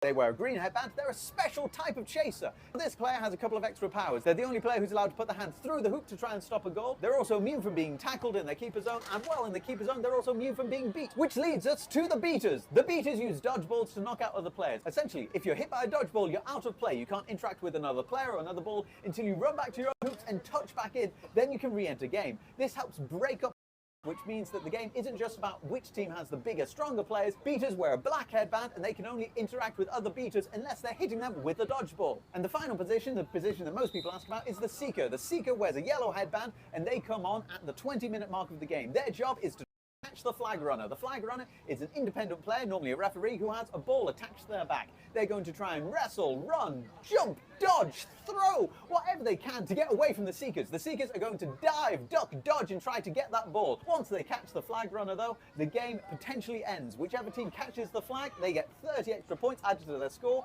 If that gives them a winning score, well done, they've won the game. If not, they go into overtime, which gets a bit tricky, and there are other videos that are going to explain that because I haven't got enough time to go over that in this video. So those are the basics of quadball. It's a very inclusive game. It allows everyone to get in. One of the best things is that it's a small community. It's a new community of players. So if you're trying to get into sports at an older age, if you've never tried sports before, it's a beautiful gateway sport. It teaches you how to tackle, how to run with the ball, good pitch communication, good pitch awareness, how to work in a team. If you're into a game where you're going to have to do a lot of thinking and where you have the opportunity to try a lot of different positions, quadball is the perfect game for you. If you want more information on quadball, give this page a like or drop us a DM. You can also have a look at Quadball UK if you're in the UK and looking for a team, or if you're international, look up the IQA, the International Quadball Association, to find teams near you.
Welcome back to Quadball UK's European Quadball qualifying tournament. Something like that. Too many cues for my opinion. We are about to go into the Velociraptors in their stunning pink uniforms against the LQC in their beautiful blue uniforms. LQC are shooting towards the left hand of the screen. Raptors are shooting towards the right hand side of the screen. We're about to go into brooms down very shortly as both teams just finish off their player chants and such, getting themselves psyched up for what is sure to be a stunning game of quadball. Teams are now meandering towards the starting positions. If this is your first time watching quadball, you start the game by positioning yourself at the edge of the pitch and then running onto the pitch. There are 3 bludgers, the colourful balls. We have green, yellow and purple today. 2 of the bludgers are positioned in each half. So each team gets 1 dodgeball to start with, and then the 3rd dodgeball, the yellow one, is in the middle of the pitch. That is going to be contested by 2 beaters who run against each other. We have Burkitt versus Houghton running for the bludgers. On the volleyball, the point scoring ball, that's going to be played with the chasers. We have Jack Arduck versus James Martin, who are going to be running for the volleyball, which is the white ball in the middle of the pitch. That's the ball that's used for scoring. Who's our ref today? Our ref today is Eamon Holmes. And we have many assistant refs and all of that. So you can see teams are lining up. Sticks down has been called. Teams are in position to start the game. The starting procedure will be with the whistle. Eamon Holmes just making sure everyone knows how the game starts. LQC, are you ready? LQC are ready, it seems. Raptors, are you ready? Yeah! Raptors are louder and ready. Sam Burkitt wearing... Ready? You know what, I won't joke while he's about to run off the pitch. Going straight for Lucy Q's bludger, but being beaten out, which means that LQC have control of the bludgers. A beat attempt on Faye means that the hoops have gone down just because they missed and hit the hoops. Bludger control is with LQC. No, yes, I am. Bludger control is with LQC. We have a brooms down for a moment. Not entirely sure why. Oh, brooms down because LQC have used their reset to ask for the hoop to be mended. Dan Trick, not quite sure what he was doing with the ankles there, but we're going to see some beater play. Burkitt coming in. Elliot Fish, pass, receive, and through the hoop, bring the score to 10-0 in favour of LQC. Fish used to be a player for the Raptors. That first goal might sting a little. Score 10-0. Time is about 1 minute or so into the game. Ardock, number 18, the keeper for Raptors, coming down the pitch nice and slow, seeing if their beaters are able to disrupt the defence in any means. Sam Burkett, beautiful dodge, meaning that 2 bludgers are now in the half of the Raptors. And we're going to have a quick breakaway as the Raptors have scored, but James Martin picking that ball straight up and going in for a run against Jack Ardock, who is blocking them off. Dan Trick has entered high on the pitch with Lucy Q on the side, coming in with bludgers. It looks like we have a box set up for LQC, which means that they've got a lot of passing options, with the beaters being able to utilize this time to confuse the defense and push them in, scaring them into a bit of inaction there. Elliot Fish getting that goal, bringing the score to 20-10 in favor of LQC. Jack Ardock with possession.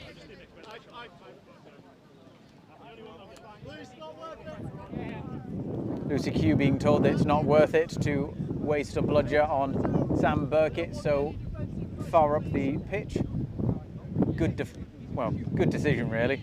If you lose the bludger at your own hoops, then it's very easy to, well, it's a lot easier to get it back than if you lose your bludger in the middle of the pitch, where you're going to be racing against players. And racing against a player like Sam Burkett, never a good idea. Ardock now with possession in the middle of the pitch. I'm terribly sorry that I'm having so much trouble pronouncing your name when you watch this back, but you know, you're good. 26 now with possession of the volleyball, passing it to their back player. A good shoulder shot there from Lucy Q. Griggs being able to palm off the ball to Ardock, who passes it through the back. However, it looks like that's going to be out of bounds. Beater-wise over here, we have Lucy Q coming in to try and disrupt the beaters, but Sam Burkett being able to get a shot on her back, getting rid of her. Volleyball possession is with James Martin. Bludgers are with the Raptors. We're about 3 minutes into the game. Score is still 20-10. Pass over to the waiting Elliot Fisher, looking for a shot, but passing it off to Faye Davis. Faye Davis passing it all the way over to James Martin yet again. Not quite getting the hands steadily to it, but being able to pick it up. Lovely bit of sidestepping, going for an open hoop, but that looks like that was a hit. No, there's going to be a brooms down. It did look to me that there was a beat before that was scored, but we can only play what the refs saw. So on the replay, it does look like we have the beat. Goal has been called no good. So goal has been called no good. Sam Burkett's beat was counted. Volleyball, I believe, should be at the, is going to be set at the back line of the court. Ardock being able to claim the volleyball. Bludger possession, I was going to say still with the Raptors, but now it's LQC who have claimed it. Lucy and Dan being a very formidable pair to come up against. Sam Burkett, though, showing in the last couple of seasons that he also is a very formidable player, with Mel Piper coming in to act as either shielding or wrapping player on one of the beaters. Lucy Q not really giving her much attention, allowing Mel Piper to get in nice and close. It does look like Sam Burkett has made a hit on the back of Dan Trick. You need to call them. That should be a brooms down. Faye Davis running in to try and get a goal. Pass to Elliot Fisher, who is going to throw it through the hoops, bring the score to 30-10.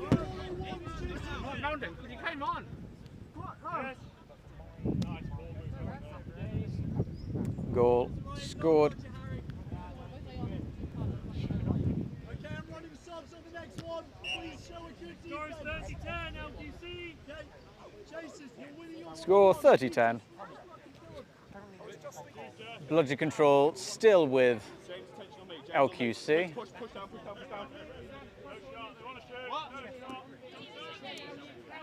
57 being sent back to hoops with a beat.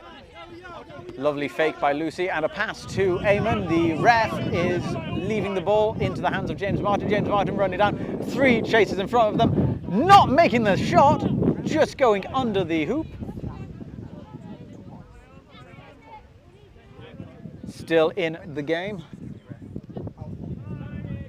We have a bit of a crush happening here as Burkett has come to just relieve some of that pressure.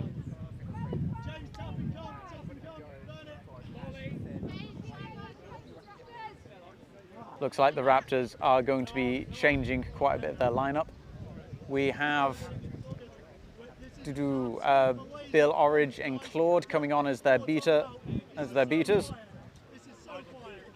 Again, 2 very formidable beaters.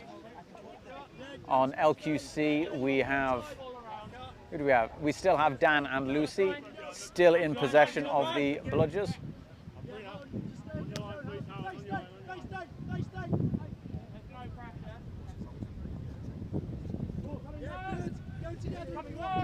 Pressure not really being put on by either team.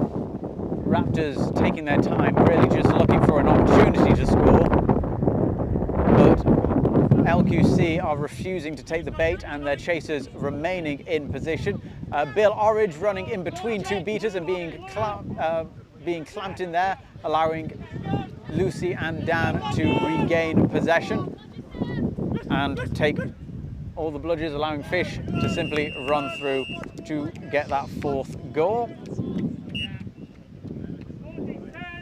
Score is currently 40-10 in favour of LQC. Time is around 7 minutes.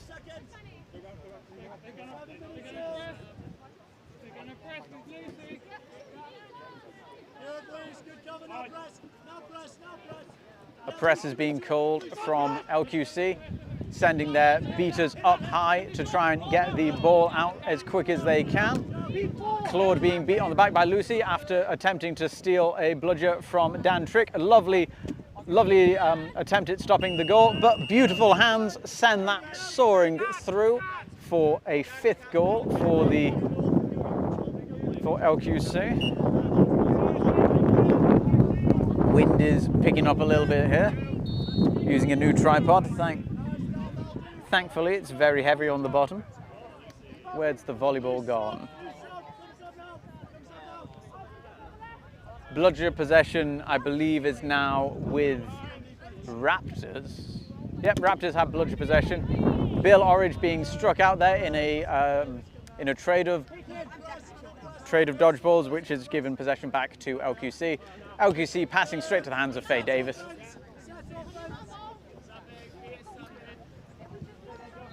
Faye just noticing Ricks attempting to steal the volleyball from behind them. We now have Sam Senior and Mariana Parakeet on pitch together. Again, another very formidable beater pair. Sam going in for a napalm. Houghton passing off to Faye Davis, going for a goal, and it looks like that is going to be called, it's going to be called no good. The goal is called no good. I believe it's a call of beat before.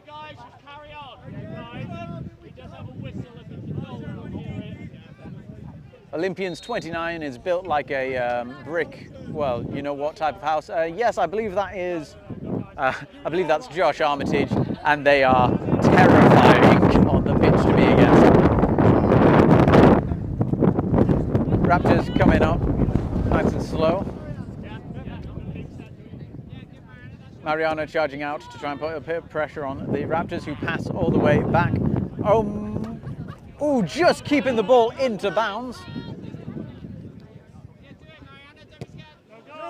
An attempted beat at the ball. Sam Senior there potentially losing bludger possession for trying to be fancy. It's a dangerous game to play. Houghton running down the pitch, 2 defenders in front of them, but it looks like that is being called no good. I thought that went through, but I'm not there, I'm not the ref. Coming in again, have a second go, pop over, that one's now been called good, bringing the score to 60-10 in favour of the LQC.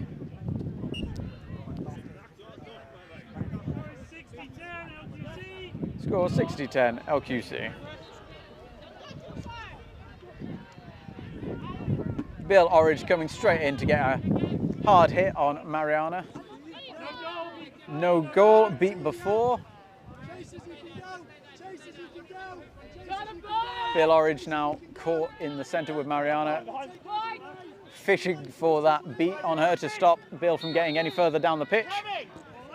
An attempted goal, but not quite getting their hands through it.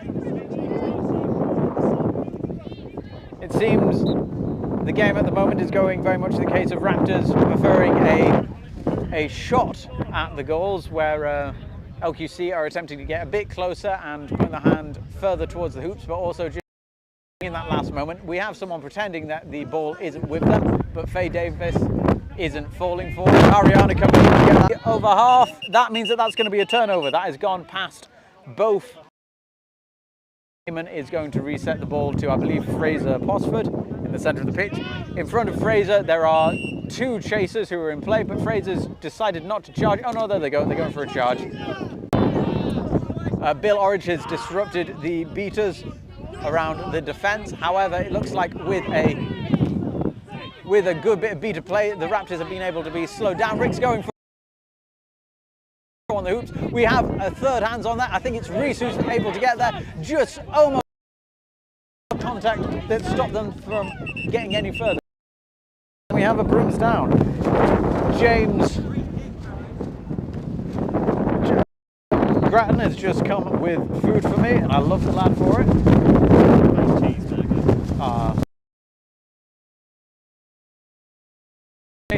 Oh, do you want to come on commentary with me? Give me a friend. Sure. Go. I've now got a second with me. I've now of the in favour of LQC. We have a brooms down. So many brooms down so far? There's been lots of brooms down so far. Oh. Mainly just for the sake of it. To take stock of all of that.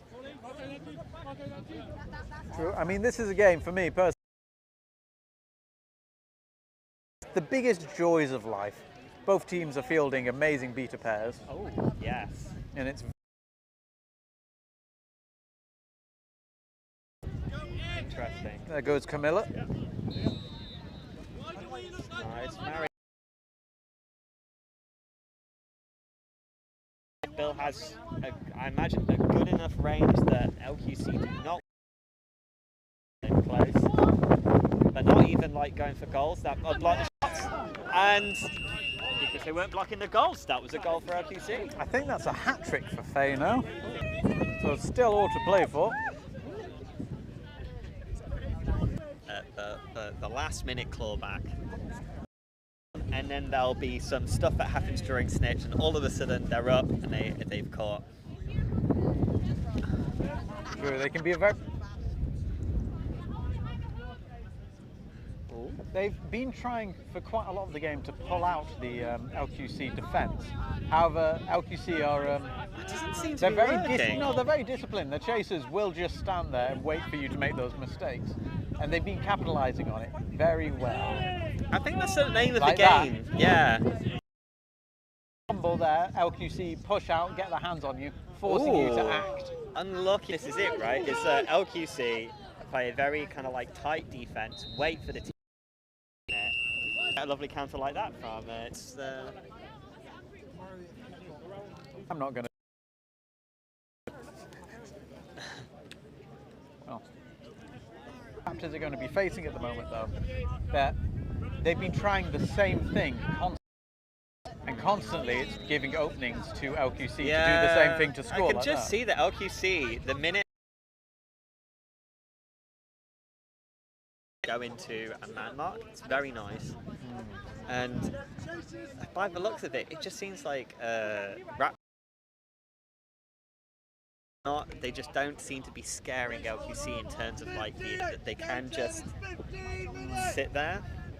True. Well, I think as it's been seen at the moment, a very nice LQC throwback from Senior have been consistent in being able to block these long shots that come like that. Yeah. They're loopy long shots, and LQC Here comes Camilla. have no.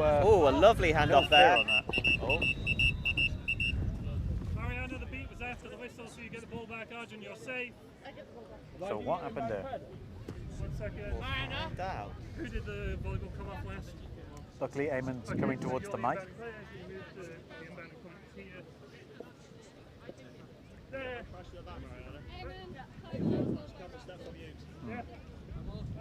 Watching D, your quaffle.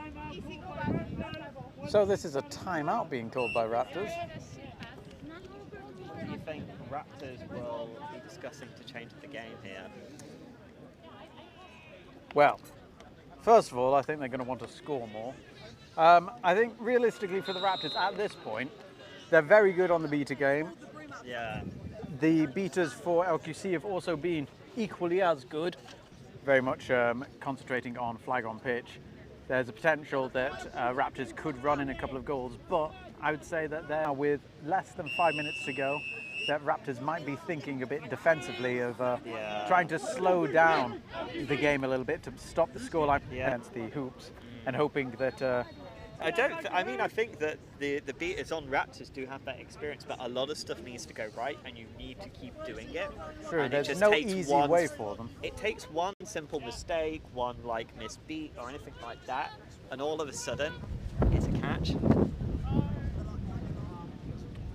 Bloody control is still with LQC at the moment. I think as well, just these, by the looks of it, just these long loopy passes from Raptors are just allowing Mariana and Senior to just sort of either scoop in and put all the pressure, or the rest of the defense to go out and mark people. Oh, it definitely does. I mean, the way I see it is for every meter that the ball goes above your hand when you throw it on a loop, that's about half a second of airtime. So, you know, if you look there, that was a good 2.5 seconds there in the air. Lovely duck from San Senior.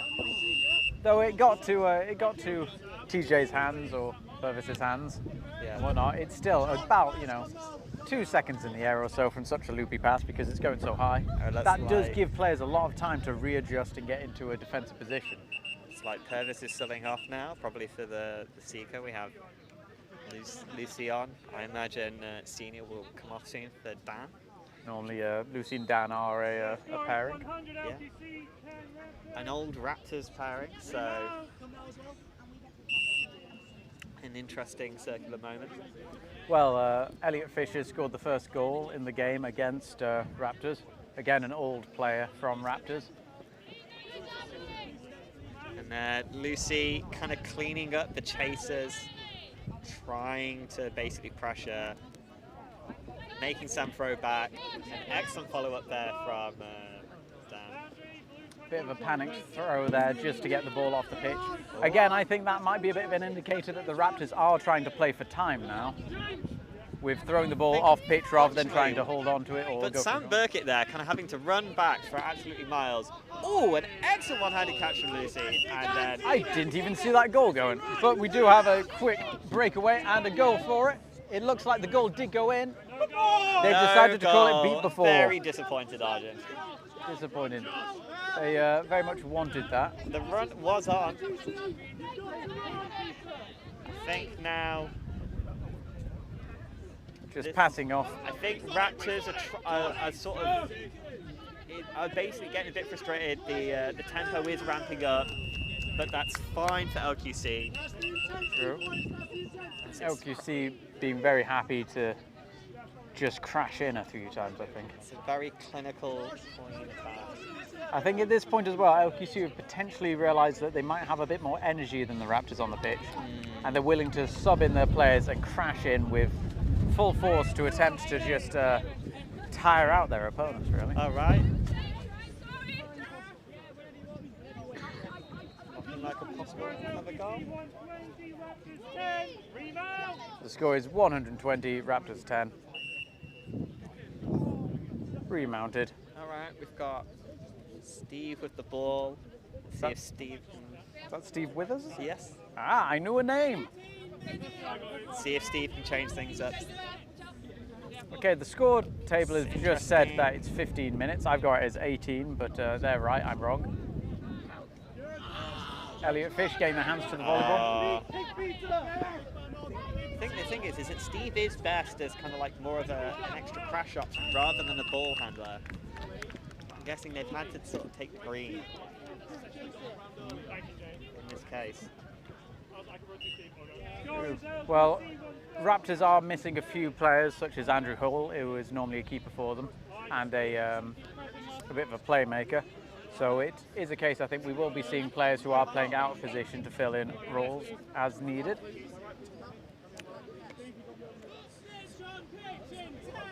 All right, okay. Snitch on pitch and tag.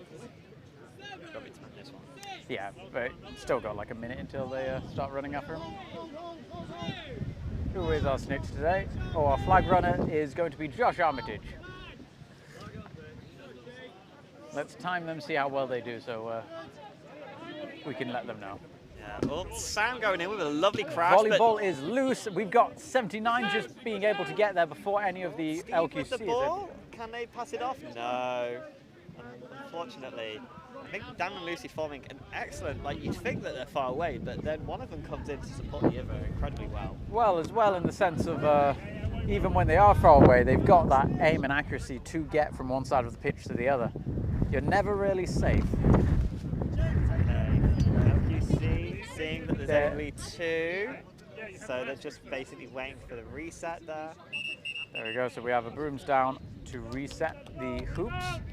When you film this, just try and keep them in the middle of those two lines there, please. Okay. They are about to come in. Okay. Seeing it now. We have Jake Addock for Raptors and Purvis for OQC. Josh saying, no, you are a tall boy, but I will forbid you from using arms. An excellent grappler. Oh, a nice beat from Burkitt there. Here we go. Addock again. Lovely shot by, I believe that was, Stephen Withers, number 79. Oh, here we go, yeah, so... Again, potentially this is what we were saying, where the Raptors might start pulling it back a little bit now that we're in the... They might, but unfortunately, I think just the gap is just too far, even for Raptors. Well, I think it's going to be something that we're going to have to see. With LQC putting both their beaters onto the flag runner game, this has left a little bit of space for Raptors to try and make some headway. All right, Addock now having a chance. Addock really going for it. Lucy coming in to try and... Oh, a hand nearby, but not quite. I think they just can't push Josh's arms out the way. Elliot Fish with a fantastic catch there, blocking a goal. Oh, here we go, a new LQC seeker. Not quite, but this one's a bit more of a diver. And then Trent giving number 29 a chance. Ooh. Reach around, but Josh saying no. Oh! Flag has fallen off the back, but there was no catch made. You could just feel the ooze from the team as the flag was up in the air. Joshua Flagger setting back. Okay, now LQC setting up the bubble. Oh, Jake trying to pass in. Lovely steal there by Faye Davis on the volleyball game. Just being able to run through, get that goal, bring the score to 30-10. Oh, sorry, 30-20. Oh! I think Rubia just slapping the flag off there rather than grabbing it. It's an interesting approach. Sadly, it does not count. Unfortunately. 3, 2, 1, proceed. I could foresee that maybe there will be a change of shorts. Potentially. Are they the new design shorts, the one with the clip rather than the Velcro? I do not know. They do just look like quite... It looks like Velcro, but it looks like an old sock. Well, it's always been an old sock, hasn't it? 27, Houghton passing over to, I think that's Fraser Posford. Oh, here we go. Tall boy Purvis back again. Ooh, oh, hey up. Oh, was this a catch? Very. You can see on the replay, this looks like it was just a straight catch from Purvis, potentially. I mean, it didn't look like Didn't look like there was any obstruction. He was able to spin out the way. Just Purvis was right there. Just simply two players running in at the same time. Josh having, you know, having the good sense to try and catches called good. So that will put the score at 17-2 to LQC. A fantastic game, high scoring game for LQC. Raptors doing well to get on the board. That's the way that the game goes quite often. Both teams, fantastic teams. LQC grabbing a fantastic win there. We're going to be returning shortly for the next game, which is going to be, let's find out. Oh, is that Olympians versus Warlocks in about 20 minutes. Until then, you can watch people practice on pitch, or you can go and grab yourself a sandwich. Either way, if you're currently watching now, you are about to see some adverts.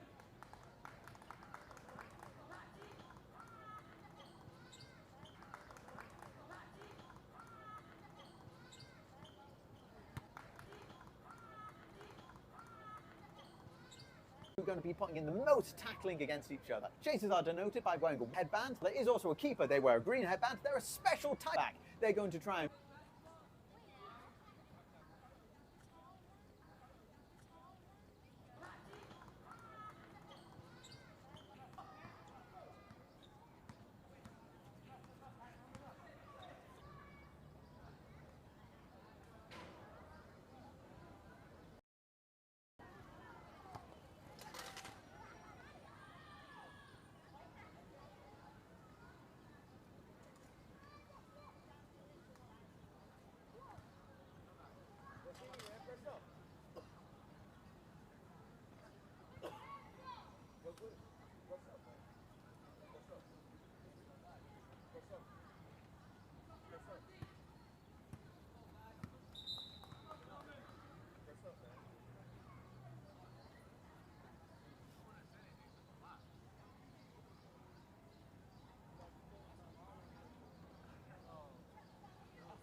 What the hell is quadball? Let's address the elephant in the room. Quadball was originally a lever of the game. To look at are the chasers and keeper. They use the volleyball to score points, which means that the game isn't just about which team has the bigger, stronger players. Beaters wear a black headband and they can only interact with other beaters unless they're hitting them with a dodgeball headband, and they come on at the 20-minute mark of the game. Their job flag, they get 30 extra points added to their score. If that gives them a winning score, well done, they've won the game. If not, they go into overtime, which gets a bit tricky, and there are other videos that are going to explain that because I haven't got enough time to go over that in this video. So those are the basics of quadball. It's a very inclusive game. It allows everyone to get in. One of the best things is that it's a sport at an older age. If you've never tried sports before, give this page a like or drop us a DM. You can also have a look at Quadball UK if you're in the UK and looking for a team.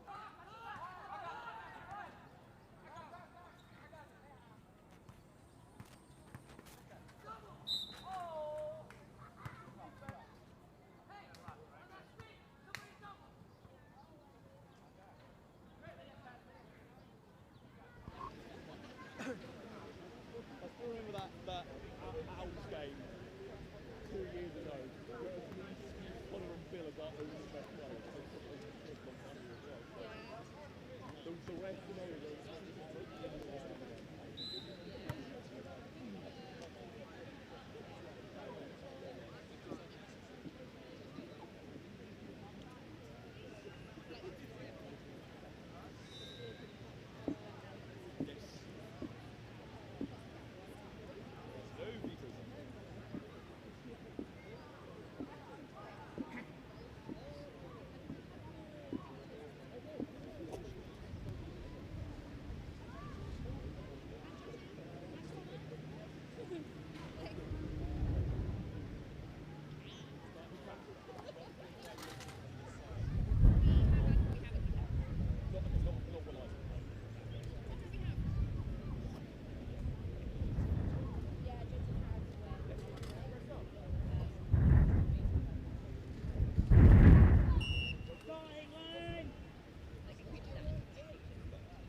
Hello and welcome back to Quadball UK's European qualifying tournament. We're about to go into the Olympians versus the Warlocks. Oh, it is an A, not an O. Right, let's change that. The Warlocks are shooting towards the left of the screen. The Olympians are shooting towards your right. Who are we? Where is Wessex? We're right here! I don't think we're in Wessex, but all right. I don't know where Wessex is. Oh wait, no, it's Right here. here. All right. So, if you're joining us for the first time today, where have you been? Just to recap the opening play of the game, there are 3 bludgers. Those are the colourful balls here. So you've got one here, which is yellow. Over here, we've got one which is blue. And over there, there is one that's green. Those are the dodgeballs or the bludgers. If you're hit by one of those, you have to go back to your hoops. There's one in each half of the pitch, which means that both teams are going to start with at least one dodgeball. There is now also the white ball in the middle of the pitch, just at the top there, which is the volleyball. That's the point-scoring ball. Each team is going to try and get that through the hoops of their opposing players. To start off the game, both teams start at the sidelines or at a designated point in the pitch. Once Brooms Up is called, they will run and try to get the balls, and then the game is off. I'm going to refer to you as white and blue. I will also start on a blow of the whistle. So, Ashera, I believe, head ref today, referring to the teams as black and blue. Blue, are you ready? Woo! Oops. Down. Ready. They're about to go off, and here they go. First to the volleyball is Warlocks. First to the bludger was also Warlocks. However, Amit decided to charge to get control of the bludgers from the Warlocks half, but being beaten out on the back of the foot stopped them from getting that. Volleyball possession is now with Warlocks. Bludgers also with Warlocks. Isla going in for a shot at the top hoops, not quite making it. Possession of the volleyball. Oh, that's a lot of wind, isn't there? Possession of the volleyball now with the Olympians.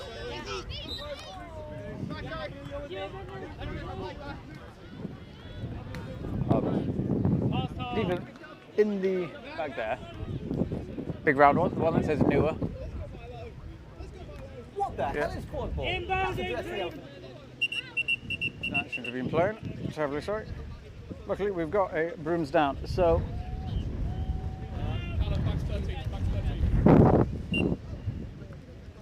brooms back up. Come home. Come home. Oh. There should be. I'm a Charlotte. No, not Charlie.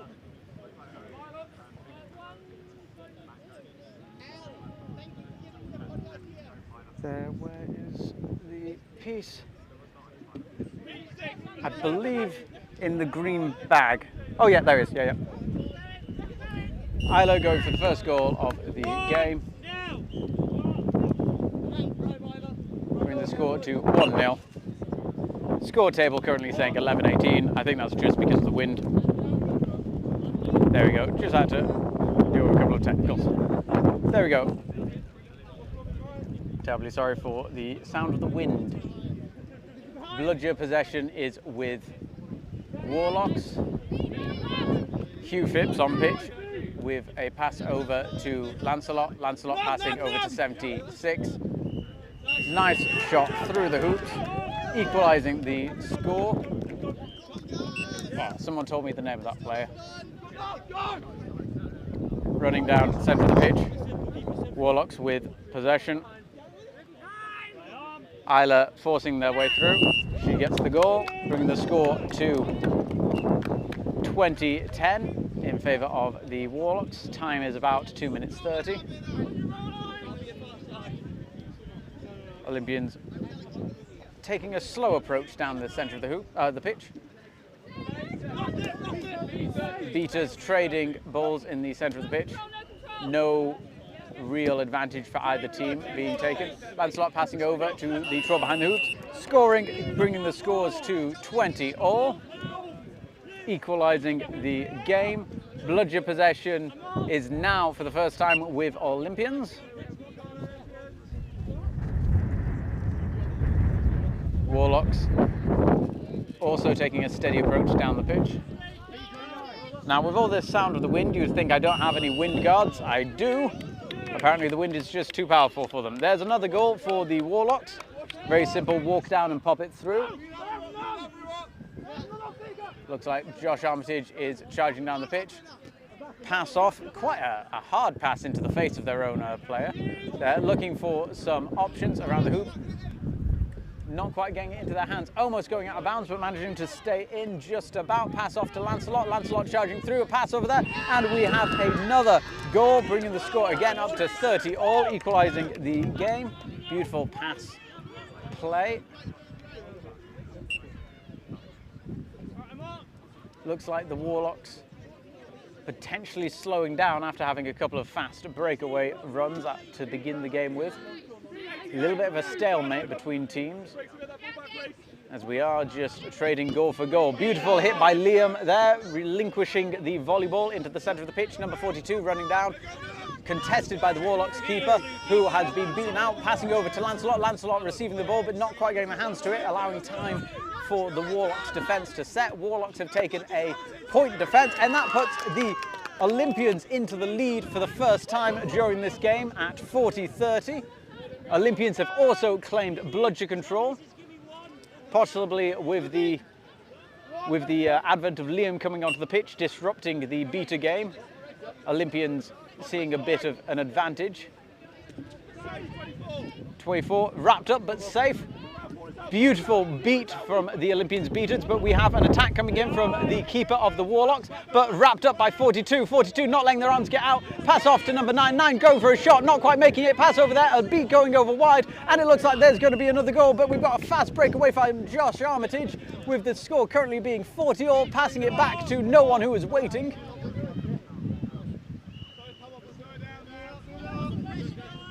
Olympians calling for their team to slow down on the attack, and a snatched bludger there from Isla, who was able to get behind Olympians beater and get rid of the bludger.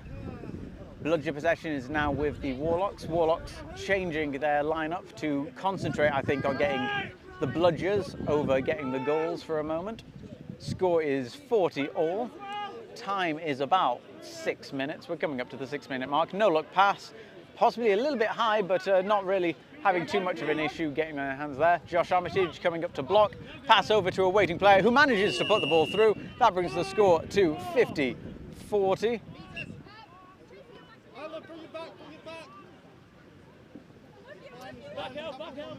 L pushing high up the pitch to try and force, well, to either force the Olympians to do something silly or just to buy their team a bit of time to get back into their defensive lineup. The score is currently 40-50 or 50-40, whichever way you want to say it, in favour of the Warlocks. We have a little bit of a wrap on Josh Armitage, beautifully held on to, but not quite there, having to get off there. And that looks like there's another goal going for the Olympians, bringing the score back up to an equal 50-50. We have another fast play, but there is a brooms down.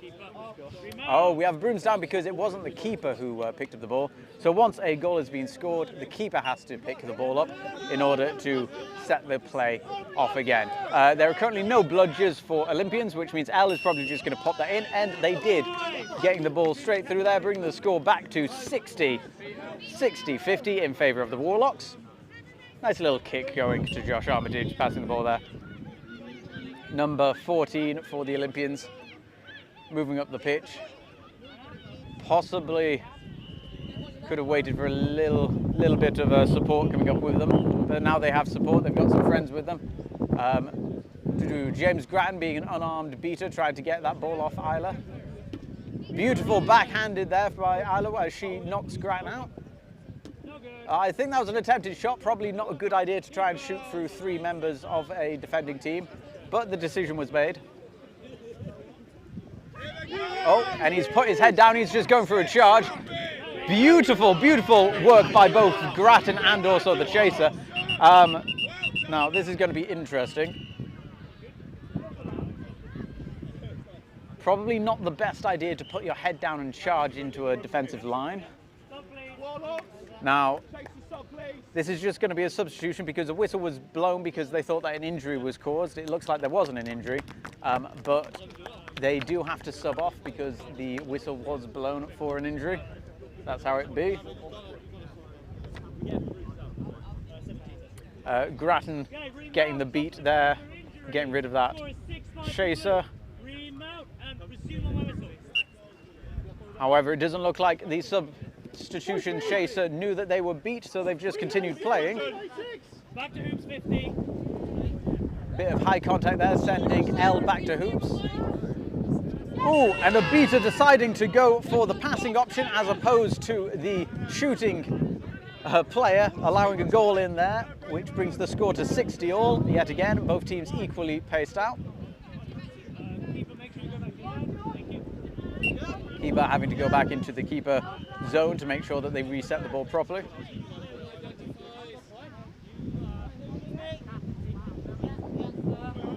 Warlocks slowing down their attack to see if they can pull out any of the Olympians, and it looks like they can pull out the Olympians, not having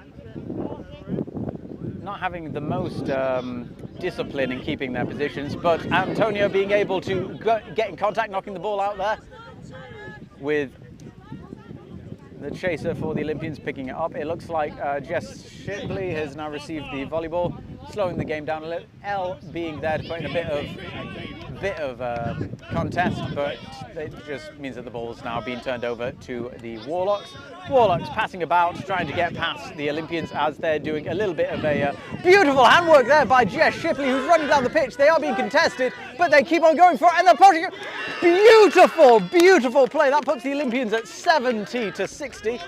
Wonderful, wonderful work by Jess Shipley there.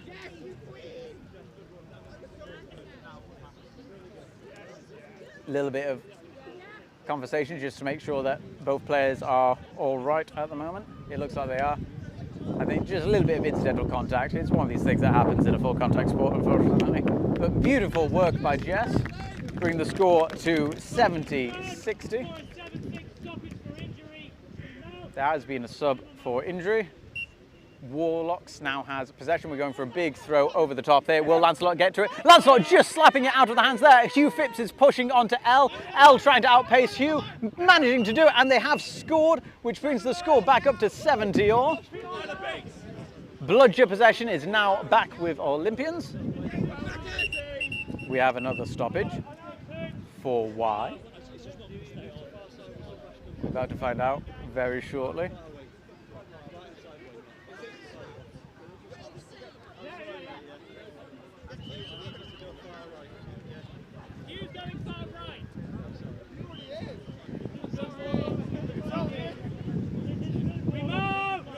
So I've got no idea what the stoppage was for.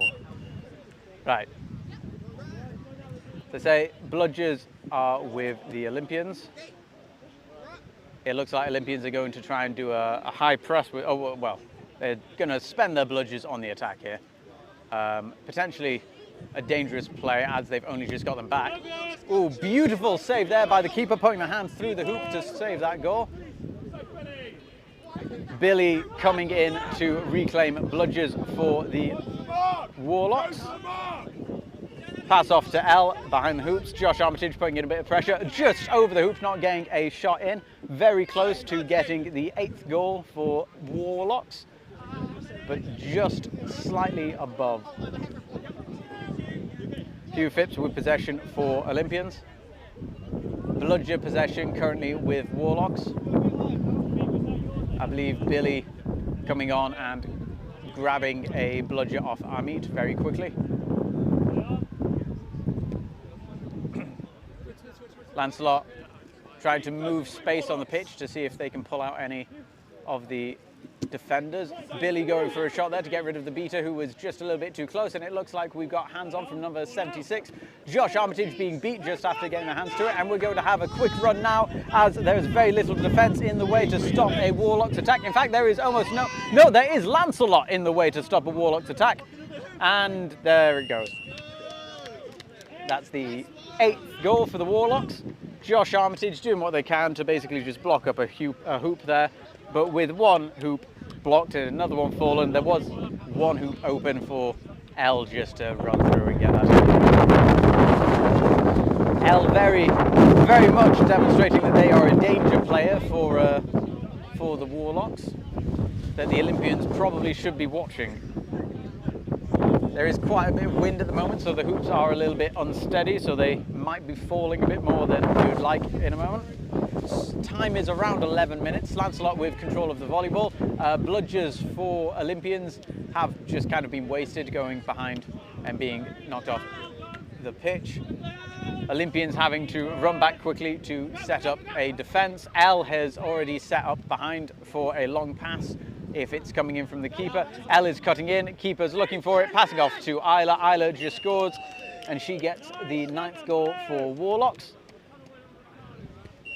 Warlocks using a very nice quick passing on the run movement there just to confuse the defenders as they were trying to reset, not really having time to have a look and see what's coming down the pitch at them.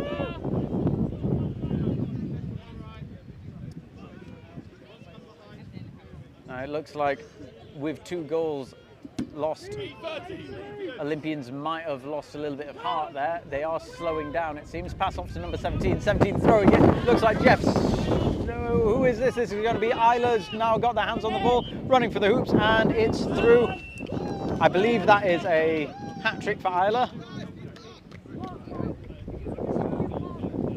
47 having possession of the volleyball now for the Olympians. 14. Again, Josh Armitage acting as a shoulder, therefore a bit of security and fallback. Olympians players possibly spreading out a bit too much for number 14 and spreading out not enough for Josh Armitage, as they have a bit of different throwing powers, but this looks like it's going to be another quick goal for L. L running through. No goal, it didn't go in, it seems. The refs have called that a no goal. Possibly the helicopter above us blowing that a little bit off.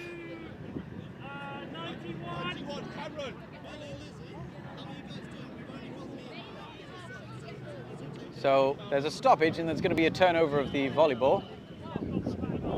I think for back contact,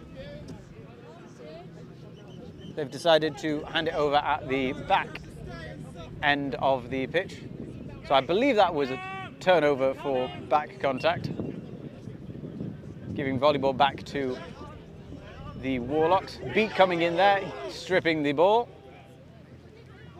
Olympians now with quaffle possession.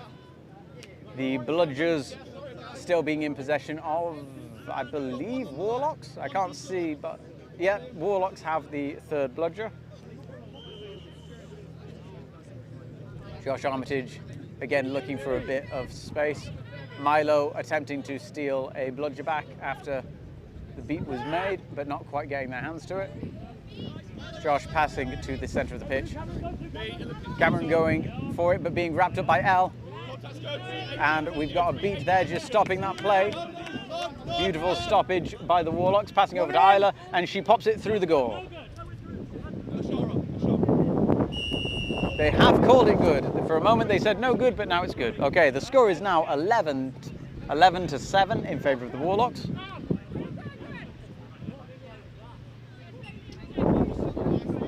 Armitage having to hold the ball for a moment there so they can sub off. Being the keeper, they have to hold the ball so that the game continues. It looks like we might be having a timeout. So we are having a 1-minute timeout now, where both teams are going to have a little bit of a chat, a bit of a chinwag, and see what they can be doing differently, or if they need to be doing anything differently. I think at this point, the Warlocks, this was never going to be a straight, easy game for them, but I think they've got into their swing of things, so I think they're very much going to be wanting to continue how they are going at the moment. So probably a reasonably chilled out conversation they're going to be having over there. The Olympians, on the other hand, I think possibly a bit shocked at how the way the game is going, wanting to change it up a little bit. Now, personally, I think the Olympians, they have been known for being very physical players in the past. We've not seen that in this game so much. Potentially, it could be a case of a bit of tiredness through the day. It is very hot. They've got a smaller squad than they normally have, but the Warlocks do have a far smaller squad, so really the Olympians should be putting in a lot of physicality on this and trying to tire out the Warlocks, but that might be what they're discussing now, getting a bit more into it. They've not been playing a very intense game, and that might be going in the favour of the Warlocks, as the Warlocks have been able to really relax or really save their energy on their own defences and then really pump in the energy when they're going on the attacks, as opposed to the Olympians, who seem to be conserving energy throughout this game. We might see something different happening as we get closer to the flag on pitch. We have about 6 minutes before that happens. Whistle has been blown. We're about to start back up. Warlocks have called out the timeout, so we're going to have a 2-minute timeout. Great. So that means I have to riff a little bit more. Now, originally I was going to have some music that I could just play, but unfortunately because of copyright issues across platforms, I didn't get that, and unfortunately now we're only playing on YouTube, not on any of the social media platforms, so I could have played music for you anyway, so I'm terribly sorry about that. If you want, I'll sing for you, but you'll have to pay, I suppose. Right. Again, I think Warlocks are just extending this downtime, not because they need more time to chat, but because they likely just want a little bit more of a rest. There's, again, 6 minutes before flag is on pitch. Both teams, I think, are going to be wanting to catch very quickly. I can't remember the name of this flag runner, but if I do remember rightly, they are quite fast, very strong, so it might be a bit of a longer game than both teams are anticipating. So as we get towards the end of it, it might become a little bit of a battle of attrition. But again, only time shall tell. There we go, back to the brooms is finally called. No team has any timeouts left to call, so this time it is for real.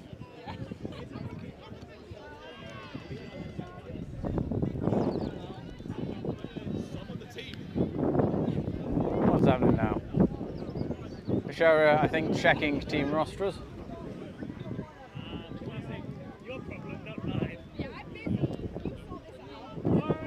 Rick's having a friendly chat.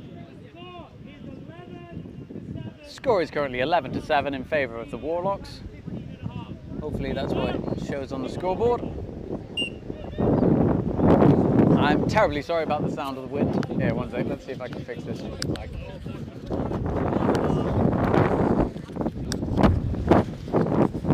No, I cannot. Right, L putting in contact. There we go, that's a little bit better. Beautiful hand snatching it from the sky. Billy being able to control themselves and not getting a face beat called against them. Lovely bit of contact here from Antonia, being able to strip the ball, but unfortunately Billy's there to knock her out of the game. Pass over to Isla. Isla being contested, passing it off to number 95.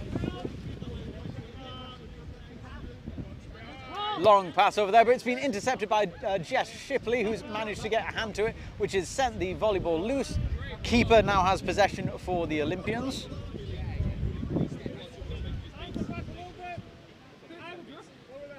What's going on now? Right, Olympians moving into a bit of formation now.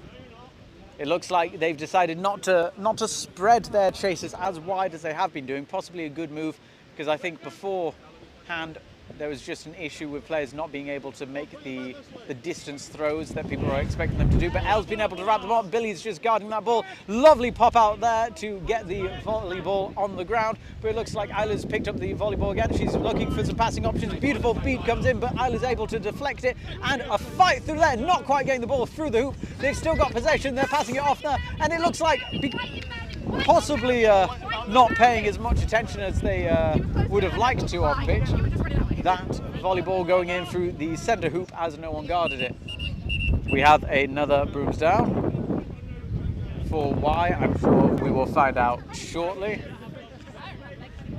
I think this is just a brooms down to fix equipment. The hoops have fallen down. Oh no, it was an injury. Again, looks like a minor injury. Just subbing off to make sure that they are all right. And they are back up. Back in the game. Score is currently 12-7. Liam Dyer coming on to add a bit of energy on the beta game. Coming in straight off to relieve some of the pressure from their teammates. Hugh Phipps with possession of the volleyball, passing it over to Lancelot. Lancelot passing it back to 76. I need to learn their name, they're very good. Passing it over to that beautiful goal going through the centre hoop with Phipps waiting there as an option to pass. The Olympians now taking up quite a high defensive position to guard from a charge, with Hugh and Lancelot setting a half-point pick.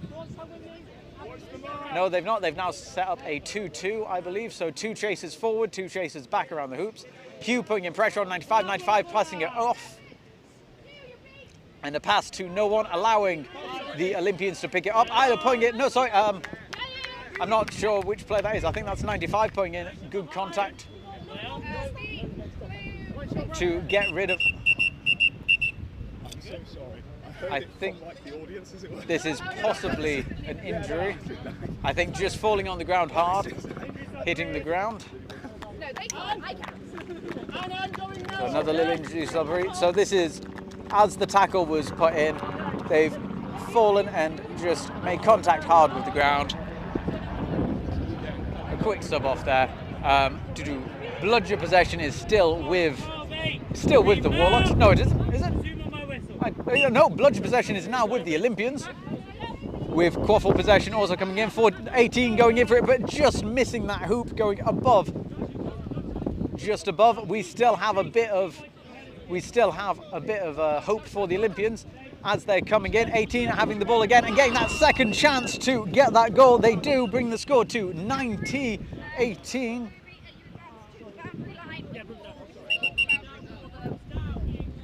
I believe this is brooms down just to reset the balls, maybe? But we currently have... Oh, the goal is no good. Goal is no good. There was a beat here that impacted the play. Goal is no good. There was, so this is going back for number 76 was beat, and they're saying that they were beat and didn't relinquish the ball quick enough. So the game was impacted, which means that that goal does not count. So the score is still 120-80 in favour of the Warlocks. Olympians are trailing by 40 points. 4 goals, if you will. Again, Hugh and Lancelot setting a little bit of a high 2-2. No, they're going for a close 2-2 with 2 of their chasers guarding the hoops. Billy attempting to get the bludgers off there. Oh, a good on-shot goal attempt, but not going through the hoops. Just knocking them down. 18 for Olympians, again having possession of the volleyball. The flag runner is now on pitch.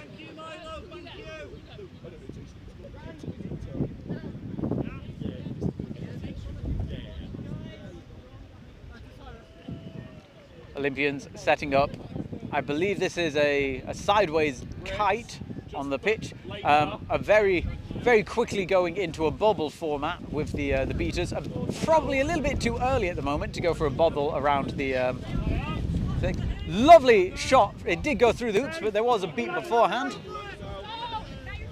We now have volleyball coming in for the Warlocks. Warlocks probably wanting to have a little bit of time. Milo inbounding, Milo inbounding. Billy, you're inbounding now. Billy, you're inbounding. Ilo going for a shot in the hoops, going too low, not quite getting there, and we've got a takedown by Hugh Phipps. Seekers are now on the pitch. Hugh Phipps now has possession. Josh Armitage going for a very quick and aggressive attempt on the flag runner.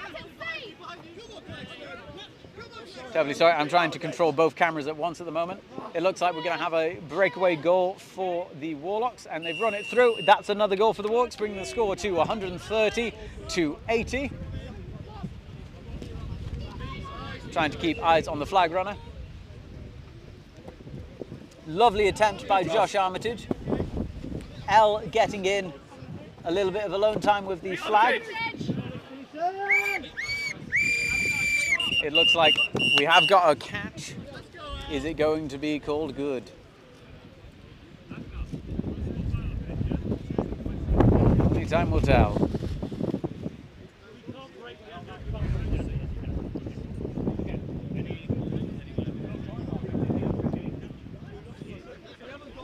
Refs are having a little bit of a chat. Catch has been called good. That leaves the score at 160 to 80 in favour of the Warlocks. Fantastic game. Both teams putting a lot of effort. Trying to go for... Oh, good Lord. I don't know what happened there. And trying to go for that win. We will be coming back shortly with the next games. If you're watching and enjoying this on YouTube at the moment, please do give us a subscribe and a like. It really does help the channel out.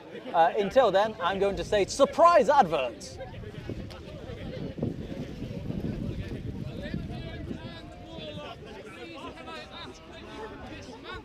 Now, if you can still hear me, that means that you have an ad blocker, and please take the ad blocker off. This is how we can afford to do the stream. But if you can hear me, we are going to be going into the Werewolves of London Seconds versus Phoenix Quidditch Club, or Phoenix Quadball Club, very shortly. So that's going to be Werewolf of London Seconds versus Phoenix Quadball Club. We'll be going into that very shortly. Please stay tuned, and we will try to get that to you ASAP.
Werewolves Seconds versus Phoenix.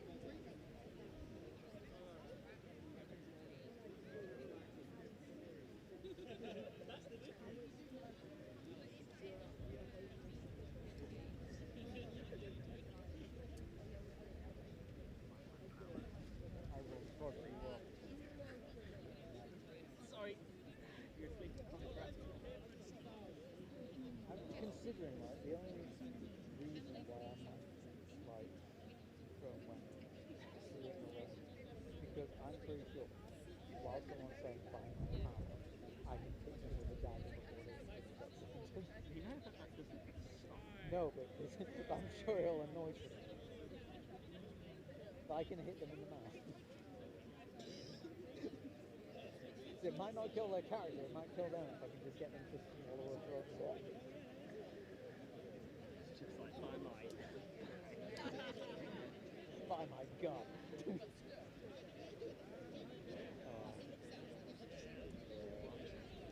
I must admit, Hello. well, Just so people are aware, I've got lots of Yeah, no, that's that. I think you guys won't think a lot then.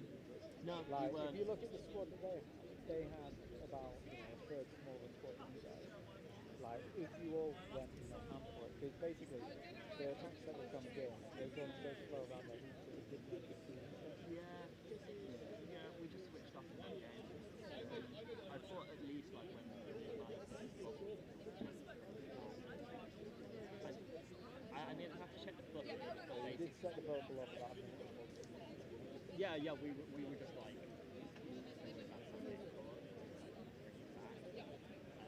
And yeah, essentially, it went pretty well. And then I think something happened in my back, and then I just started thinking about it. It collapsed from behind. It was unfortunate. Yeah. How's that going? How was your day of system managing? I thought that was a bit chill. That was a massive.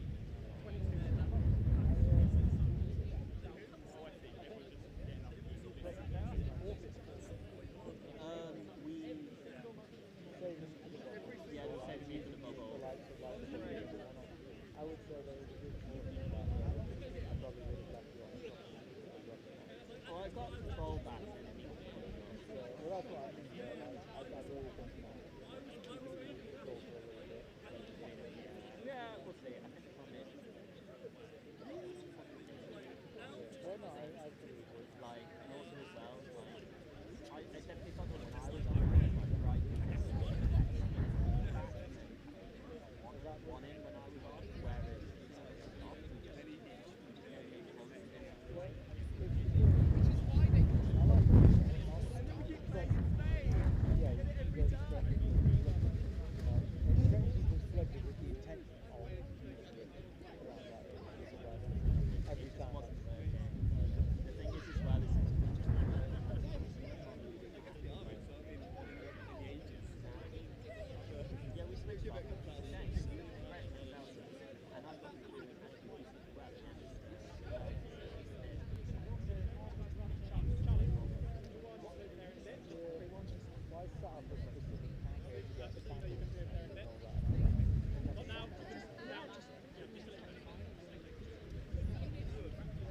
There was a door where I was touching the ground there, but I don't know the name of the it was very fast racer who was Cyrus? Yeah, Cyrus, that's it. Cyrus was actually a good, and I think they just assumed you guys got the control back and just wasn't looking and just scored on behind. Yeah, we switched off in that match in a lot of ways. I mean, I think the Margaret played there,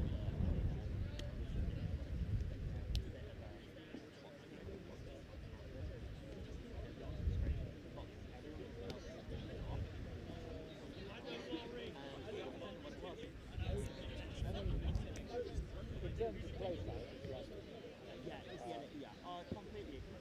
Like, we also said going into that one, so that's just the thing.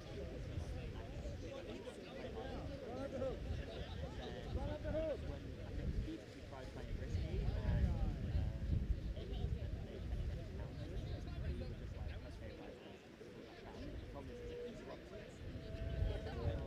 well, that's the thing. If you've got a long blood that if you've only got one blood that's good. Like, you know, you can send it up like over halfway, it could never be missed.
Anyway, I'm repping I will leave you be. But we could do somewhere you want to join. I will double check and let you know. Yeah, I think we're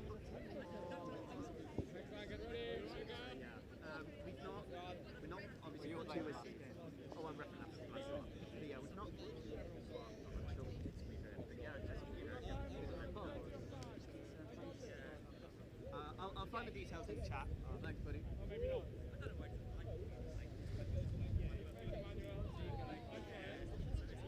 I believe so.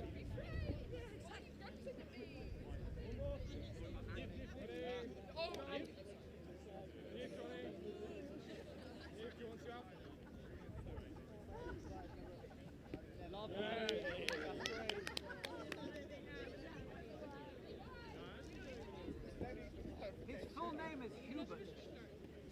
Right, Gaia. That's not his real. Yeah, Hubert. Hubert. Yep, ready, go. Hubert James Quincy. Yeah. It's Hubert James Quincy. Technically, I think the first. Yeah, I have. I thought it was in London, it would be. The issue is... Hubert James Quincy. Yes! Let's go! Honestly, if he hasn't heard, I mean, we literally so he hasn't heard already, it's only about Finish it! 2v1, finish it! Or 3v1.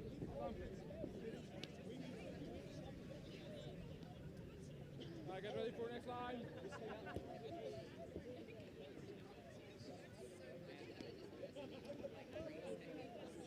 I got Callum, let's go! Good to see you. Sam's got a camera over. Not bad. This one. Oh, okay, great. Was the mic on? Yeah. Okay, good. I've been caught out by videos. Next line, ready? Very left, Luke.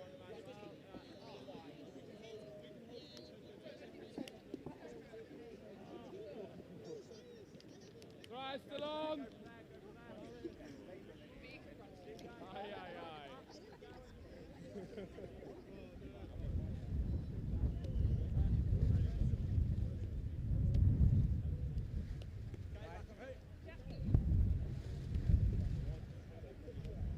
Oh, lovely. Great goal.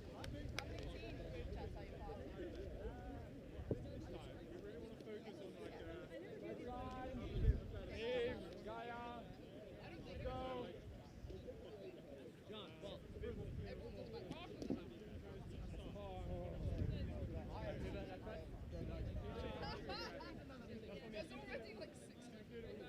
I know, but Johnny isn't that bad danger. You know? No, nothing. Let's go. He's gonna hit me. Ready? Good job. Away, Johnny.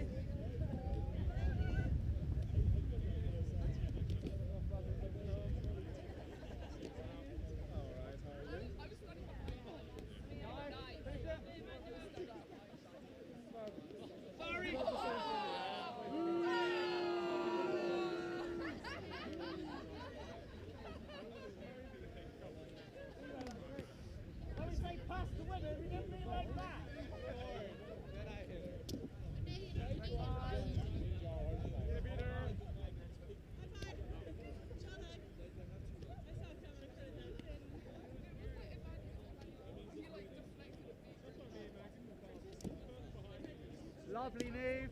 Lovely. That's it.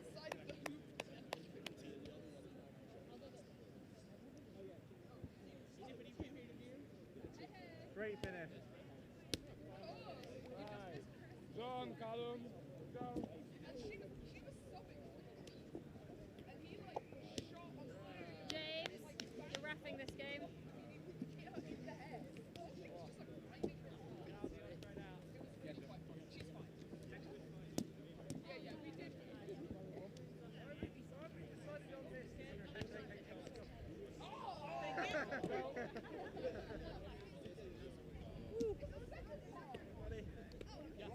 Back.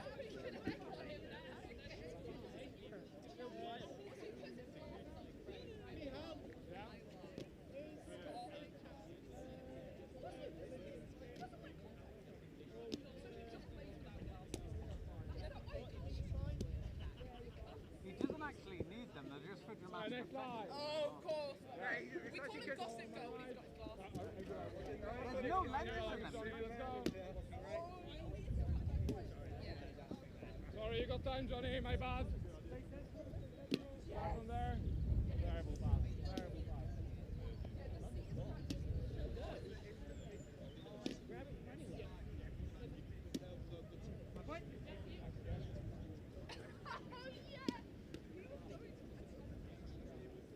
Take it.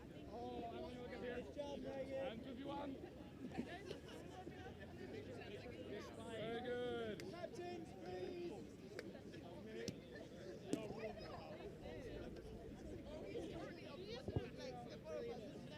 Okay, guys, bring it in quickly.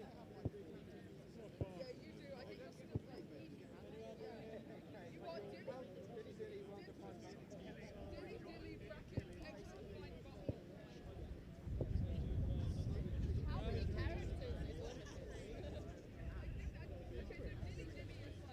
Go,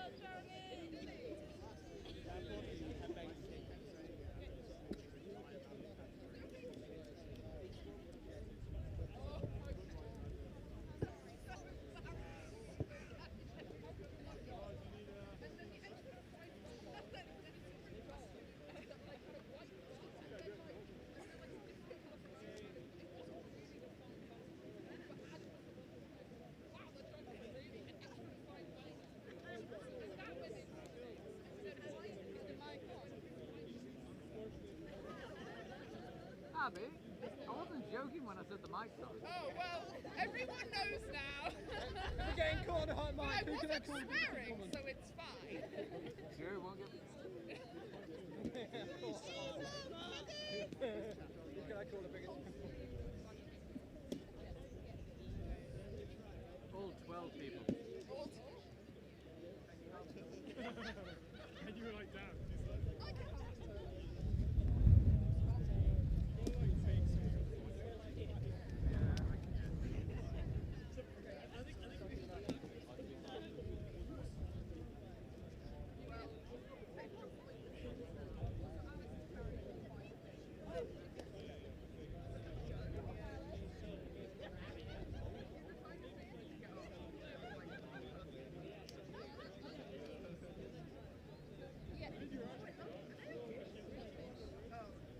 It seems like not our problem. Thanks. Oh, wait.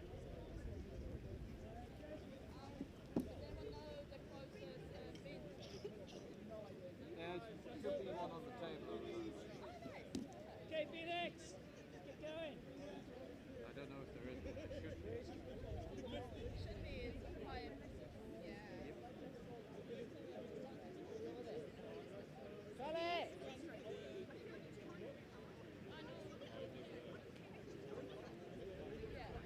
He's been winning the quadball, so let's keep it going.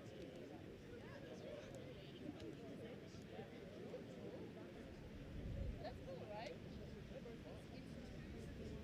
Yeah. I like the idea, but I'm not sure. Yeah. Amanda, what could possibly go wrong?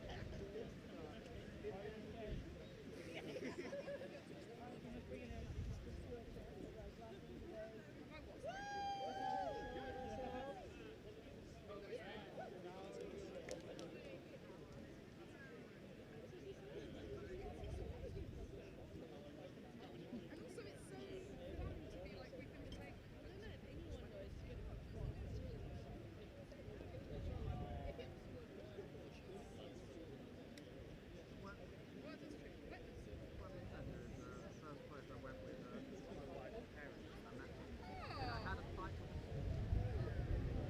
and they were like, go team and defend. No, they were very much like competition.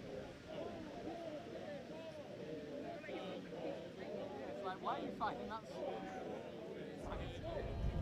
you recommend, like after this game, is it worth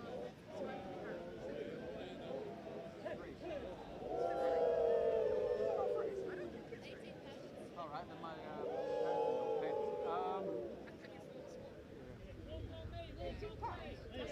£18. I'll say if you go for the entire day, £18. 2 hours. That's why, sorry.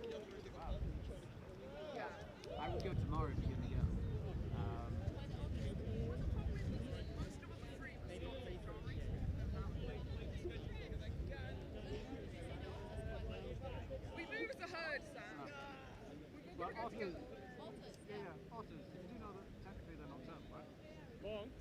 We've saved you from the ultimate threat of me beating. I appreciate it. But they're not. I don't want you to have a bad day. I appreciate it.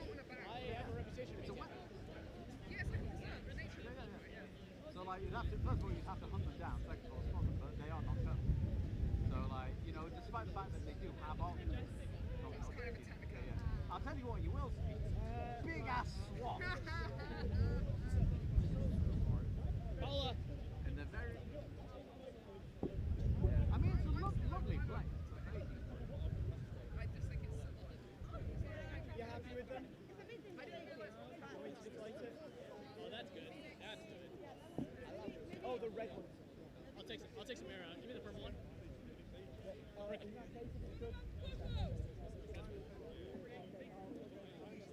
What do you take air out?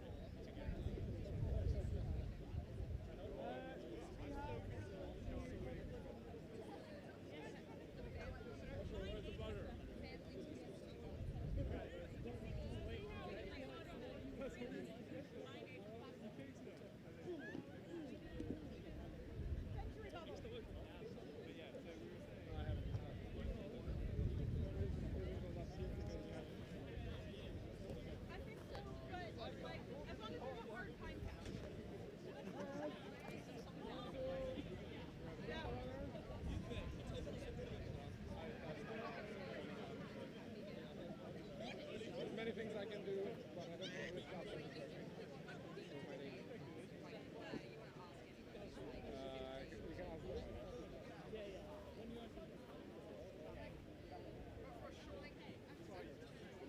can ask them. You guys want to do a non-male?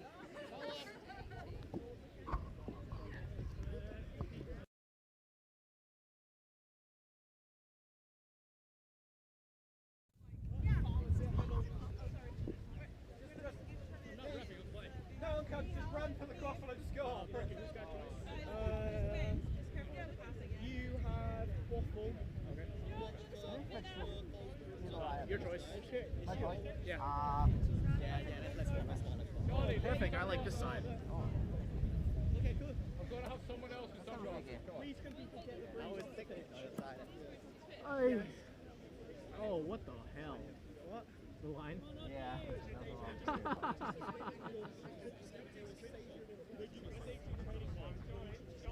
That falls way too far.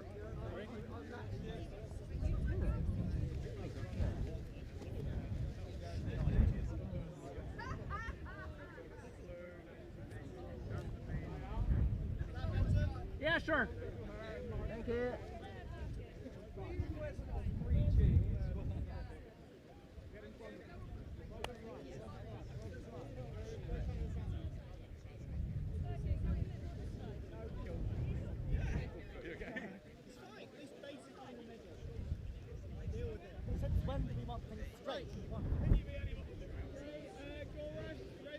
Hello and welcome back. We are at the Quadball UK's European qualifying tournament. We're about to go into the, Werewolves of London seconds versus Phoenix Quadball Club.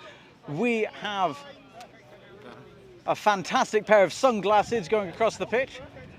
Going for the volleyball, we have Neve versus Uti. Uti. Ah, Uti. Neve versus Uti. Going for the bludgers, we have Vong versus Hay. Werewolves are shooting towards the right side of your screen. Phoenix shooting towards the left side of your screen. We're about to start the game off. Beaters running for the bludgers. Chasers running for the volleyballs. Sam Burkett being your head ref for today. Brooms down being called. And first to the volleyball, we have Phoenix getting the volleyball off the start. Bludgers have gone to Werewolves, gaining possession of two bludgers. Phoenix only having the one. Pass over to number 27, Uti? Something like that. trying to find a little bit of space to break the defensive positioning, passing over to 34, but the beater for the Werewolves is able to knock them out very quickly, allowing a bit of space to pass over to number 24, Neve, who scores the first goal of the game, bringing the score to 10-0 in favour of Werewolves of London.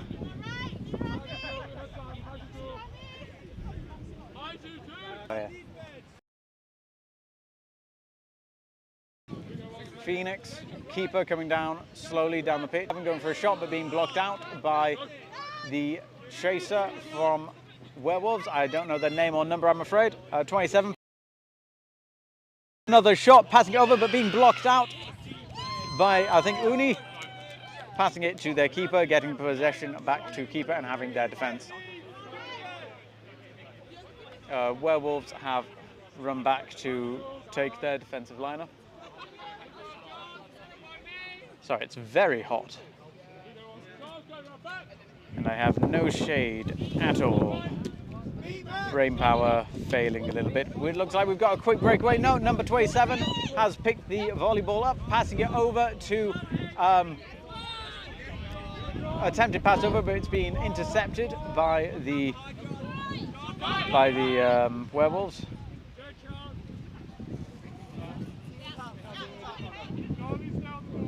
Volleyball possession with Werewolves. Bludgers are currently with the Phoenix Quadball.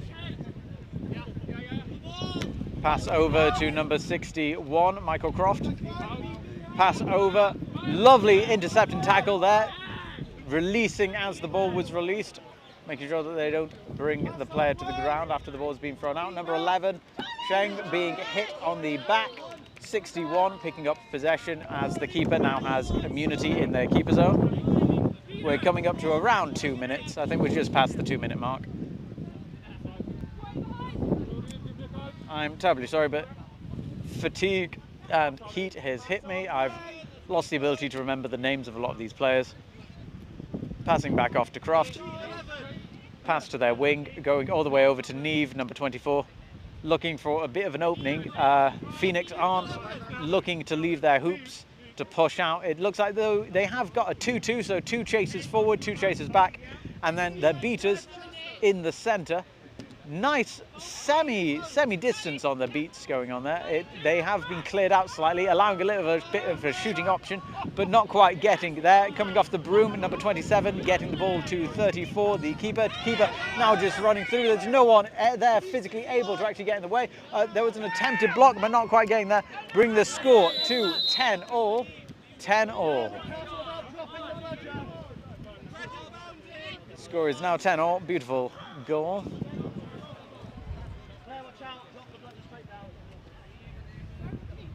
No.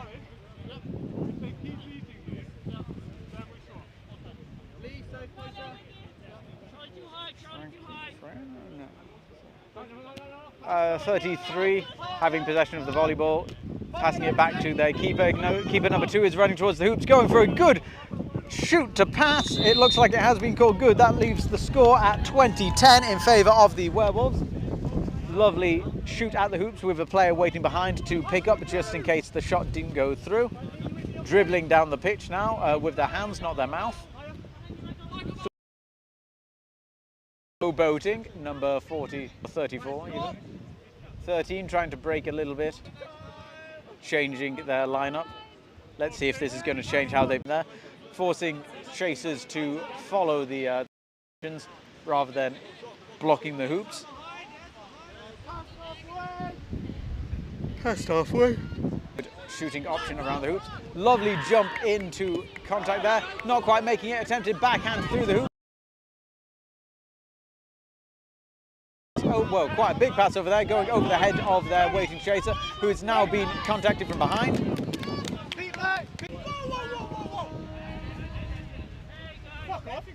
Probably best normally just to leave the players on pitch doing what they have to do rather than trying to get involved. Refs are going to have a good chance. Wind is coming in. Stoppage for injury, I believe. A little bit of head contact happening.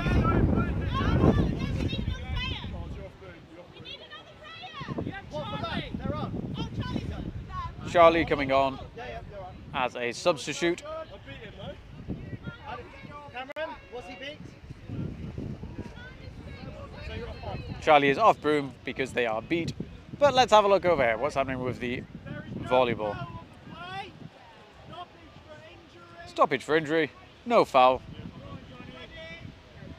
And brooms are back up. Volleyball is being collected by the Werewolves. Going for a bit of a shot, not quite getting there. Mammoths, oh sorry, not Phoenix picking up the ball. Davis now having possession in the centre of the pitch. Looking for a passing option to Roche. 90, number 90 I'm going to say. A high 2-2, or well, just a standard 2-2 there really. Almost pressing them all the way to the boundary line. Pass over to number 11. Number 11 coming in. Charlie, I believe, shoot over to Davis. Davis taking a beat, and that's going straight to the hands of the chaser for Werewolves, number 17, or 77, sorry. Running it through, getting that goal, bring the score to 30 all, I believe.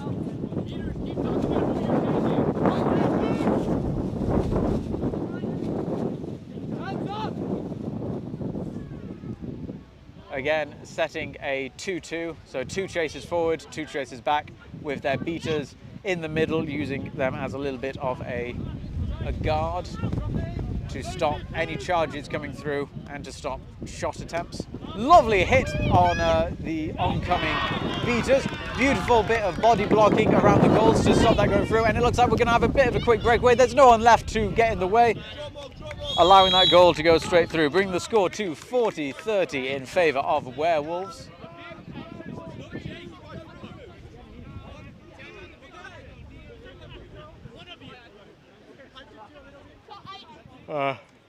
Bloodshed possession. Currently with the Werewolves still, holding on to possession, keeping the game firmly in their style. 27, Valenkian, I think Odo, moving down the pitch, looking for an opportunity. There's now a press opportunity to get in there, throwing it through, not quite making contact with that hoop. Number 11 chasing it, but getting nowhere near to stop it going out of bounds. Werewolves continuing to have possession of the volleyballs. What am I standing on? Right, there we go. Neve now with volleyball coming down centre pitch.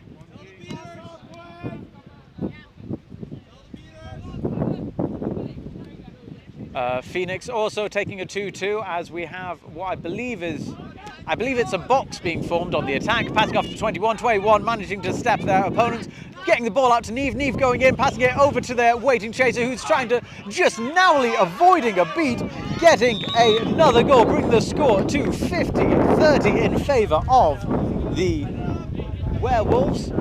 Beautiful little bit of stepping work there and passing from the Reds.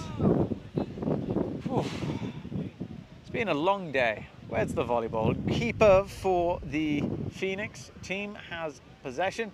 It looks now like, again, we're going for a bit of a 2-2 defence. The Phoenix are setting up what looks to be a bit of a pick on the close hoop, with Davis forming a pick option. Trying to charge in, but 71 has managed to get arms around them, passing off to Davis, not quite tall enough to get that ball to hand. 21 having now picked up possession, passing it to their keeper, number 71.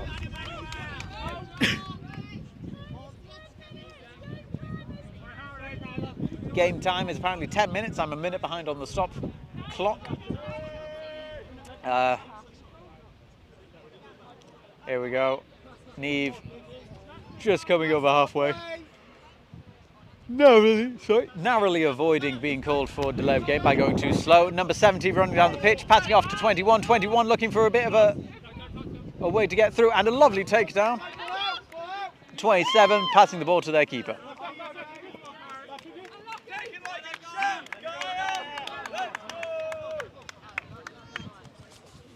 Oh dear. So we have a current low battery on the big main camera.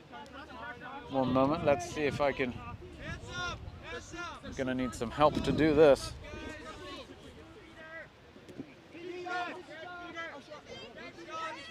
Right.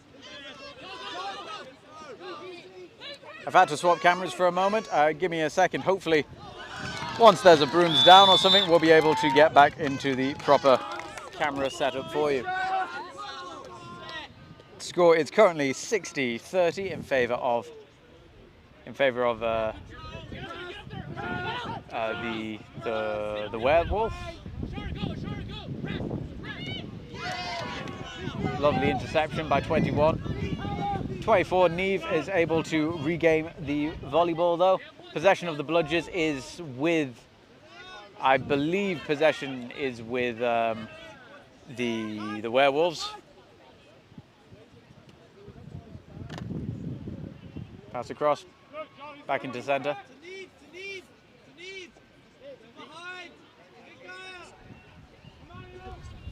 Neve being pressed out by 24. Beautiful work by number 9, seeing the option to come in with a bludger and stop that out. 24, or 27, sorry, for Phoenix, recovering the volleyball.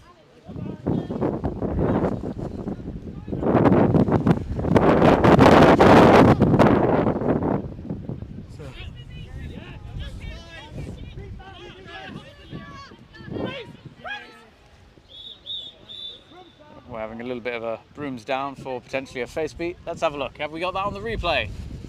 No, we just have the yelling in the replay. Right, well, either way. So yellow card for an illegal face beat.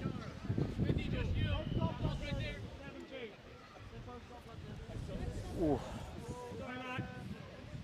So this is likely going to reset the volleyball into the hands of the keeper, number 34.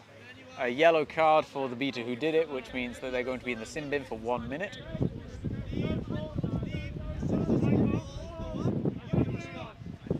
And they are back up. Here they go.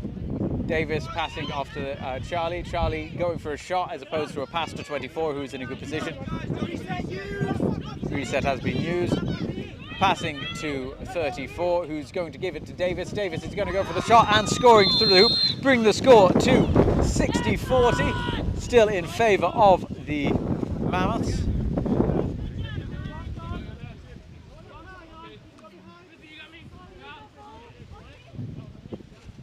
As a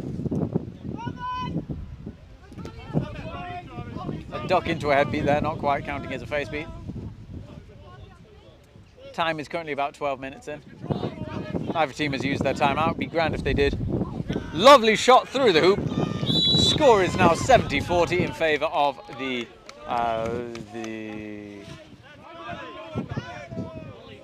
Werewolves of London.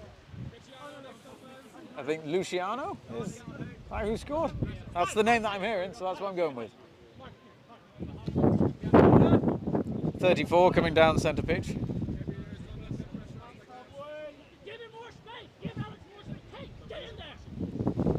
Of course, to get in there. Not too much happening on pitch at the moment. Lovely little bit of contact. Getting the ball out. Pass to 24. 24 passing back to 34. A press coming in from the beaters. Lovely hand to ball there, allowing them to get a quick run. There is no one in front of them to stop this goal.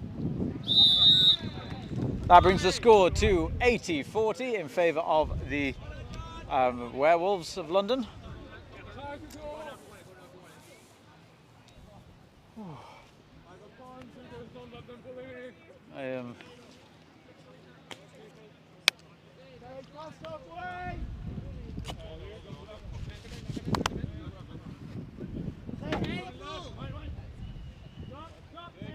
Pass over towards the hoops. Not quite getting it in there, it's just going shy of the base of the hoop. Nice bit of pressure, forcing a shot that potentially wasn't wanted. Croft now with possession of the volleyball.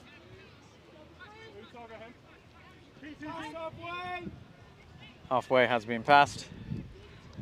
Croft going for a pass over to 33. 33 back to Croft, going for a shot and straight through the hoop. Beautifully accurate shot there by Croft.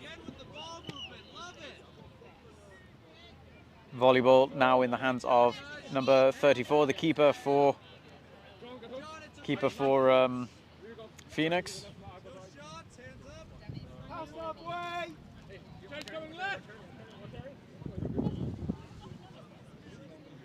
Seeing if they've got any options to get past Croft, but with their beaters otherwise engaged, it looks like we're just going to have a bit of a stalemate in the middle of the pitch for a little bit.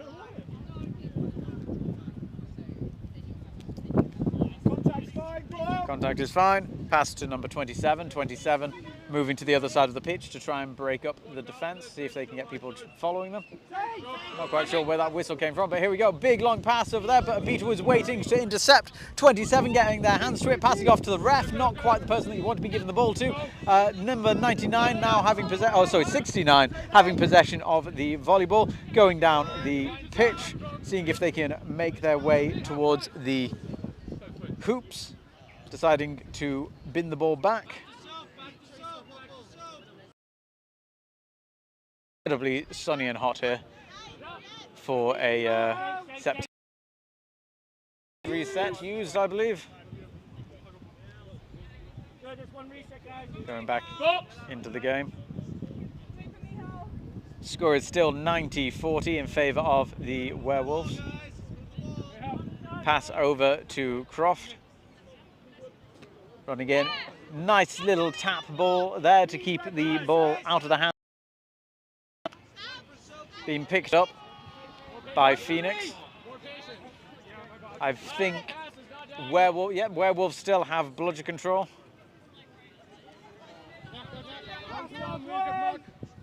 Roche, number 90 for Phoenix, with control of the volleyball. Seeing an opportunity to charge in, going to see if they can get close to the hoops. Davis trying to set a pick, but 27 being able to push her out of the way. Croft now with possession of the volleyball yet again. Bludgers still with Werewolves.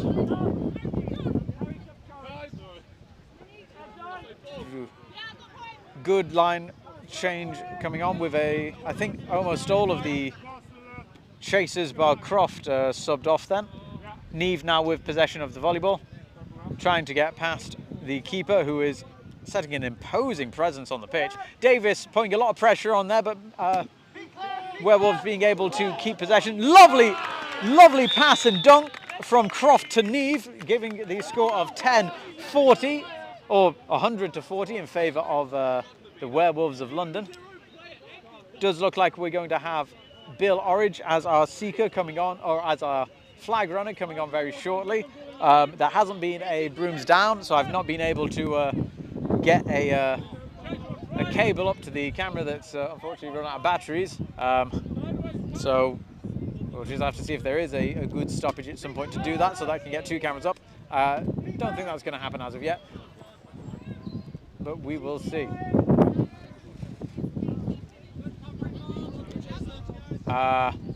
Let's say, if you're in the chat, if you're watching at the moment, would you prefer me to continue following the volleyball game when the flag comes on pitch, or would you like the camera to follow the flag game when flag is on pitch?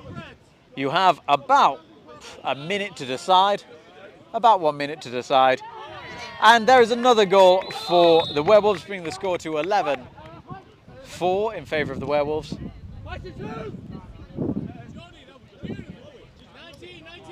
Assume.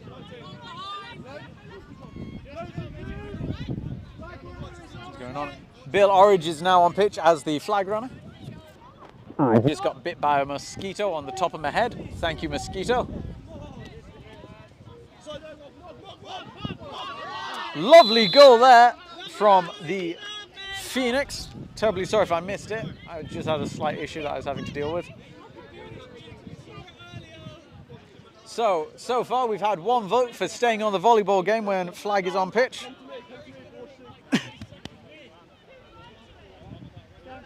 If you want something different, get your votes in now. One vote for following the volleyball. I assume, is that crown a little like button? Yeah, people are liking that, so I assume people want to stay on the volleyball. So we're going to stay on the volleyball game when the flag runners, when these seekers come on pitch. Seekers are now on pitch. At the moment we can see all of them, which is nice.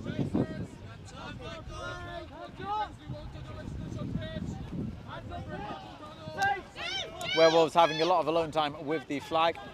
Still on Broom, passing it off to number 27. Wonderful work there, getting a 6th goal for Phoenix. Let's have a look at this for a moment. Lots of beats happening, none of them happening on the Seekers. We're going to have a quick run from the Chasers coming up the pitch, seeing if they can get those goals back. All these beaters getting in the way of our wonderful volleyball game, as you've all voted to stick on. Neve having possession of the volleyball in the centre of the pitch, passing off to the back, pass to number 70, who doesn't quite get the hands to it. Number 34 now having possession as the keeper back in their zone. 18 being beaten out, which I believe for the first time in quite a while has given control of the bludgers to Phoenix. Oh, and we did have a very close flag catch there, but the flag wasn't gripped, it fell to the ground, meaning that the flag did not count. The score is currently, oh, it's 12-5? I thought it was 12, I thought it was 11-6. Apparently the score is 12-5. 34 going in, lovely goal, that brings the score to 6-12. Let's have a look at this for a moment. Ooh, that was possibly an unnecessarily hard beat there, but hey ho, each to their own.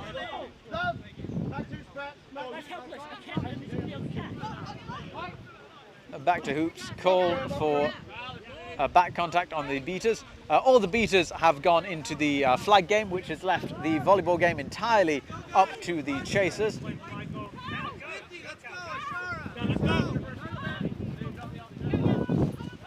Careful, don't pull their shorts.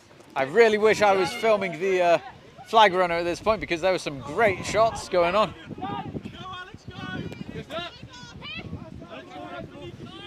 Running down, pass off to Davis. Davis not quite getting their hands to the ball.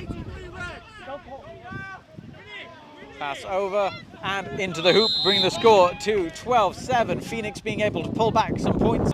Contest on the quaffle game.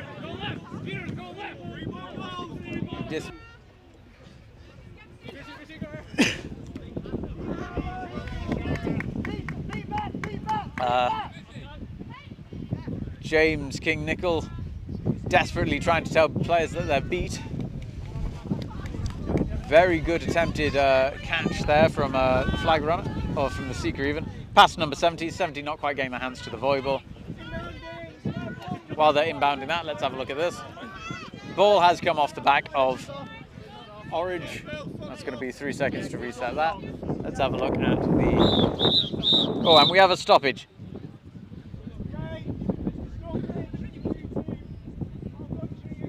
We have a stoppage due to malfunctioning equipment, which is the shorts, which hopefully might give me enough time to get this camera up.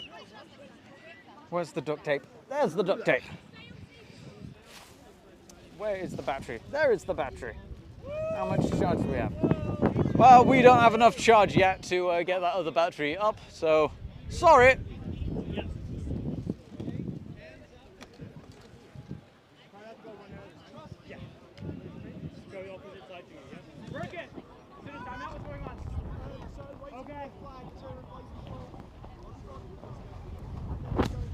Your sister is a chaser. Which one is your sister? What, or at least what team is your sister playing on? Werewolves or Phoenix?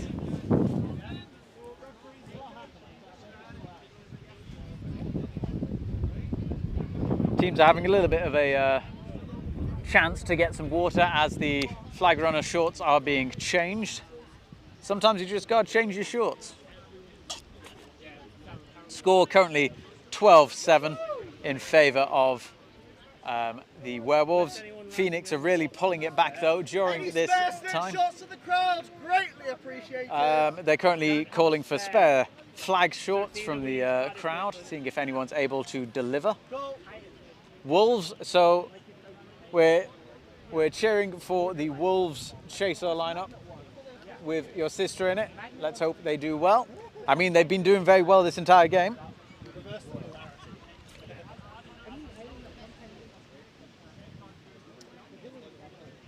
have a look.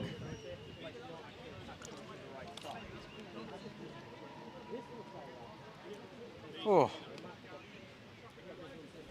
terribly sorry. I'm a little bit running out of steam at the moment.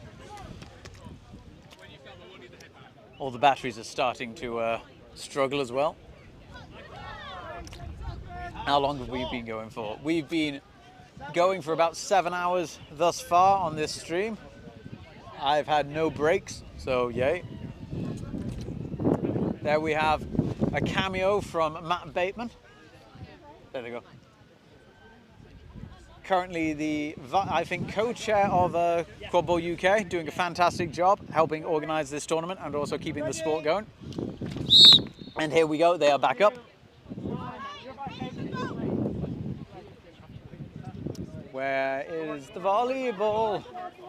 Volleyball is currently with keeper of Phoenix, moving down towards the hoops, going for a goal.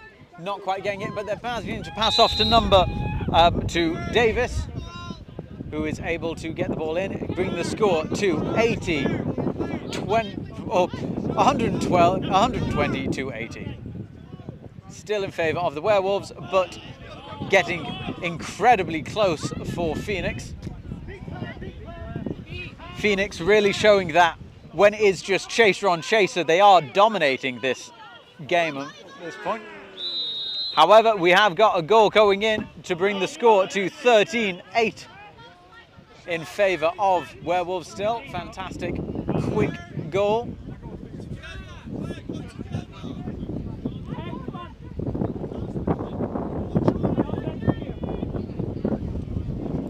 Phoenix taking a slow approach coming down the pitch again, seeing if they can get a little space that they can force their way through on the offense. At that point, I think I'm just speaking for the point of speaking, so I do apologize if I'm annoying you. Lovely little blocking there from the Wolves. We've got Ashera coming in to try and scare the attack. Davis being beaten on the back, giving possession of the volleyball back to Wolves. Where are we? I've lost them. There they are. They're in the back there. Pass over towards the hoops. Going to try and find a bit of an opening. Not quite making it through there. And a beat from number 19 leaves the volleyball back in the hands of the keeper for the Phoenix. Is Phoenix.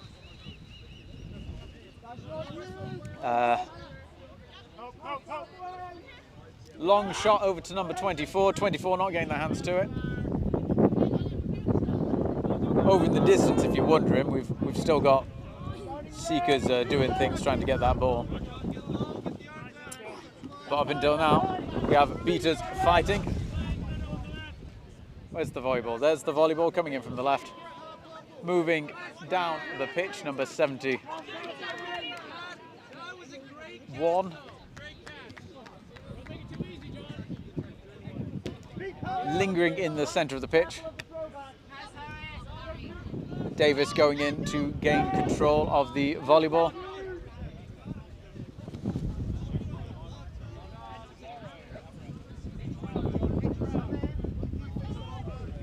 .33 going in for a shot and just scoring straight for the hoop. Nice and easy for them. Bring the score to, I believe that is now 9-13 or 130 to 9. Let's have a look at the Seekers for a moment while they do their thing. There they go. Lovely beat on the back. 9 getting control. I believe Bludger Control is currently with the Phoenix. Setting up a lovely bubble around the flag runner. Neve with possession of the volleyball. Coming down the centre. Where's the volleyball gone? Ah, there we go. And a lovely little skip and a beat. Number 34 for Phoenix now having possession of the volleyball. Bit of contact from the back there. It looks like 33 not quite wanting to take that beat. Where's the volleyball gone? Davis passing to 34. Straight into Neve's arms. Lovely attempt there, but just too tall for Davis to get their hands to it.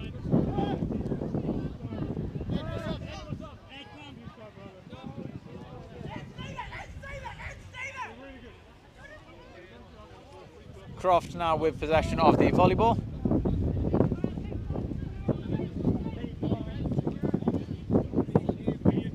Number 9, Beta for Phoenix, just clearing out a couple of chasers as they retreat backwards. Lovely shot on Ashira, but also being beaten out. All bludgers are now on the ground, but it looks like Phoenix will be taking back possession. Volleyball's being picked up by Phoenix, running towards the goals, going for it, and they're going to get a 10th goal, bringing the score to 130-10, still in favour of the Werewolves, but they're now very much in the case of if they catch the flag, they will be drawing. If they get one more goal and catch the flag, they will win. Matt Smith coming on as a seeker. Croft now coming down the pitch, slowly moving towards the goals. Pass off to Neve. Neve going for a bit of a kick, but not quite making contact there. Beaters again have been cleared out around Bill. Possession of the volleyball back again with Phoenix.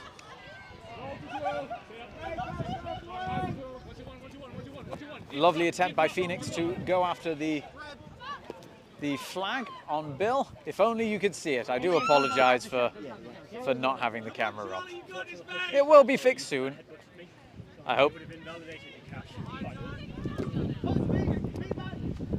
There's a beat call. It looks like Croft now has bludgeon. Hey! We do have what looks to be a flag catch. Let's see. You might be able to see that on the replay.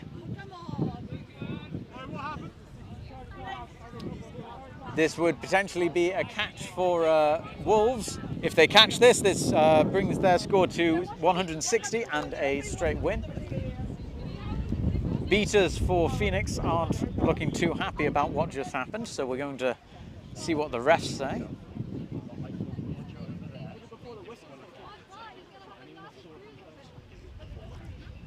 So, Bill Orridge is saying that they saw the bludger on the ground before they felt the catch, which means that if a ref had seen a beat, that would mean that the beat happened before the catch was made.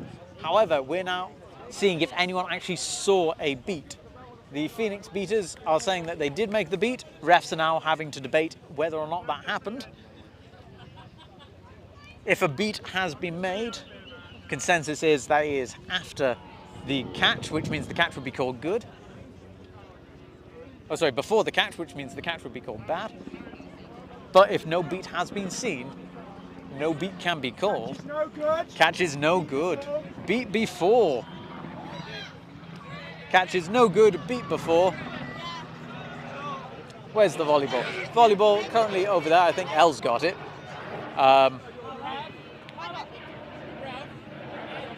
But there's possibly going to be a bit of discussion.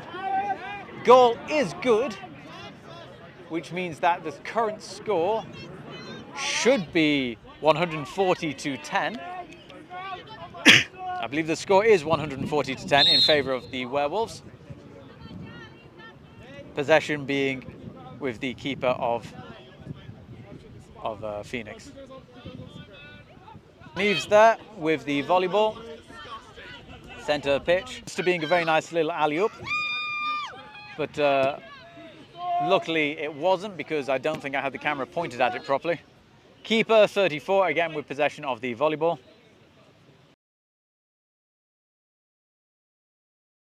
Passed halfway, there they go. Long pass over to 24 or 27, not quite sure.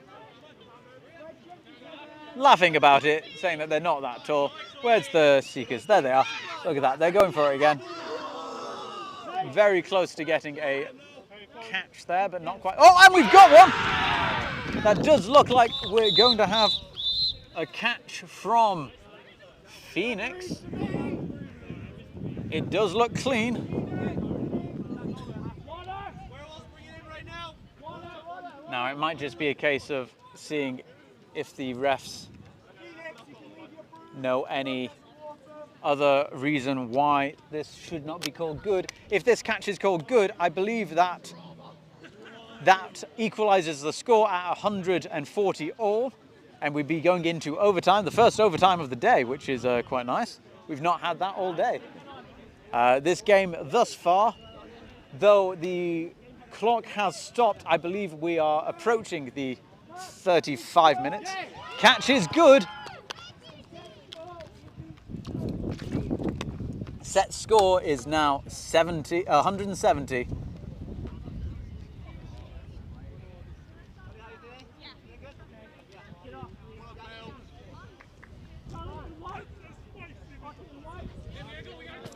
Wonderful work. So we're going to have, I believe, a very short break just as they get ready to go back into overtime. The set score is now 170, so whichever team gets to 170 first, so each team needs to score 3 goals in order to win the game. Whoever scores them first will win. Something's happening over at the Phoenix side. Apparently there's been an injury. Not quite sure. Possibly a bit of warning for how people are talking to the refs at the moment. Phoenix have done amazingly well to pull back such a close game. Volleyball is with Croft coming down the pitch with the full force of their team. Bludger possession is with Phoenix at the moment though, which gives them a great advantage on the defence. However, it almost looked like Phoenix were going to get possession back, but Asher's managed to run off and get the volleyball. Good attempt at the goals. Not quite paying off for Werewolves though.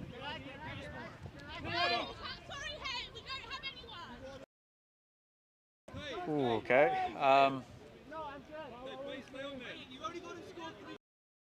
So, possible, a little bit of arguing with going in for an attempted shot, but being blocked out by Croft, not getting as close as they'd want to go before releasing the ball.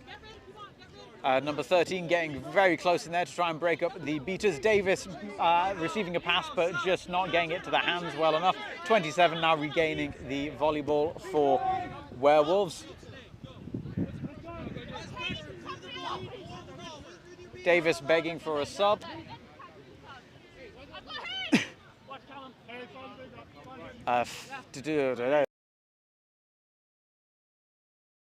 Neve with possession of the volleyball, passing back to centre. It looks like we have I'm not quite sure what type of attack this is. That's no goal. The goal has been called no good. No goal.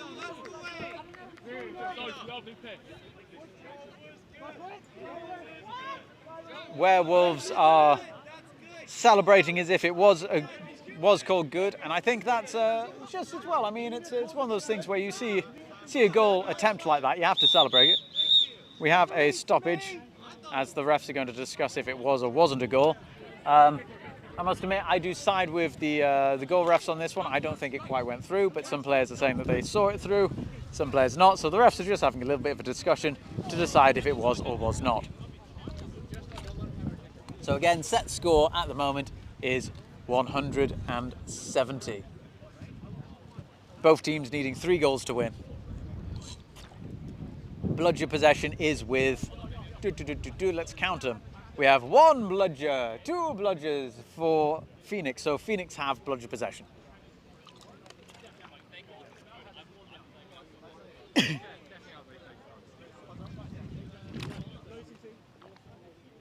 Ooh.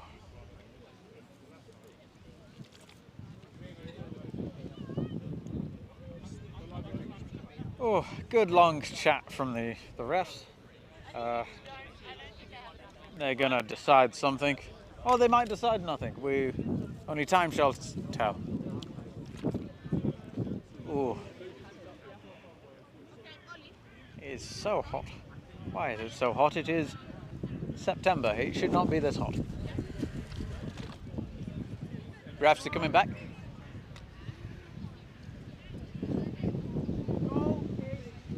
Goal is no good. All the refs have decided that the goal did not go through. Score is still 140 all. 140 all. The Mount Bludgers are still with Phoenix. Volleyball with number 34. Coming with their standard attack, Phoenix are. Give it to number 34, who's going to try and pass it to Davis, who's going to be attacked by the Werewolves. Ooh.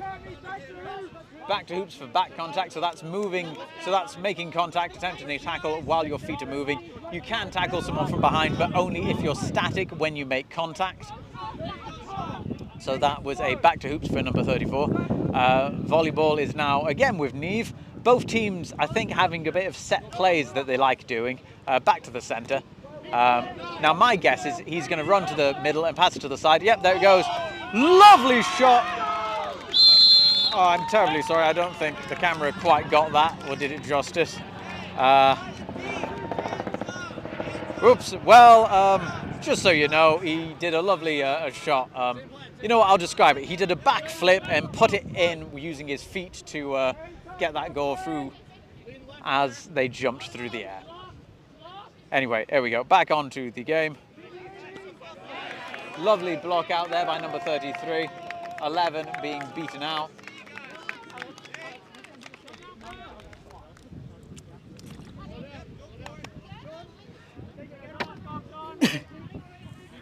Oh. Right, where's the ball? There's the ball. Okay. So it looks like we're setting up a bit of a box offense.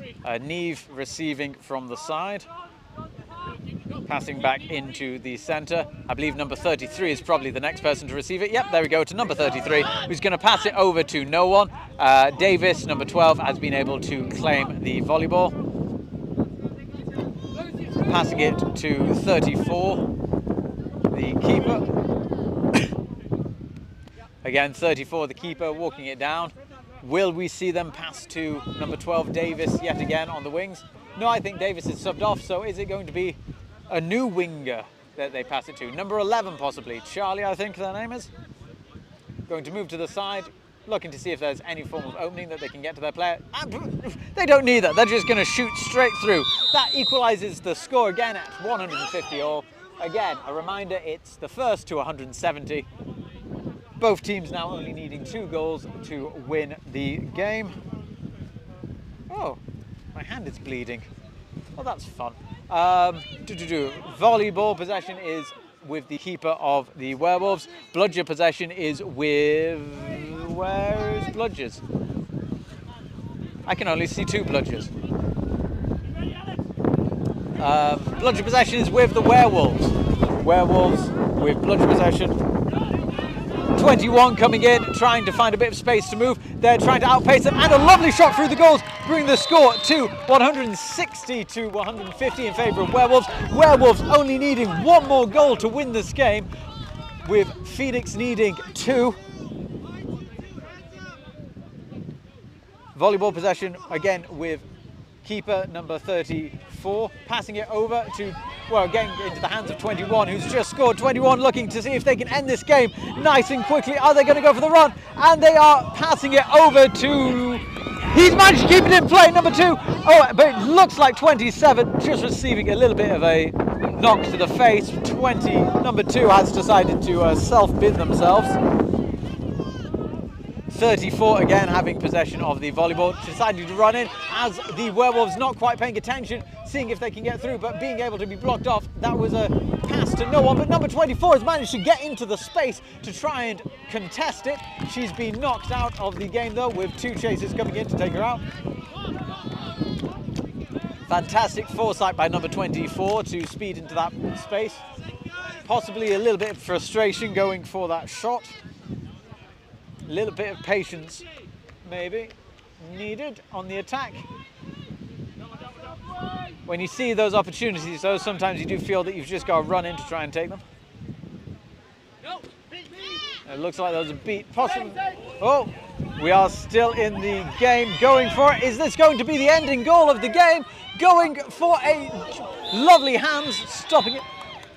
We do have a stoppage.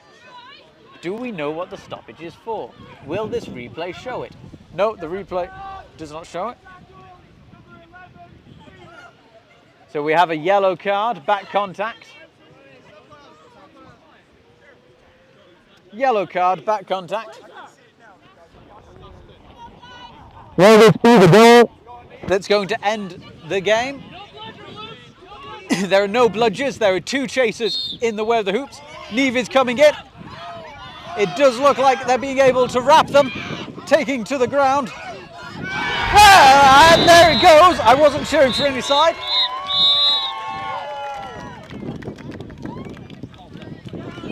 Beautiful work from both teams. That will be the end of the game unless any of the refs have any reason not to give that goal. But I believe that goal is good, leaving the score at 170 to 150. A tightly fought game, fantastically fought game, and I hope Panda Me 14, your sister, did you proud, winning that match. We're going to be bringing the next set of matches to you shortly. I'm going to try and get the other camera back up and working, but until then, the next match that you're going to be seeing will be Phoenix versus Badgers here, probably a lot sooner than was expected, but we'll be back very shortly. Until then, go get yourself a cup of tea or something, I don't know, have fun.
Turns out in my hubris, it turns out that was the last game of the day. We're going to be back with Badgers versus Phoenix tomorrow morning at 8 o'clock. So come join us for that. Until then, go have a nice lie down or something. I know I am. I'm going to go get a drink. And we'll see you soon.